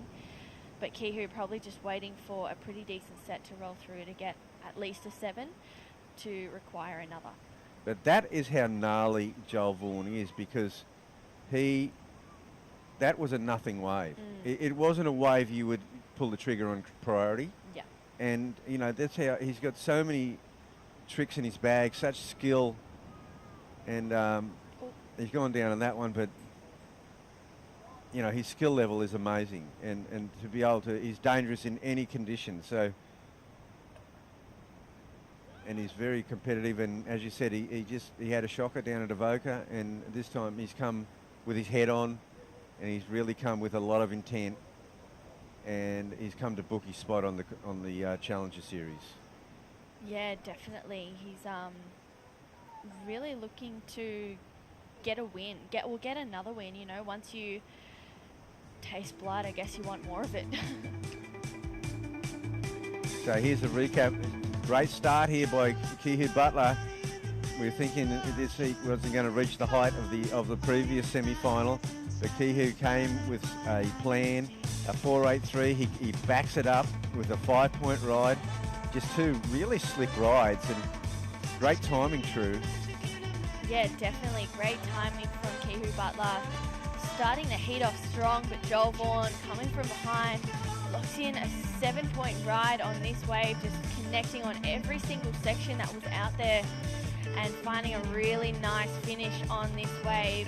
And here's a 7.27, making something from nothing, goes to the air. Huge rotation from Joel Vaughan, and it's now allowing him to sit in the lead with 7.5 minutes to go pretty comfortably for right now. It is a fairly comfortable position, because a 9.27, I still think it's very similar that, you know, I mean, in the last semi I said that, you know, Ethan needed a 6.5 to get into the heat at this particular point. He needed a bit more later on, but I think that's what is required now. I think he needs to get a 6+ to get back in this heat. 9.27, it's just a bit much to ask for without, you know, doing something freaky. Yeah, for sure. And there's Sophie chatting to Jay Bottle Thompson, just getting herself prepared, ready for the final against Dimity Stoyle, who's been a classic throughout this whole event. Dimmy is just a classic. She is, isn't she? She's very excited because after today, she then has a party tonight, Need to Freak, where she's doing she's discoing at that. Oh my gosh. So she's ready to rave all night after hopefully taking the win. Well, what a great day for Dimity Stoyle. Like, you know, regardless, she's going to party. She's in the final of a QS 5000. Yeah. And she's such a character. You know, we loved having her doing some commentary and the colour around the event. And here is Joel Vaughan. What's he going to do this time, True? Goes to the air, rides out again. So Joel just having more fun with it out there. I don't know if that's going to better that 7.27 or even that 7. I don't see it. Yeah, me either. But I think catching more waves and just being more comfortable out there before the final is the way to go. Oh, it gets under your nerves too, under your skin when you're watching going, well, the guy's already got a massive lead. There he goes again. Kehu, he's playing it pretty cool though. You know, he knows he needs a real bomb, one that lifts up a little bit further out. We have this incoming tide. The tide's pretty good right now. And, you know, there's 5 minutes to go, just over, and then it's finals time. So time is a real factor here. It's kind of the enemy of Kehu, and it is the ally of Joel Vaughan. A 9.27 required. I still think he needs 2 waves, and we're running out of time to get 2 waves. Yeah, definitely. And Joel, again, just getting a 6.33 under Kehu's priority. It didn't go into his top 2, but having that as a throwaway, I mean, that's got to say something to Kehu. He's got to take to the air. He's got to find something that's going to allow him to do that, to find those 2 waves. But I feel like once he gives up that priority and gets a score, Joel is not going to leave his side. Well, Kehu Butler just, it was a definite exclamation there because he was standing up on his board. He was willing a set in from the Tasman Sea. And he looked out the back and, well, there is something there, but it looks like the energy's gone wider to a much wider position down the beach. It may come back onto the bank again. He's going to paddle, like, yeah, he's going to see how it's gone way down the beach, and the one behind as well. It's very small up here, and again he's motoring on this one, but I don't know. He might be able to get the corner of this one, but no. See, it's no dice. So there's another valuable minute wiped off the clock, which is a minute closer to Joel Vaughan exceeding not his own expectations, but certainly his last few events, and making it into the final where he will come up against Kyuss King. So it's going to be 2 young guys. I mean, Kyuss, 21 years of age, Joel, I think he's still surfing in the Pro Juniors. Yeah, Joel had a win at the Central Coast Pro last week. I think he potentially finaled in the Redhead Pro Junior as well. So he's just come off a win at the Pro Junior, really needing that confidence after an early knockout at the 3000 at Avoca. But any more confidence in Joel Vaughan, and yeah, I think I don't even know what kind of Joel Vaughan we'll be seeing in the final, because he'd be feeling pretty good. Well, that one thing's for sure, he's had plenty of heats. Yes. He's had plenty of heat practice. He is so well grounded and so well drilled in the art of competition surfing. There we go, Sophie. Getting herself prepared, about to paddle out 2.5 minutes until the finish of this heat, and then we'll see the finals make it out in the lineup. Dimity Stoyle, Sophie McCulloch for the women here. A 9.27. I think Kehu's now going to have to try and focus on that single score, because 2 minutes just might not be enough time to catch 2 waves. No, and that's the cruel irony of this, is that he hasn't really been able to do anything since getting that 5-point ride. He then was on the wrong side. See, how this started was Kehu, he created the rhythm. He created the rhythm by really holding on to that inside positioning. Joel was they were both aggressive. Joel was aggressively trying to take it off him. Yep. He wouldn't give it up. He got that first ride, but then what happened was that it eventually put Joel in position to get his opening ride, where he got the 7. Yeah, seriously. And the 727 was outside of priority, and here he is again outside of priority. He's staying busy, but Kehu's gone it. Well, he's got to do something. He's really got to put pedal to the metal here. And a nice ride, a solid ride.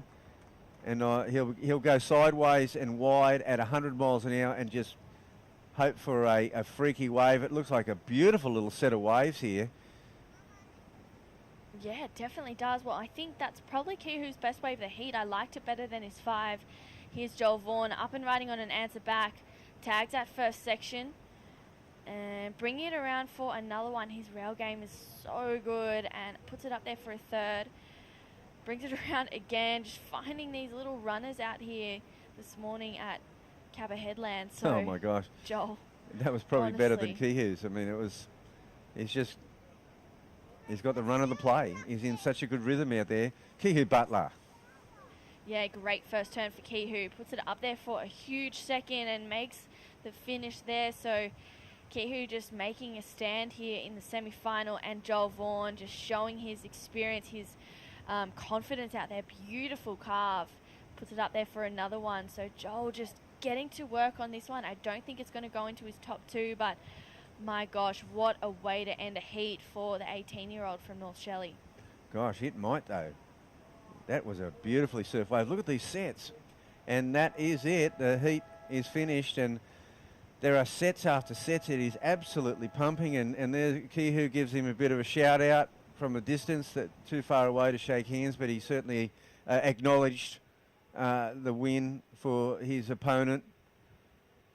And the guys will come in. Joel Vaughan advances to the final. He'll meet Kyuss King in the final of the Oakberry Tweed Coast Pro, and we're into the women's final, and we will be back real soon.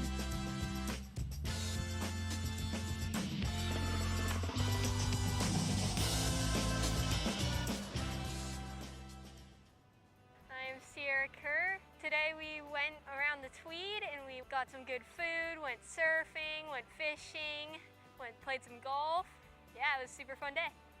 Some of my first memories of surfing Tweed are just exploring the beautiful back beaches, having some fun surfing around with my dad. All the beaches all the way down the Tweed Coast are just coves with headland after headland, and it's just so beautiful. This whole Tweed Coast region is very, very special to me.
Welcome back. We've made it. This is the final of the Oakberry Tweed Coast Pro, the women's QS 5000.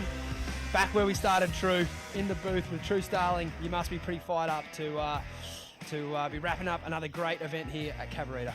Oh my goodness, I've just had 2 incredible heats back to back. I'm hoping that we can finish this one off with an exceptional heat from the ladies, Dimity Stoyle and Sophie McCulloch.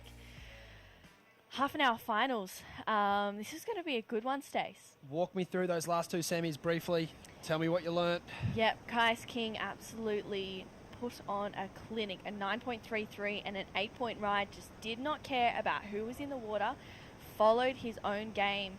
Joel Vaughan taking out that last one, a 7.27 and a 7 against Kehu Butler. So Joel wasn't able to get the inside at the start of that, but that just meant that Kehu was in rhythm, but not with the best waves out there. And Joel just making the most of all the sections that he had. And he had 2 7s, and I think he also threw away a pair of 6s as well. So he was absolutely on fire. The gentlemen have finally picked up that the judges want to see a little bit more. You mentioned a bunch of massive scores being thrown down there. So the level is rising at finals time. My name's Stace Galbraith. Joined me in the booth is True Starling. I've had way too much coffee today. I can barely get my words out. The froth is palpable. We have a stacked heat here for the women's final. Dimity Stoyle and Sophie McCulloch. Look, I would say Sophie's been one of the form surfers of the event, but Dimity Stoyle is definitely coming home with a wet sail. She had basically a 4-minute heat in her semi-final, so I'm sure she's looking to carry that through into the final here as we have sets approaching. True, I wonder if we'll get action underway. Yeah, well, Sophie looking like she's sitting out there with first priority, and we've seen, sometimes that inside, I should say. Sometimes we've seen that play in people's favour, and for the likes of Kehu Butler, unfortunately, just put him in rhythm with not the best waves of that heat. He only caught 2 waves until the last maybe 3 minutes or so, and then that's when he kind of had that wave count increasing. I'm looking forward to this one. Dimity, we all know that she's going to have a great day ahead of her. After this, she's going to the Need to Freak as well, which she's so excited about. Headline act, Dimity Stoyle. Yeah. Beach all day, rave all night. This is going to be a good final. Unofficial after party, I think, for Dimity, regardless of the result here. A huge result, but I'm sure she is looking to take the win. It's been a while between drinks for young Dimity Stoyle. I've noted a lot of quarterfinal finishes in her career over the last couple of years at these major events. So I'm sure she'd be stoked to break into the final, but she doesn't want to leave it at that. She'd really want to take this thing out. Yeah, definitely. She's looking hungry and ready for a win. And I think she's ready to be back on the CT again. She's has a new major sponsor. She's being backed. She's having fun. There's no pressure on her shoulders now, that's a dangerous Dimity Stoyle. A Dimity with no pressure, it's definitely not one that you want to come up against in a heat. But on the flip side, Sophie McCulloch, she only had her first ever QS win at Phillip Island this year. So Sophie, she wants to back it up with another one, and she's been dropping heat totals of 14 plus pretty much every single heat. Every single heat, you're right. I'm glad you had that little bit of information to share there, because I was trying to rack my brain and think about Sophie McCulloch's career. I know she's had multiple big heats where she's looked like the form surfer of the event, but I just couldn't think of a time she'd put it all together. So recently a big win down there at Phillip Island. As we see both surfers having a good look here. Dimity definitely making sure of it here that Sophie rides this wave up and riding. First wave of the final, a nice carving manoeuvre there. She looks to regain her speed through the inside, and she'll make the completion, which has been a hallmark of her surfing throughout this whole event. She's been super solid on her feet and making very, very little mistakes on her way to the final here, Sophie. Yeah, definitely. I think that was a good start for Sophie McCulloch. I'm not too sure if it's going to come to play towards the back end of the heat. There's still 23 and a half minutes to go. And so many waves to be ridden. So Dimity now has this selection of the lineup, and the waves coming through are super fun, and the good ones are so identifiable out there. You just see them, and it's pretty clear that they're going to offer at least 2 to 3 good turns out there. Someone who certainly managed that. Vaughnie, how are you, my friend? Another heat win. You must be over the moon into the final here at the Oakberry Tweed Coast Pro QS 5000. Yeah, I'm really stoked to be in the final. Super fun waves. You must just be frothing to get back out there, mate. You will stay in that jersey. Are you the kind of surfer that will take that off and re-tow it like Mick Fanning, or will you just leave it on and get straight back out there? Oh, no, it's on now, so I might as well just leave it on. I'll probably take it back off. But, feeling good and, stoked to be in the final. You're on a magic roll. We've seen plenty of surfers do this over the years. What does it feel like to be that guy who's at the top of his game at the moment? Yeah, it feels really good. I'm not trying to think about it too much. I'm just trying to go out and surf and have fun and, just really enjoy it. And, that's what I'm really doing. You mentioned you're really keen on trying to stay present in these heats when we spoke to you earlier. Have you got any cues or any help with that to make that happen? Because obviously it's a buzzword. Everyone likes to say they want to stay present, but it's a lot more difficult than that, isn't it? Yeah, it's pretty difficult, but I just try to keep it simple and just focus on my breath and focus on what's going on, and try to just breathe and slow myself down, and that usually does the job. Oh, you're looking slow in the mind perhaps, but fast on the waves, Joel. You're on fire, mate. We're looking forward to watching you in the final. And, mate, have you got anyone at home back on the sunny coast you'd quickly like to check in with as a final word before you head out there? Yeah, I want to say thanks to all the guys at North Shore Border Eyes watching. I've had some good messages, and I'm sure my mum's watching too, and all the family back home, so I'd like to say thanks to them too. Not done yet, mate. 2 more waves. Good luck. Thanks. See ya. What a classic.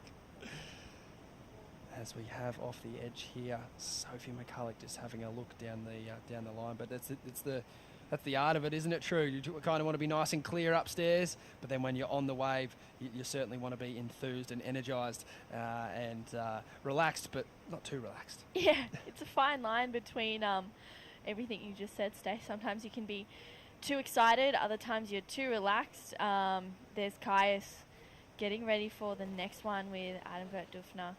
He's coach at the moment. I don't know if you saw his heat, Stace, but I had my jaw on the ground. An 8-point ride within the first 5 or not even 5 minutes of the heat, and then backs it up with a 9.33. Under Ethan's priority, I'm pretty sure, was just absolutely insane. I think that's the 2 highest scores of the whole men's event in the one heat. Yeah, it was the highest heat score of the whole event so far. 17.33, so good time to do that. He has one more to go though. That character also up there along with Kyuss's coach, the man in front there, was none other than Justin Gain.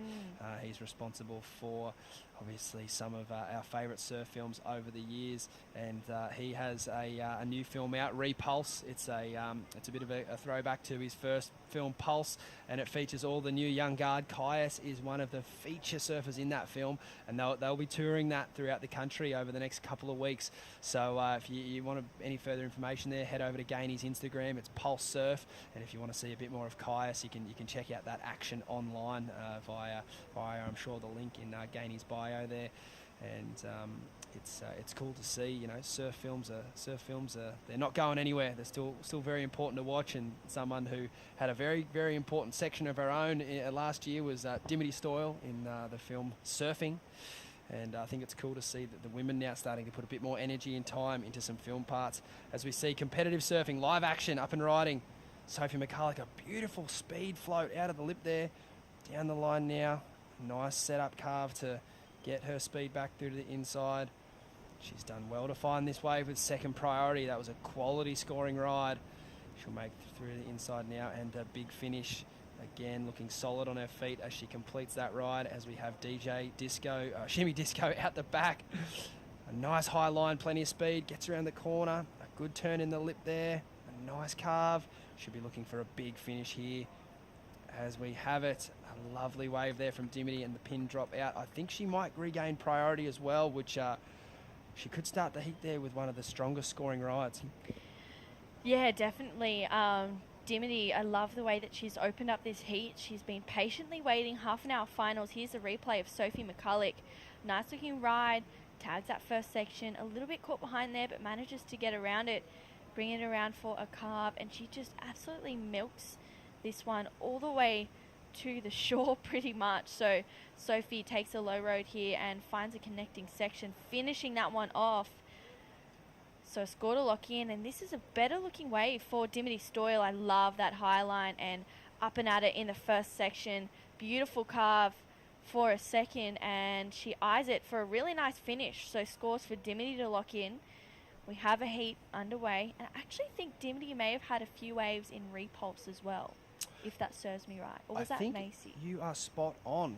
It could be both, actually, because I know Gainey spent countless hours on the sand at all these locations. I think there was some good surf down here when he was making that film, so he got all the action here.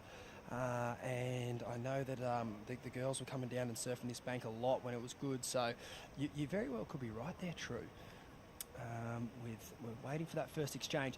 Dimity Stoyle, a 7-point ride. That is how you want to start the final. She also regains priority, which is massive in the context of this heat.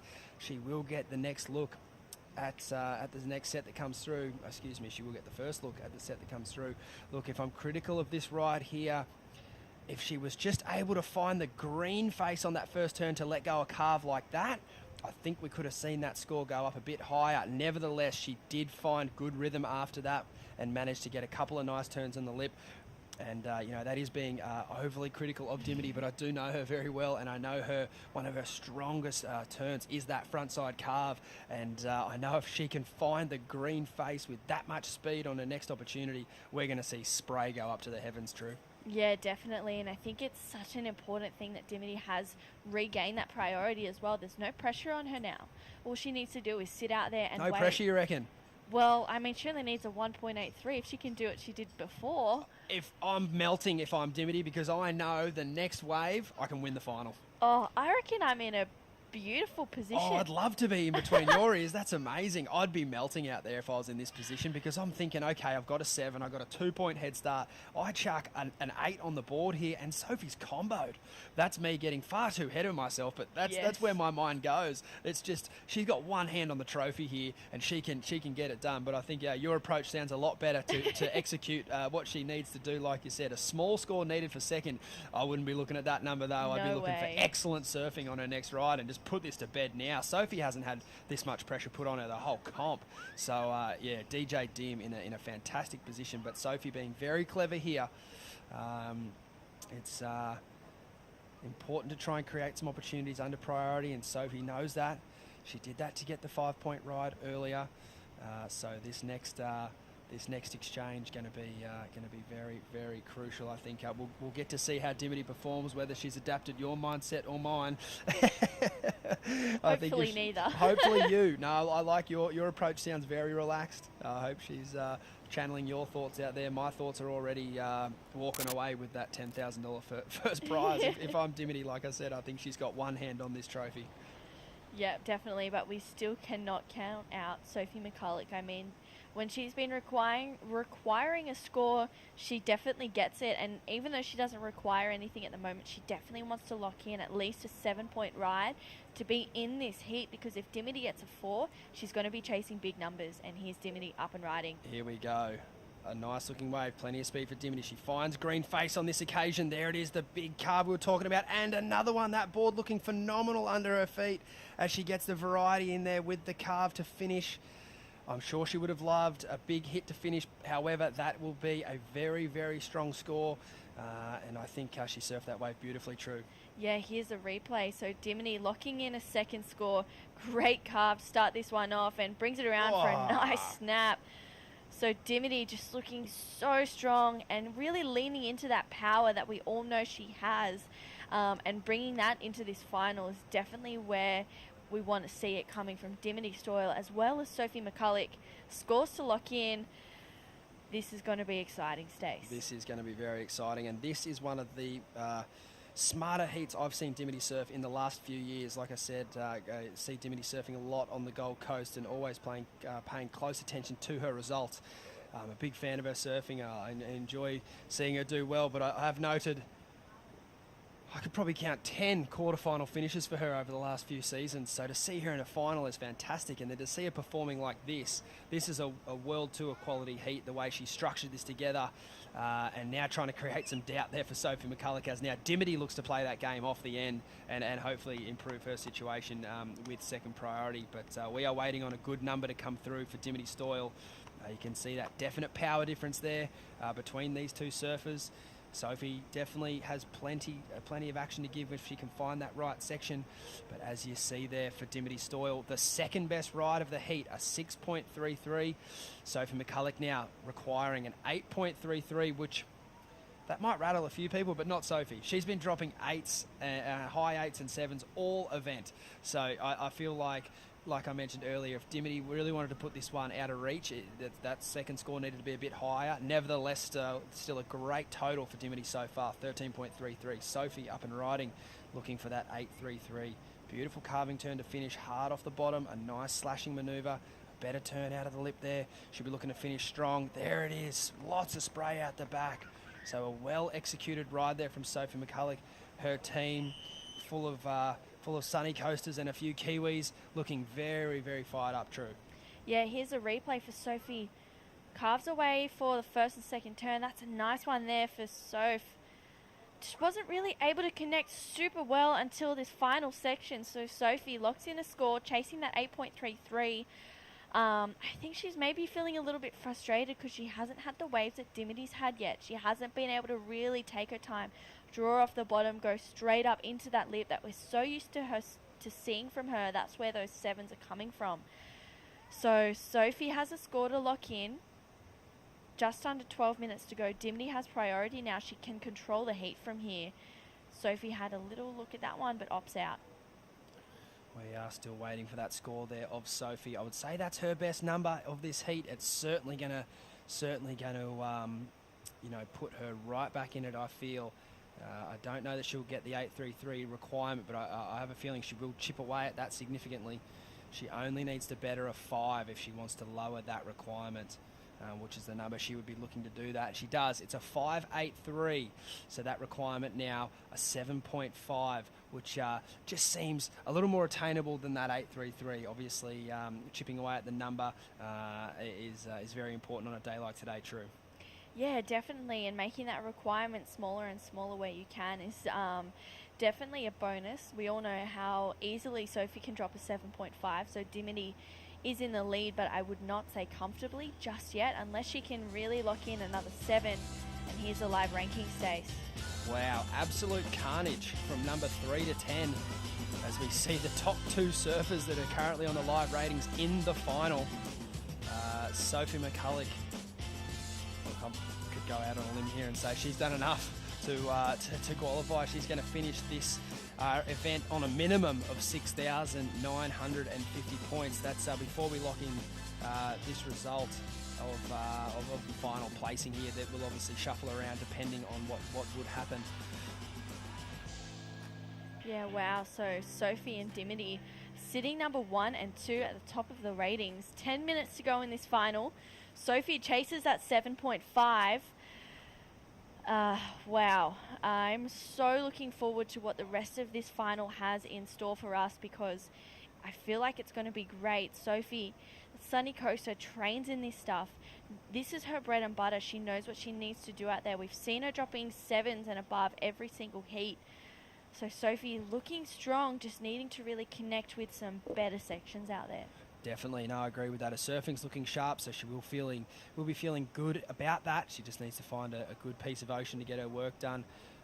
Look, it is a tight tussle for the top there. I believe the points we noted were both surfers being allocated second position points. So whoever wins will actually take the lead of the regional QS ratings. So they're certainly making the difficult task for the people behind them to overtake when it comes to Newcastle, because there's a bit of daylight there between third and the rest. So a lot of points being amassed here from these young women as we see Sophie up and riding, looking to better the 5.75. If she doesn't do that, she will try to better the 5.83, but that won't be the case on this occasion. So that's where Sophie McCulloch's head's at the moment. If she can't get the 7.5, she'll be trying to chip away at her best score to try and lower that requirement and just try to reel Dimity Stoyle in one ride at a time. Yeah, definitely. But Dimity just sitting out there looking pretty calm, just waiting for a good set to come through, keep Sophie off it, because she knows that if Sophie is on a decent-sized wave, she's going to be able to drop a 7.5 plus every day of the week. So Dimity just needs to be really calm and calculated with her decision making towards the back end of this one. Definitely, and she's let Sophie get a little bit of space here down the line. Sophie McCulloch up and riding. A nice first carving manoeuvre. Another turn in the lip there. She'll look to generate some more speed down the line as she comes up to the finish. A nice finish there for Sophie. I feel like if she was to better her score there, though, she might have needed to be a bit more dynamic on the finish. A good scoring ride, but if she really wants to chip away at that requirement, she'll need to better the 5.83 True. Yeah, definitely. Here's Sophie. Great carve to start this one off. I love her arm in the water there. Unfortunately, this one just not really offering too much. She gets to this end section, rides out cleanly. So that'll be a nice score for Sophie, but I don't know if that's going to lower that requirement, Stace. But it's good to get your feet in the wax. 7 minutes, 20 seconds to go. She can catch waves, try and lower that requirement as much as she can, but if Dimity Stoyle sees the set coming, she has the pick off the lineup. Definitely. She did really well there to create some space from Dimity, but like you alluded to, True, not quite sure it's going to go over, and it won't. It's a 5.5, and although you would note that Sophie's two-wave tally did increase, it essentially doesn't help her situation because it's not her top-scoring ride. If she wants to win this heat, the 5.83 will have to be her backup, and she will need a much bigger score in that first column. So we will wait and see how the rest of this heat plays out for Sophie. There are 6.5 minutes on the clock, and again, a bit of daylight between these two surfers here. If I was Dimity, I'd be keeping a very close eye on young Sophie with 6.5 minutes remaining. And I think Dimity's inching a bit closer towards Sophie now, just to make sure she doesn't get a free look at anything that could be a 7.5. Yeah, definitely. Smart decision from Dimity. She knows just how well Sophie surfs and how easily that 7.5 can come to her. But Dimity, if she can, keep her off as many good waves as possible, then that's the way that she wants to do it. Definitely. Sophie looking at a wave here under priority. It's going to have a nice little bowl here on the first turn. That's the attitude. That's what we want to see. If she's going to start chipping away at that score on those smaller waves, I feel like she will have to oversurf those smaller waves to try and extract a big score out of the judges.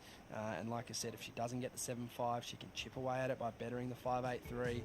Here's a recap, True. Dimity's first ride. Yeah, Dimity, I love the high line there as she brings it around for a beautiful carve. And we all know how well she finishes this one off. So Dimity locks in a 7 for that wave. And here we go. Up and riding again, just great carve snap. Start this one off. And a beautiful finish for Dimity. She's absolutely on fire. And Sophie just able to connect out there with some great sections. Not able to find bigger walls like Dimity, but I tell you what, if she does, she's a force to be reckoned with. Red hot surfing. Sophie bringing this one around. I love that great carve, and she's able to find some really strong finishes on her waves. Just unable to capitalize on those higher scores that we've seen from her. But you know what? She's 2 points off Dimity Stoyle. She's had a great heat so far. We're under 5 minutes now to go. Wow, that recap was a real good exhibition of what these two women have been up to. I think that you could definitely note that Dimity's found a little more power in the green face, pushing through her turns a bit harder, but Sophie McCulloch has been ultra dynamic and showing plenty of variety as well. So I think the judges they've definitely got this one right, but it's Sophie McCulloch who certainly got some momentum now going into this last couple of minutes. The only problem is she doesn't have priority, so Dimity Stoyle can shut her down on a big wave if it comes, and Dimity more than capable of bettering that 6.33 should that happen. So Sophie's got to play her cards very carefully here. Dimity's going to let her go this ride. Up and riding, Sophie McCulloch, good speed down the line. Nice drifting snap out of the top there, hard off the bottom, a nice turn. Again, great energy. That is the kind of surfing she will need to do. Just no downtime in between her turns. Snap straight into the next bottom turn. Unfortunately coming unstuck, but that's the spirit, True. That's what we want to see. Yeah, definitely. Just shows how much Sophie wants this. She's trying on anything that she can.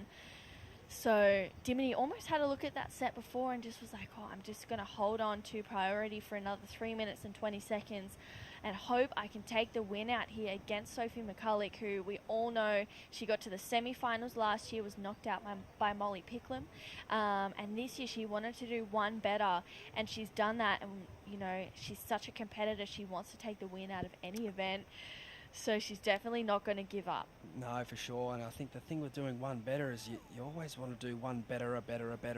Yes. And she's in the final now, and I'm sure she wants to win more than anything. We are greedy, aren't we, Seth? Yeah, competitive athletes, always looking for one more, which I guess is the reason why you get so good in the first place. But it is a never-ending game, the game we play of competitive sports, and always plenty of high heart rate moments, particularly when we come down to finals time. We've had a big day today. We started with the men's quarters and then into the women's semis, and we find ourselves here with the two women left vying for that $10,000 first prize and 5,000 points on offer. We checked out the live ratings earlier. Both these surfers will be 1 and 2. Whoever takes this out, we believe, if we've done our maths correctly, they will be in the lead, and they'll be pretty comfortably in the lead. They would almost start ordering their quivers, I think, for that Challenger Series, whoever wins this event. Yeah, definitely. I think, you know, Dimity and Sophie want it just as much as each other. I feel they're both sitting 1 and 2 on the rating, so they could almost both start ordering their quivers at the moment. I feel like they're going to be a pretty sure sign of making it to at least the quarterfinals in the next one down at Newcastle, which has another 5,000 points on offer. 1 minute 35 pretty much on the clock, Stace. This is a tight one. Sophie needs that 7.5. That's the staff from Surfing Australia, I believe. That's Glenn Workman there. So Dimity, I mean, she's been sitting with priority for so long. Can she hold out and can keep those nerves contained for another just over 1 minute? Oh, it's getting tight. Can Dimity Stoyle hang on? Yeah, this minute is going to go for an eternity for Dimity Stoyle. And it's going to go very quickly for Sophie McCulloch, because Dimity, you know what, she surfed a perfect heat, stood up twice, controlled priority, been on the 2 best waves, executed perfectly. It's a real masterclass here for Dimity. She was going to take so much confidence out of this. She's just looking in to double check. Yep, still red in first prio. And can that clock go down any quicker, she's thinking? Yeah, wow, you'd start to think now, 30 seconds to go. Dimity looking pretty good to take the win out here. It's the horizon's not looking too favourable for Sophie. If a wave does come, you'd have to think Dimity will be going. With this much time on the clock, I can only really think that there would be any chance for one more opportunity, if at all. Sophie going to have a little look at this one here. Dimity looks not phased by it at all. There is a bigger looking wave out the back, but I don't think it'll get here in time, so Sophie will roll the dice on this wave. We think this is up. We think this is scoring right, so a nice turn there for Sophie.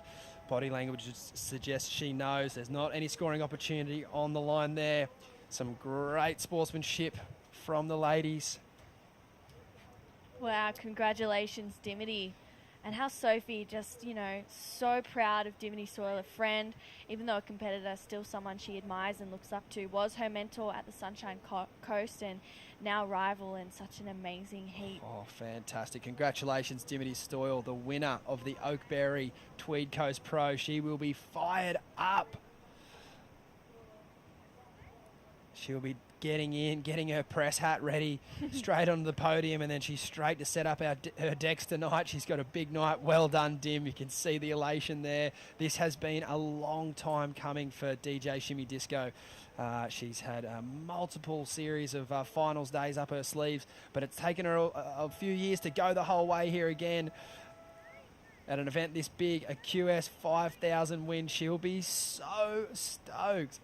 As you mentioned, True, getting some new support there from a major sponsor up at Roxy, and everyone in the office there, I'm sure they're tuning in. They'd be over the moon. Her shaper Darren Hanley's on the beach. I'm not sure if the finals started yet. Kyuss had a bit of a blunder the other day where he did take off before that.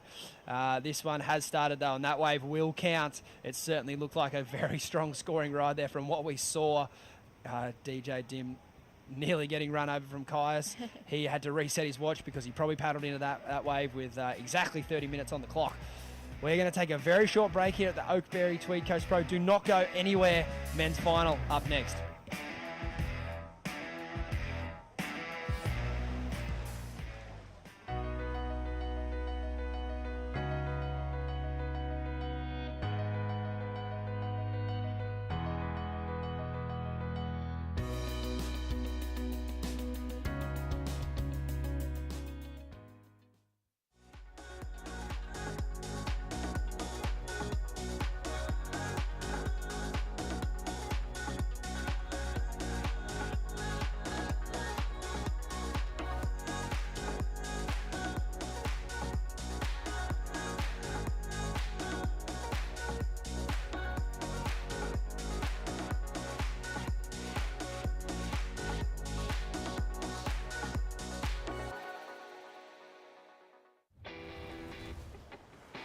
Through my internship at the WSL, plus the personalised experiences and support I have access to a bond, I know I'm well on the way to becoming the entrepreneur I want to be.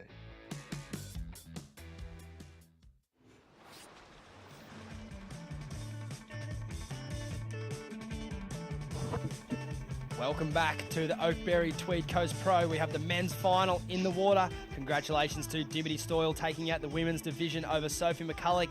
Here in the blue, you're looking at Joel Vaughan, who holds priority and is waiting to get his account underway. And he'll need to get it underway in some pretty hot fashion, Bugs, because Kyuss King started with a 7.33. Here's a replay, mate. Wow, Kyuss, unbelievably on fire. He's picked up where he left off last time. Keeping the speed up as he goes down the line. His timing's been amazing. Just slashing cut back there and he finishes it up. A beautiful opener. So 7.33, that sets the scale. It's a high scale, Stace. The boys have lifted, and the women. We haven't seen 7s and 8s all week, and the conditions are just looking so fun.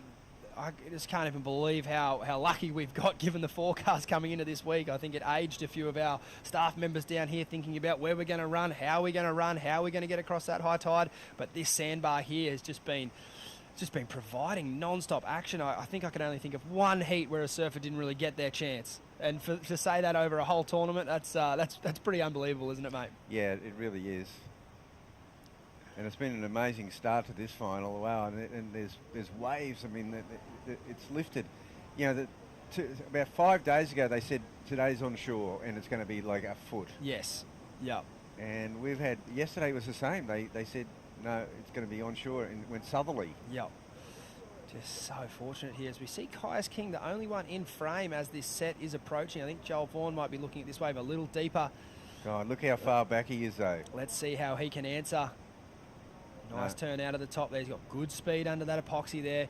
Finds the ramp down the line, but unfortunately the lip just disengaging his equipment there as he took off. As talented as that young man is, he probably needed a bit of a miracle there if he wanted to land that one.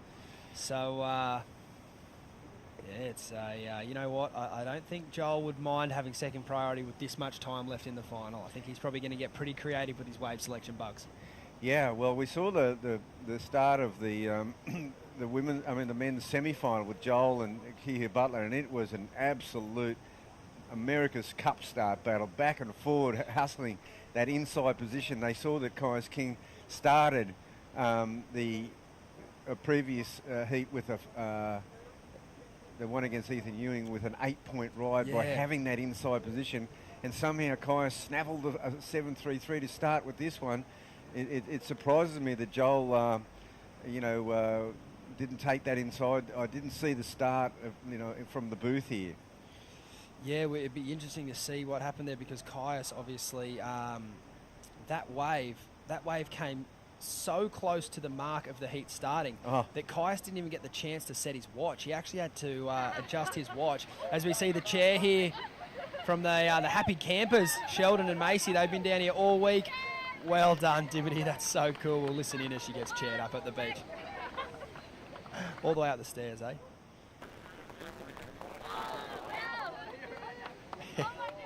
Yes. A couple of those rocks are pretty slippery there, Bugs. I hope we don't get a stack. Oh, gee, it's a big effort to get up all the way up. There's a lot of rocks. And back to the action here, 7.33. So Kyuss got that on the mark as it started. We hadn't even done the changeover on the broadcast team, and I could hear you commentating the start of the final. And Kyuss won't go this one. There is one behind it. So Joel Vaughan. Now he got really busy in his semi-final, and the gain doesn't pull it off.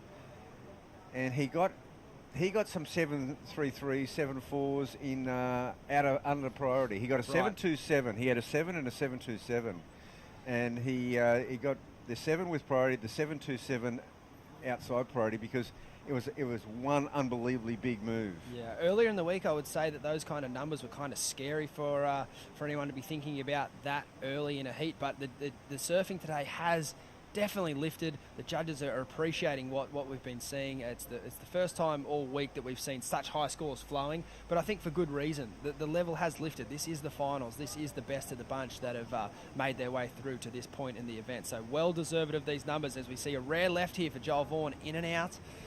I think with this swell direction, a little more from the east, I'm not too sure they're going to have that same punchy ramp as sometimes when the southerly swell comes and the left bends back at you, which is sort of like a rare thing to think about, isn't it, with the swell from the direction it's coming, but it's just sort of the way it plays here on these east coast, the northern tip of New South Wales. As we see a free surfer there having a great time at the top of the point. It's about as dreamy as waves and conditions get. And Joel certainly looked to get Kyuss just second guessing on his line up there. He might try and drag him a little deeper, or if not, try and create an opportunity of his own.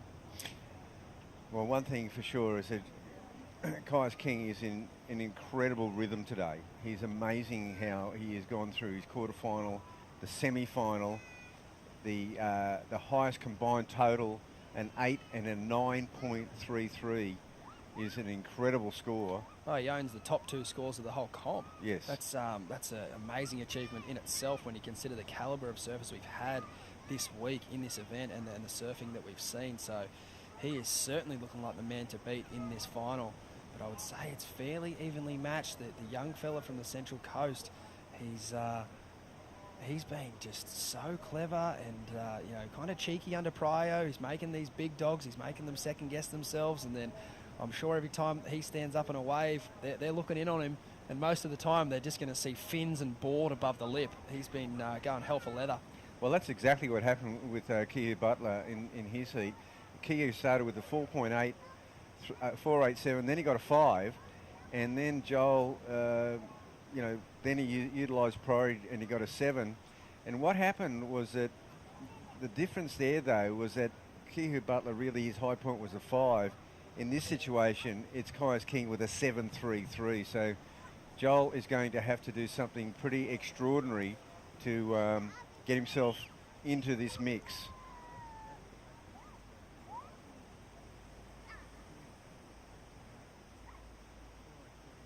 The ocean taking a little bit of a break here.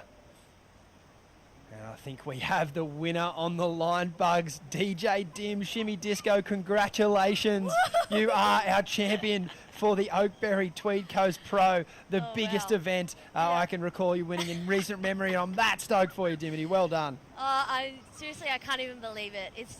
I can't believe it. It's just so good. And it's been so long since I've had a big win. I feel like I've been wanting this for so long, so it feels so good. We certainly have seen that. I think I can think of 100 quarterfinal finishes you've had. I've seen the frustration. I've seen how hard you've been working behind the scenes, and it must feel amazing for it all to pay off here. It feels so good. I've been cheering up my mates at every contest, being in their cheer squad, getting knocked out in the quarters, but still being there for everyone. And I feel like today was my day, and this week, so many things went my way, and it felt so good because I just knew that if I did get a wave, I'd be able to do my thing, and it worked out. It feels so good. Well, Dimity, Bugs here, I mean, congratulations. And we saw relief on your face the other day when you got through that quarter-final. It seemed like it was a real breakthrough. And but you're surfing, that board under your feet, and your surfing's been so fast, it just seems like you've lifted it up a notch. Yeah, I think the relief of getting through that really hard heat was just it was it almost flicked the switch for me, because I feel like so many of those situations have gone against me, and it's held me back into I'm surfing a lot more. I think since we did the surfing movie and we were just free surfing with all the girls, and we were all pushing each other so hard, and I had moments on the Challenger Series last year, but I feel like I would love to put a full year together, and I think this year I'm ready to just try really hard and go for it. And so how do you balance it all between the winning QS 5000s and being shimmy disco? It's so good. I think January and February was a big 2 months of DJing for me. I had a lot of events and just building my career just to back up surfing, and but from now on, I think my goal is snapper, and so I think a month ago I started to knuckle down and just get back into full surf program. And yeah, look to snapper. I think having that event put onto the Challenger Series schedule was like it lit my fire again. I think so it made it clear for me what I wanted to do. Come on, baby, light my fire, Dim. Fire up, love. So good. You did an amazing job on the commentary team last year for the World Tour, but I couldn't help but think, watching you on the sidelines there, calling some of your friends into action, that there was just a little bit of, I want to be back here. That fired me up for sure. Like, Laura and I had the best time with you, Bugs, and Ronnie and Joe, like Stace. So it was such a fun, amazing experience. At the same time, I realized at that point that I wasn't done with competitive surfing, and it's cool to actually want something. It helps you. Go want something and go and get it. Yeah, let's get it. Well done. I'm going to come out and do the prezzo after this men's final. Can't wait to hand you that big old check for 10 grand. And the Masters back in the office, they'll punch in those 5,000 points for you. So well done, Dimity. Thanks so Congratulations. much. We're super stoked everyone. for you. And enjoy tonight, eh? Woo! Let's go. Need to freak. Rolling in. Hot. Absolutely love it. Thanks for all the support. It's just so good. On your Dim. We'll have another chat with Dimity later at the prezzo. It's a fantastic result for her, and I'm sure she'll be elated as we see Joel Vaughan. He's trying to get creative. He's had a couple of attempts here. It's probably the first time I've seen him look a little frustrated this event, just looking in, grabbing his board. He wants to get back out there. There is a set approaching. It's about a 15-second paddle out, so I reckon if he's quick, he could probably get the third wave in that set if he hustles. But we see Kyuss King here having a good, interested paddle at this wave, and why wouldn't you? This wave looks really good. A nice, strong turn off the top here. He'd be thinking he can win the final on this wave. Very similar to Dimity's heat if he puts the two stronger scores on the board. He goes down. Very uncharacteristic fall, potentially the commentator's curse kicking in. We will get a replay here, Bugs. Yeah, you're right, though. It looks like he's going to put a lock on this final, on this wave. Look how sharp his surfing is. You've got to love it. And he saw this section here, he said, yep, and there was a little bit more left after this as well. I think he was eyeing that next section, Stace. He was, and as we know how fatal that can be to your ride sometimes. With one hand on the trophy, Bugs. Yeah. I'm sure you've been in this position before. How do you sort of recenter? Well, I mean, it's not too bad because he's got that 7.33, so it's certainly not a disastrous position to be in. He would have a lot of respect for his opponent, but, you know, Joel hasn't really got much going yet. So Kyuss is still in the box lead. Now, what's not going to faze him is that he can play a few games here too, because with that 7.33, Joel knows that he can't afford to let this guy do what he does best, which is get like a 5 or a 6 point ride underneath priority. And that's what Joel has done. In his semi-final, he was extraordinary what he did.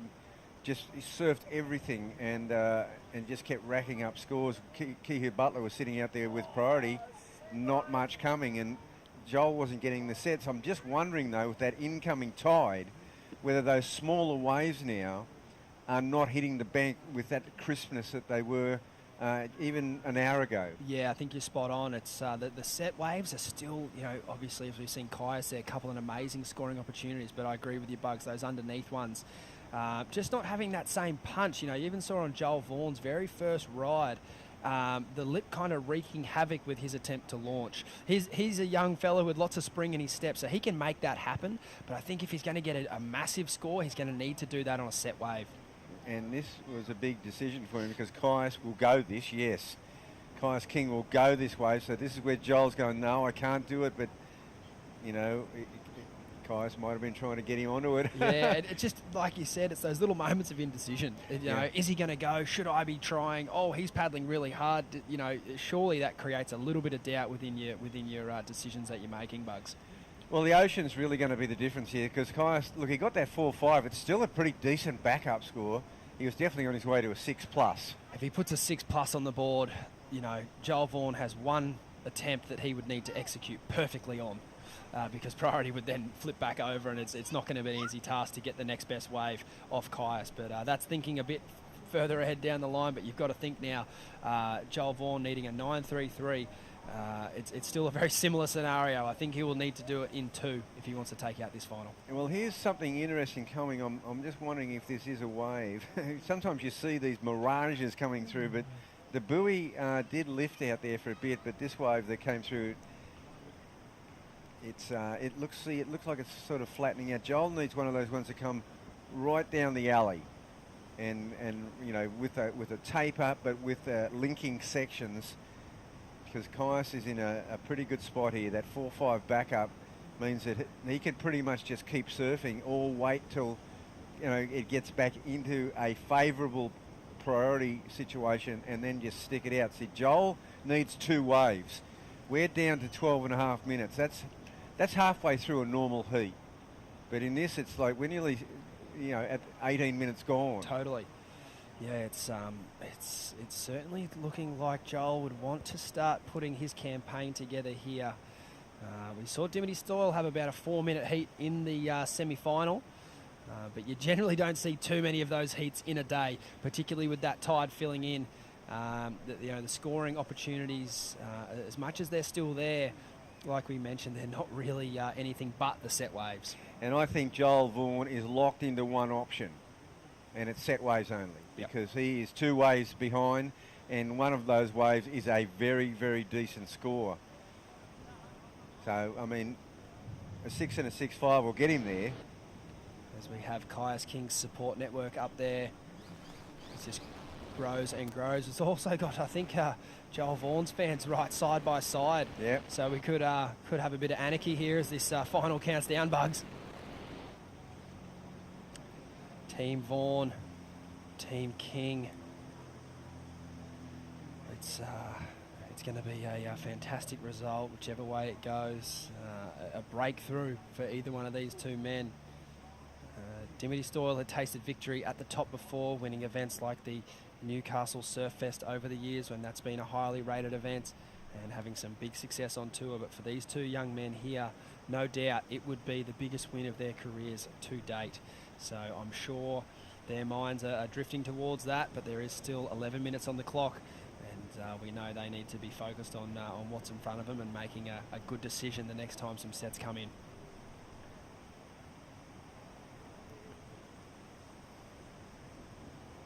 We had the ratings for the women. They were the 1 and 2 on the rankings there, ended up in the final on the live ratings, but I believe Kyuss King, he needed a big result here, and Joel Vaughan, he was actually looking to solidify his position heading into Newcastle. I think I could go out on a limb and say he's probably done enough, but I'm sure he would like to win this event just to lock it away. As we see him motioning towards a wave here, it does look like a pretty stretched out wall. Yep. Doesn't really have a defined peak to let him in. There is a wave behind it. I don't think he's seen it yet, he's just picked it up now, and it is pretty much coming straight to him, Bugs, and it looks like it has a nice tapering wall. He has a look at it, but he lets it go. It's too small. A good decision. That wave looks too small on this occasion. So unfortunately, that's just going to eat up a little bit more time on the clock. We are under the 10-minute mark now, so 2/3 of this heat gone, and we have what looks like to be a pretty large set heading down the point away from Joel Vaughan. That's going to play into the hands of Kyuss King. Again, it does look pretty stretched out, but Kyuss has got a fantastic read on this bank so far. I'm sure he'll make the right decision here. Looks like he will let that one go also. Yeah, the tide's a big factor here. Some of these smaller waves a bit earlier on when it was a bit crisper, they were just standing up off the bank a bit. Joel Vaughan is so fast that he's been able to get into them and just skim down the line, and then do either a really wild air rev or a series of massive snaps. Kyuss has been really great at just plucking the good waves, the quality waves, the superior waves. Speaking of quality waves, this looks like a wave you'd love to surf in your free surf, Bugs. But not enough to... Not enough in a heat, is it? See, again, I look outside and I think I see a set coming. Sometimes it's just wind shear, but, it just seems to me there is something out there moving. Yeah, like you This said, time you I'm can pretty see sure the of it. buoy going up and down. There's definitely some motion in the ocean. I'm pretty sure I'm seeing a set coming this time. I mean, I'm putting. We're it on due the, for one, aren't we? I'm putting it on the line yeah, here, Stace. I'm with you. Let's see some action, boys. As we see, you know, this clock is just disappearing on Joel Vaughan. He's had a fantastic campaign to get to this point. I know he'd love, you know, at least a few more opportunities to show his skill set. I think this set has got to happen for him, or else I reckon it's going to be. He's going to, you know, with 2 waves out, with the fact he's got a hand priority over to his opponent. I don't think Kyuss is just going to go on anything. Good signs here, isn't it, Bugs? Yeah, this wave's going to draw off the bottom and make this wave hopefully stand up a bit more if there is a third one, but it doesn't look like Joel's too interested. I mean... No, it's flattened out. So my Raj has struck again. Yeah, I'm right there with you. I don't have my wave reading goggles on today. I can't pick it. That looked like a set for sure, which is... Kyuss King will be stoked about that. He doesn't necessarily need to ride another wave this final. He's already clearly in the lead. It's Joel Vaughan that needs to get to work, and he can't get to work without an opportunity, so he will be praying. There's some moments on the horizon.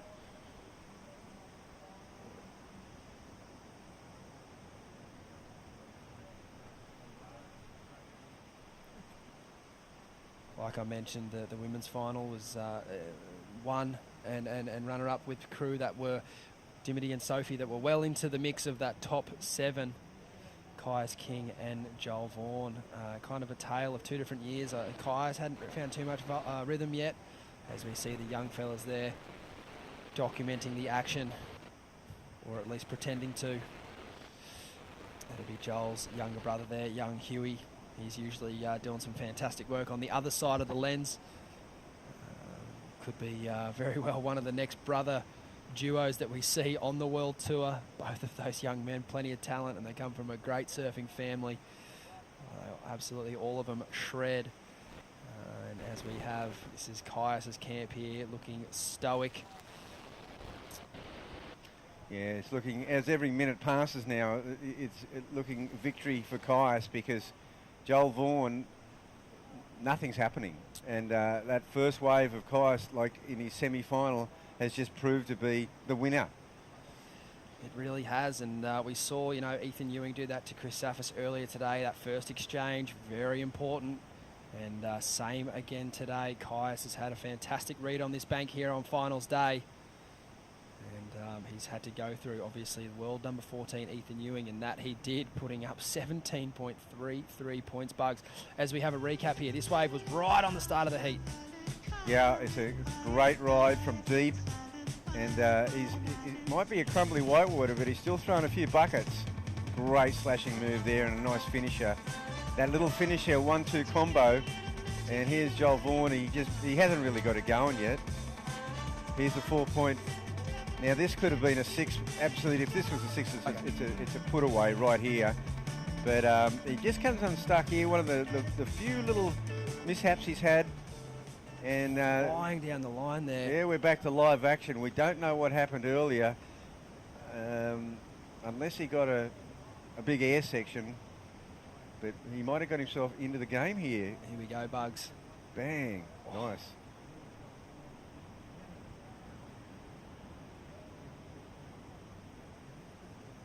That was super neat. Holy moly, that's a good surfboard. That wave didn't offer too much, but he definitely got it going. That's epoxy Pizel there. I think that's going straight back in the cryogenic freeze chamber after this event. I think if Joel can secure himself a spot in the Challenger Series, which it's looking likely at this point, I'd be very surprised if we didn't see him on that style of equipment once we get down to potentially smaller Snapper or even Manly to start off that Challenger Series. I think next week in Newcastle, we are expecting a week of Newcastle-esque conditions, Bugs. Plenty of rain, plenty of wind, plenty of swell. Certainly leading into the finals days down there, it's looking like it'll be very, very entertaining.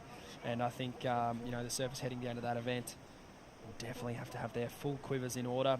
You know, the gentlemen this week and the women, they've sort of had to start on their shortboards and come back to their epoxies. I think Newcastle might be the other way around. There is a bit of a pick up in the south swell heading towards Newcastle towards the end of the week. As we see Kyuss keeping a very close eye on Joel Vaughan there. He wasn't even looking at the wave. He was purely interested in Joel Vaughan's position. So Joel Vaughan did extremely well to extract 4.33 points out of that last ride. I think the rest of us mere mortals bugs would have just been trimming along that wave. He got some fantastic manoeuvres done. And look, for all intents and purposes, he's right in this heat. We have seen 2 wave sets. They have been few and far between, but when they come, they're good rides. So Kyuss has got a big decision on his hands here. I can recall a heat with Mikey, McDonagh, and I believe it was Kehu, Butler. There were 2 waves in that set, counting down there on the clock to finish their heat. The boys just out of position slightly for the first wave. Kehu rode the second one and sealed his position in that heat. So with the boys where they're sitting right now, I'd say they are right on the spot for a set, should it come.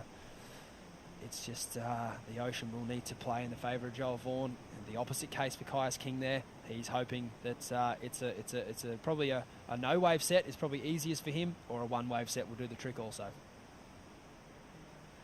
Yeah, well, it's going to have to be an unbelievable wave for Joel, and he hasn't got priority. So he's in.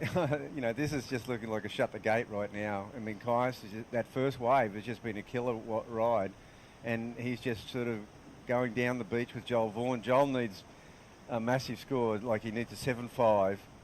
I like that he's following Kyuss here. Yeah. Because at least in this position, he can make Kyuss go. Whereas if he just sat where he was, Kyuss could, obviously, unless the wave was a 9, he probably wouldn't even bother paddling. So I think it's good strategy here from Joel. He's gonna hopefully force Kyuss's hand, and then if Joel likes, he can go back to his lineup. However, this wave looks like a pretty straight closeout, so the boys rightly will not be putting any attention to it.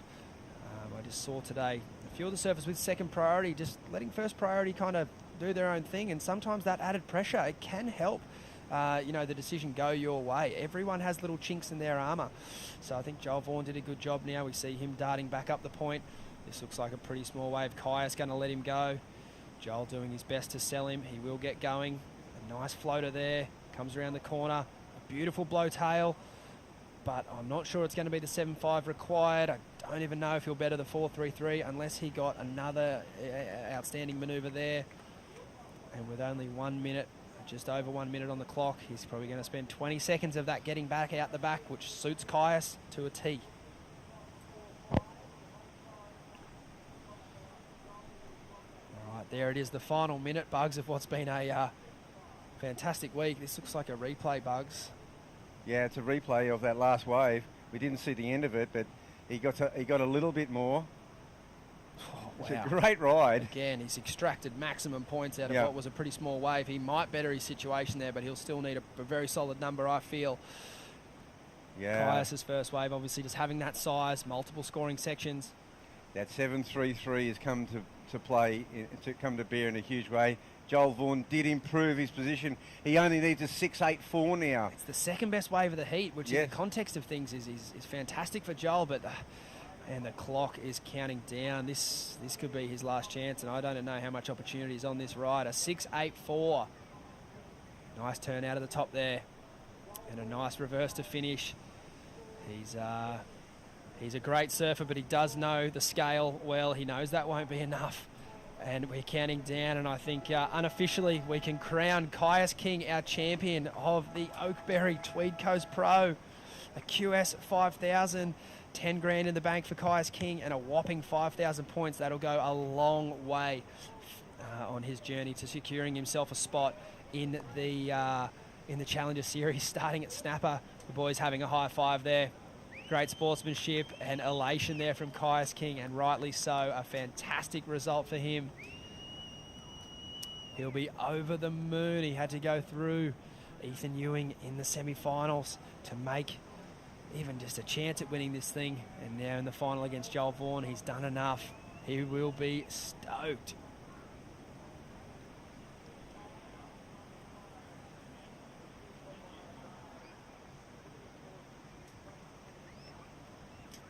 Boys sharing a moment there on screen. They'll be stoked. I think we'll have to look at some live ratings there potentially after this event. But Joel a second place for him. That's another fantastic result. He's having a great go at it this year on the regional circuit. And for Kyuss, that is his standout result for his young career.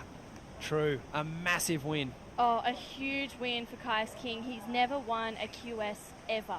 So to win his first ever QS, the Oakberry Tweed Coast Pro 5000, an exceptional win for Kyuss King. Oh my gosh, his team around him were feeling so nervous, but so ready for him to take this win and bring it home. And there's a smile that we're so used to seeing from Kyuss King. Such an incredible final. Gives Hoggy and Micah a bit of a high five. There's the chair up for Kyuss King.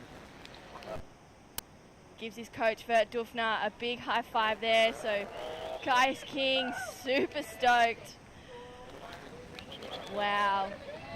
And another big congratulations, Joel Vaughan, coming in second. He's had an exceptional run of surfing, and Kyuss just, wow. An exceptional heat, a 7.33 and a 4.5. His previous heat taking out Ethan Ewing. And there's his brother Rasmus right behind him, just as stoked. So I think Hoggy and Micah are going to be walking Kyuss all the way to the Kappa Pub. Well, what an amazing comeback though. Like he was out for 4 months with a bad back. He has not been able to compete. He had some pretty mediocre results earlier in this regional series. And what a day, what a time to come back. A peak performance on finals day, 5,000 points. It virtually qualifies him for the Challenger Series. He just missed out last year. He was only probably 1 or 2 heats away from missing out last year at this very beach. And he came in this, I think he was ranked 48th on the rankings coming into this event. He didn't have a result. No. And now he is on his way, I believe, to the Challenger Series. Yeah. 5,000 points, a huge win in the Oakberry Tweed Coast Pro for Kyuss King. And he's being chaired up And all look the at way these stairs. through the stairs. That's the hog. That's the hog. Wow. Nathan Hedge carrying him all the way. Won't have a bar of him taking a step. The King. Wow. Living up to his name. Royalty being ushered by none other than Nathan Hedge all the way to the winner's podium. And Mike Margerson, one of his best mates as well. Such a special moment for Kyuss. I know that his coach, Adam Vertdufner, would be feeling absolutely over the moon. He was not speaking the whole time through that final, and there's Kyuss. So stoked. Oh, it's an amazing moment. Wow. And here's Darren Hanley. A big congrats from his shaper, his long-time shaper, Darren Hanley. And I saw his mum and dad over there before. They were nervously. There's Rasmus, his little brother, who's a great young surfer himself. He started an acting career. Yep. And what an amazing family, the Kings. Such a cool thing.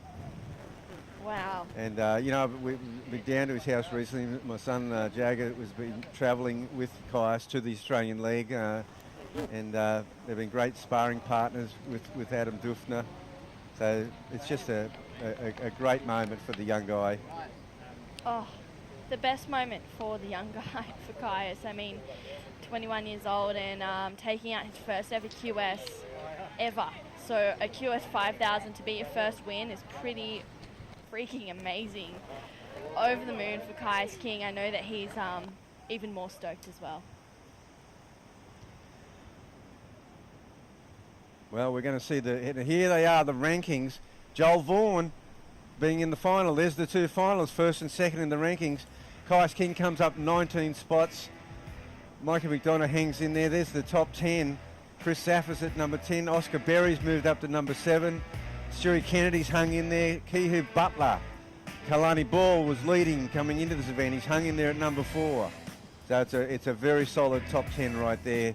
Leading into Newcastle, another 5,000 points on offer. And there's the guys who are trying to break into that, well, it's really the top 9. So it's just very well played. Ethan Ewing is up. Ethan Ewing's up from number 123. Wow. Oh, that's classic. So it's going to be an amazing event in Newcastle. It's the guys, I do believe that the top couple of guys have pretty much qualified. Yeah. And I think it's really an amazing feather in the cap for Kyuss King to get that win. Young Joel has been so consistent through this Australian qualifying series. It's those two guys. I think they've got a lock on the Challenger Series myself. Yeah, definitely. That top 3 and 4 potentially just, as you said, definitely locking in for that Challenger Series. I cannot believe the points on offer here. Ethan Ewing coming up 123 spots, I should say. It's an amazing, and just shows how many points are on offer at this 5,000. Well, no, it was Sheldon Simkes who was 40. He's come up 42. He's come up 42 spots. That is amazing. That is a really massive flight. But hardly surprising. Sheldon, one of the top young surfers in the country.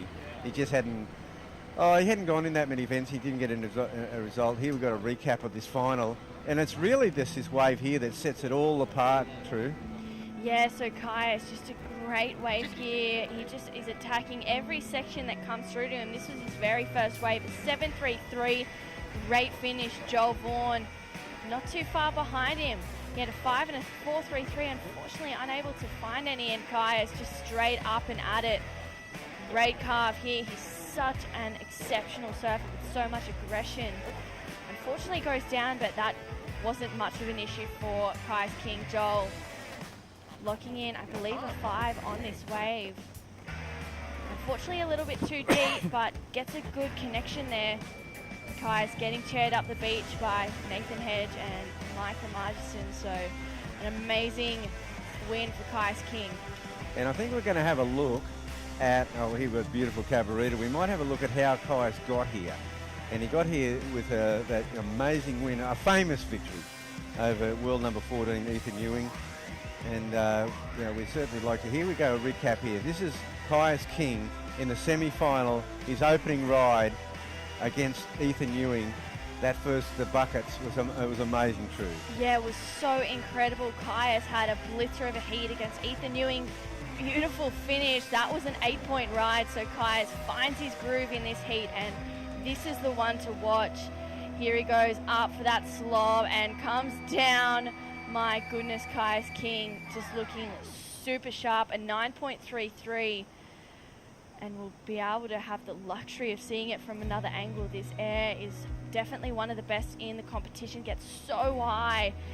A 9.33 for Kyuss King. I mean, he is absolutely on fire, and taking out that win, that's just an extra victory for him. Oh, it's an excellent victory. And, Kyuss, he'd be just such a proud young man right now. And I know his dad, Kingy, is, Kyuss came up and he was surfing in the under-6 divisions, with my son Jagger in the snapper from the under-6s, and wow. Me and his dad we used to hassle each other for inside positioning, pushing him into whitewater reforms like these little waves of Cabarita today. No way. So that's how far back it goes, and I'm sure his parents are just tickle pink beyond belief right now.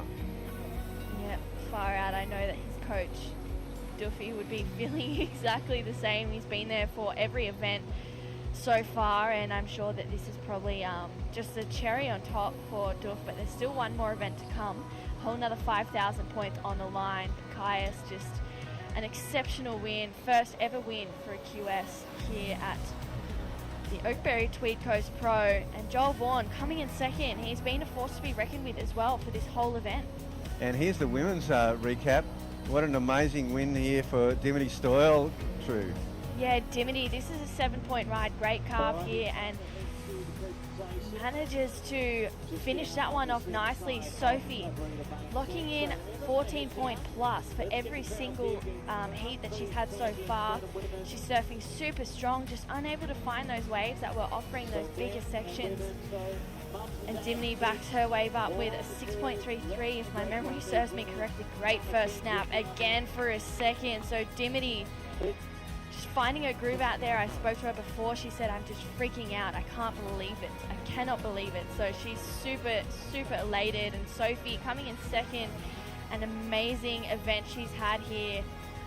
That's Dimity getting chaired up the beach, and Sophie, such a great sportsman for carrying up her board. Yeah, what a great, and just, you know, Dimity just on fire. I mean, she was one of the standouts all the way through. Both those girls, Sophie too. Yeah. As you said, 14-point combined scores every heat she surfed in. Dimity getting the wood in the final. And here's the rankings right now. Dimity Stoyle, Sophie, top of the rankings. Big scores, virtually tied at the very top. They are safe as, I would say. Macy Callahan, she was leading before. She's still hanging in at third. Zali Kelly up 4 spots. Nixie Ryan still in 5th. Philippa dropped a bit. Elise Cooper has zoomed into the top 7, so it's the 7 we're looking at.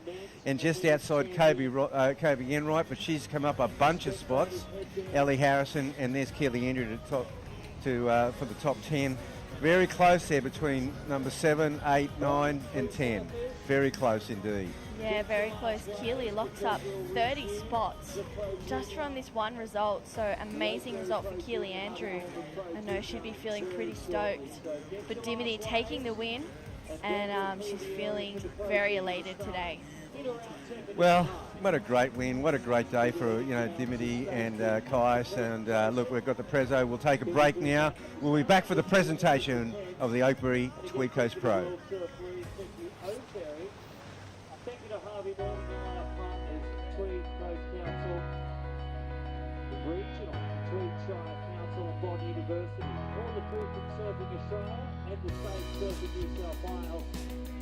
We'll see you at the presentation very shortly. Head over there now. Let's crown some champions and runners up. Big points, big money, big wins.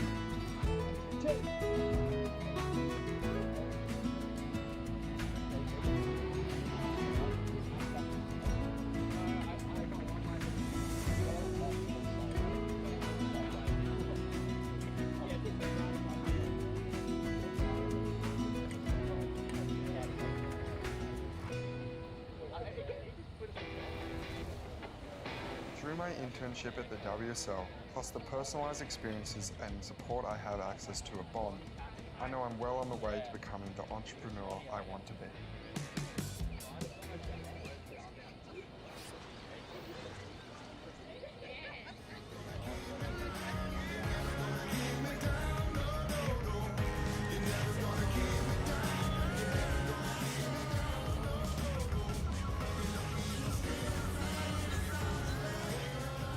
Find your moment at visitthetweed.com.au.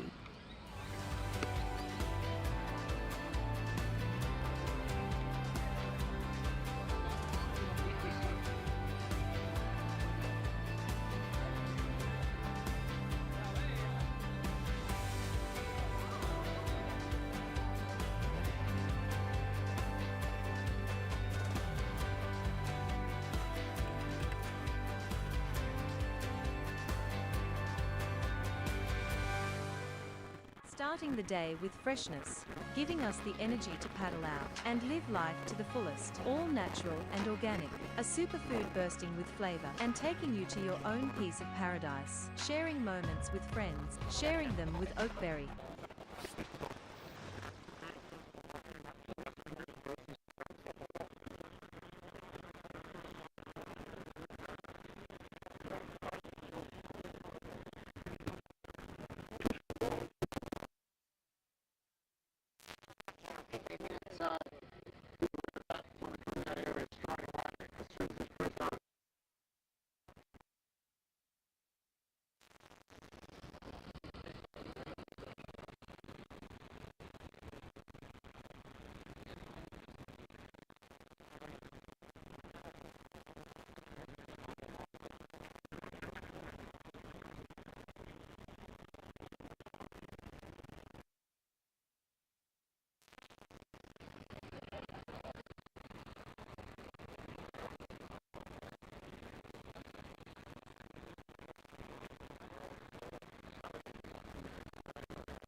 Everybody, thanks for staying with us. Welcome to the presentation of the Oakberry Coast Pro. Very important here for the men and women.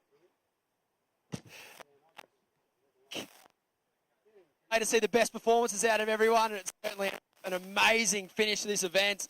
Special thanks to the webcast team, all the staff from WSL. It's certainly very nice of the Cabarita locals to have us here this week, and for the Pro Junior over the weekend. We're certainly very grateful to be competing and working in the world, especially considering recent events. So sending our thoughts to everyone affected by the recent floods, and we're grateful for your support this week here and to let us share your break. But without any further ado, I'd like to mention Regional New South Wales, obviously Oakberry, the title partner here at this Harvey Norman, Bond University, North Star, Caravan, and of course the Tweed Shire Council. Without their support, this event would not be possible. Big thank you to those.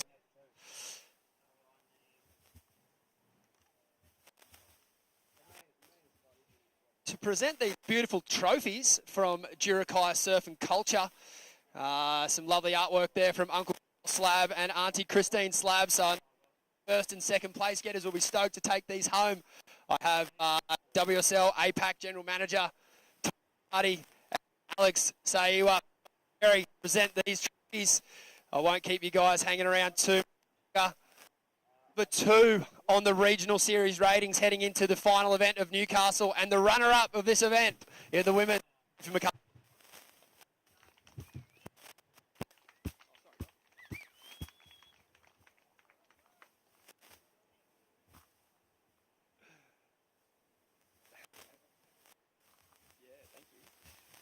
So if you were one of the form surfers, you must be to make the final. Yeah, I'm really happy, and I'm really honoured to be able to share it with Dimity from North Shore Board Riders as well. So yeah, we grew up surfing in the same club rounds. So yeah, really happy. Your surfing's come a long way over the last 12 months. You're looking ready to take on that Challenger Series. You've done an awesome job here to secure 4,000 points. I'm no mathematician, but you're looking pretty good to make that cut off. If you could do the maths for me, State. That's Ty's job. Ty? Yeah, really happy, and a massive thanks to everyone supporting me. To Oakberry for being there. Been really good this week, so and yeah, thanks to everyone else for getting the competition together. Well done, Sophie. Congratulations. Yeah, I reckon just stand up here for a bit. With our regional rating leader and the winner of the Oakberry Tweed Coast Pro, DJ Dimmy Stoyle.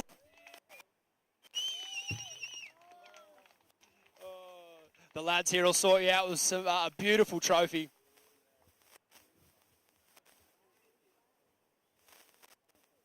How's it feel? It feels unbelievable holding this beautiful trophy up. It's been a long time. And yeah, it's next level. How much hard work goes into a win like this? Yeah, so much. Like it's been, I feel like the whole last year was hard work, and I think it just finally came together today. It's just good. Like everyone's surfing so well, and we have such a strong region here in Australia. We all push each other so hard, and like everyone's surfing so good. So for my North Shore Board Riders team member, like it was just such a sick final. So happy to get the win. You had some moments of brilliance on the Challenger Series last year, but coming into this next season, which starts at Snapper Rocks, you must be feeling pretty confident about that. Yeah, when I saw Snapper on the schedule, I was just freaking out, really. I've had so many good memories surfing the CT event there and like trials every year since I was probably, 14 years old. Like getting to surf that wave with nobody out is just magic, and I can't wait. So yeah, I'd love to try and do well this year and like give it a full year and just go hard. Looking forward to Newcastle next week. It's a quick turnaround. Yeah, Newcastle will be so fun. Like I love that place. Had my first big win there to qualify onto the tour, so I got special memories there and just such a nice area. Yeah, we certainly love it down there. And I'd like to thank before we let you go. Yeah, I guess it's no surprise now. Everyone would have seen the stickers on my nose. Thanks to Roxy. We're working on something really exciting at the moment. Can't wait to share it with you. But, yeah, just so thankful to sign with them. And, they're just to support me at 30 years old. Like, it just shows, just be yourself and do your thing and surf and enjoy, be a good person. And, yeah, it's going to be a good year. Can't let you get away from here without thanking your mum and dad. They're at every event supporting you from day one. Mum and Dad left this morning at 4 a.m. to get here, and they made it, and I just was so happy I got the win for them. And also want to thank Chelsea. She's a former world champion, like that. Not many people have that to their name, and she was just in my corner, like just giving me, you know, just helping with little things. So thankful for that. Like, it's just so cool. Well done, Dimity. You are our champion. Well done. Will you jump over? Awesome stuff there. All right, moving on to the men's final. It was a cracker, no doubt. The two top performers of this event taking the ratings lead in the Australasia Regional Series. That's got to sound good. In second place at this event, Joel Vaughan.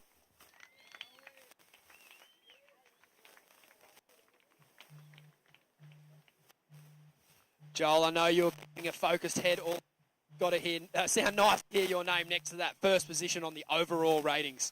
Yeah, I'm really stoked to be in first. I was actually looking at it over the last couple of days, and yeah, I'm really stoked. Heading to Newcastle, you're very familiar with that part of the world. Obviously, living in the Central Coast, you must be pretty. Yeah, really stoked to round out the year. Super close to home. I'm just going to be staying at home and driving up every morning, and yeah, looking like a good forecast for the event, and yeah, I'm really excited for it. Is it soon to start talking about Snapper, the first event of the Challenger Series? Probably. I'll definitely need to do a lot more work up there. Don't really get too many waves when I surf it, but I'll definitely go up and try to get a little bit more experience up there. That's all right, mate. No one does. Congratulations, and we'll see you down in Newcastle. All right. Leaves us with man left, the champion of the Oakberry Tweed Coast, Kyuss King.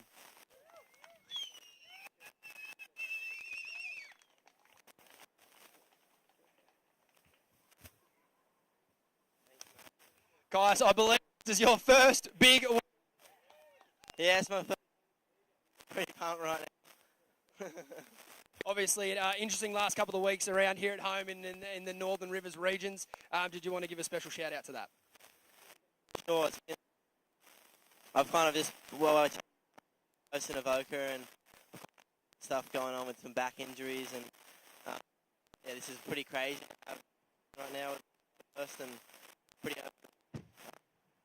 Yeah, there's been some nut stuff going on up the coast with all the flooding, and I dedicate this to those, the people out there. And yeah, thanks everyone for putting this on. This has been an awesome event.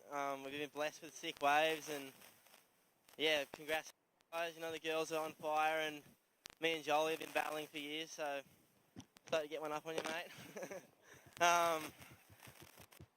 Thank you guys. Yeah, I'm fucking, excuse my French, I'm pumped. Love it, mate. Love the passion. You've had a support network down here, not only today, but through your whole career. Obviously, Dad right by your side, and your coach Doof, you've been doing fantastic work lately. It must feel good to have that pay off today. Yeah, I've got an awesome support crew here. Huge shout out to Duffy and his family. And now, squad we got going. It's been an L crew. Hedgie's been sharing a lot of wisdom. And yeah, I got heaps of great mates. It's been awesome. This roadie of contest is so fun. You get to hang with really cool people and watch the surfing rise. And yeah, thanks to everyone and my sponsors and DH for making me good boards. And yeah, everyone, just thanks. Cheers. Well done, mate. We look forward to watching you compete in Newcastle. That'll be the end of the presentation here, folks. Thank you so much for hanging around. And thanks to Oakberry for supporting this event.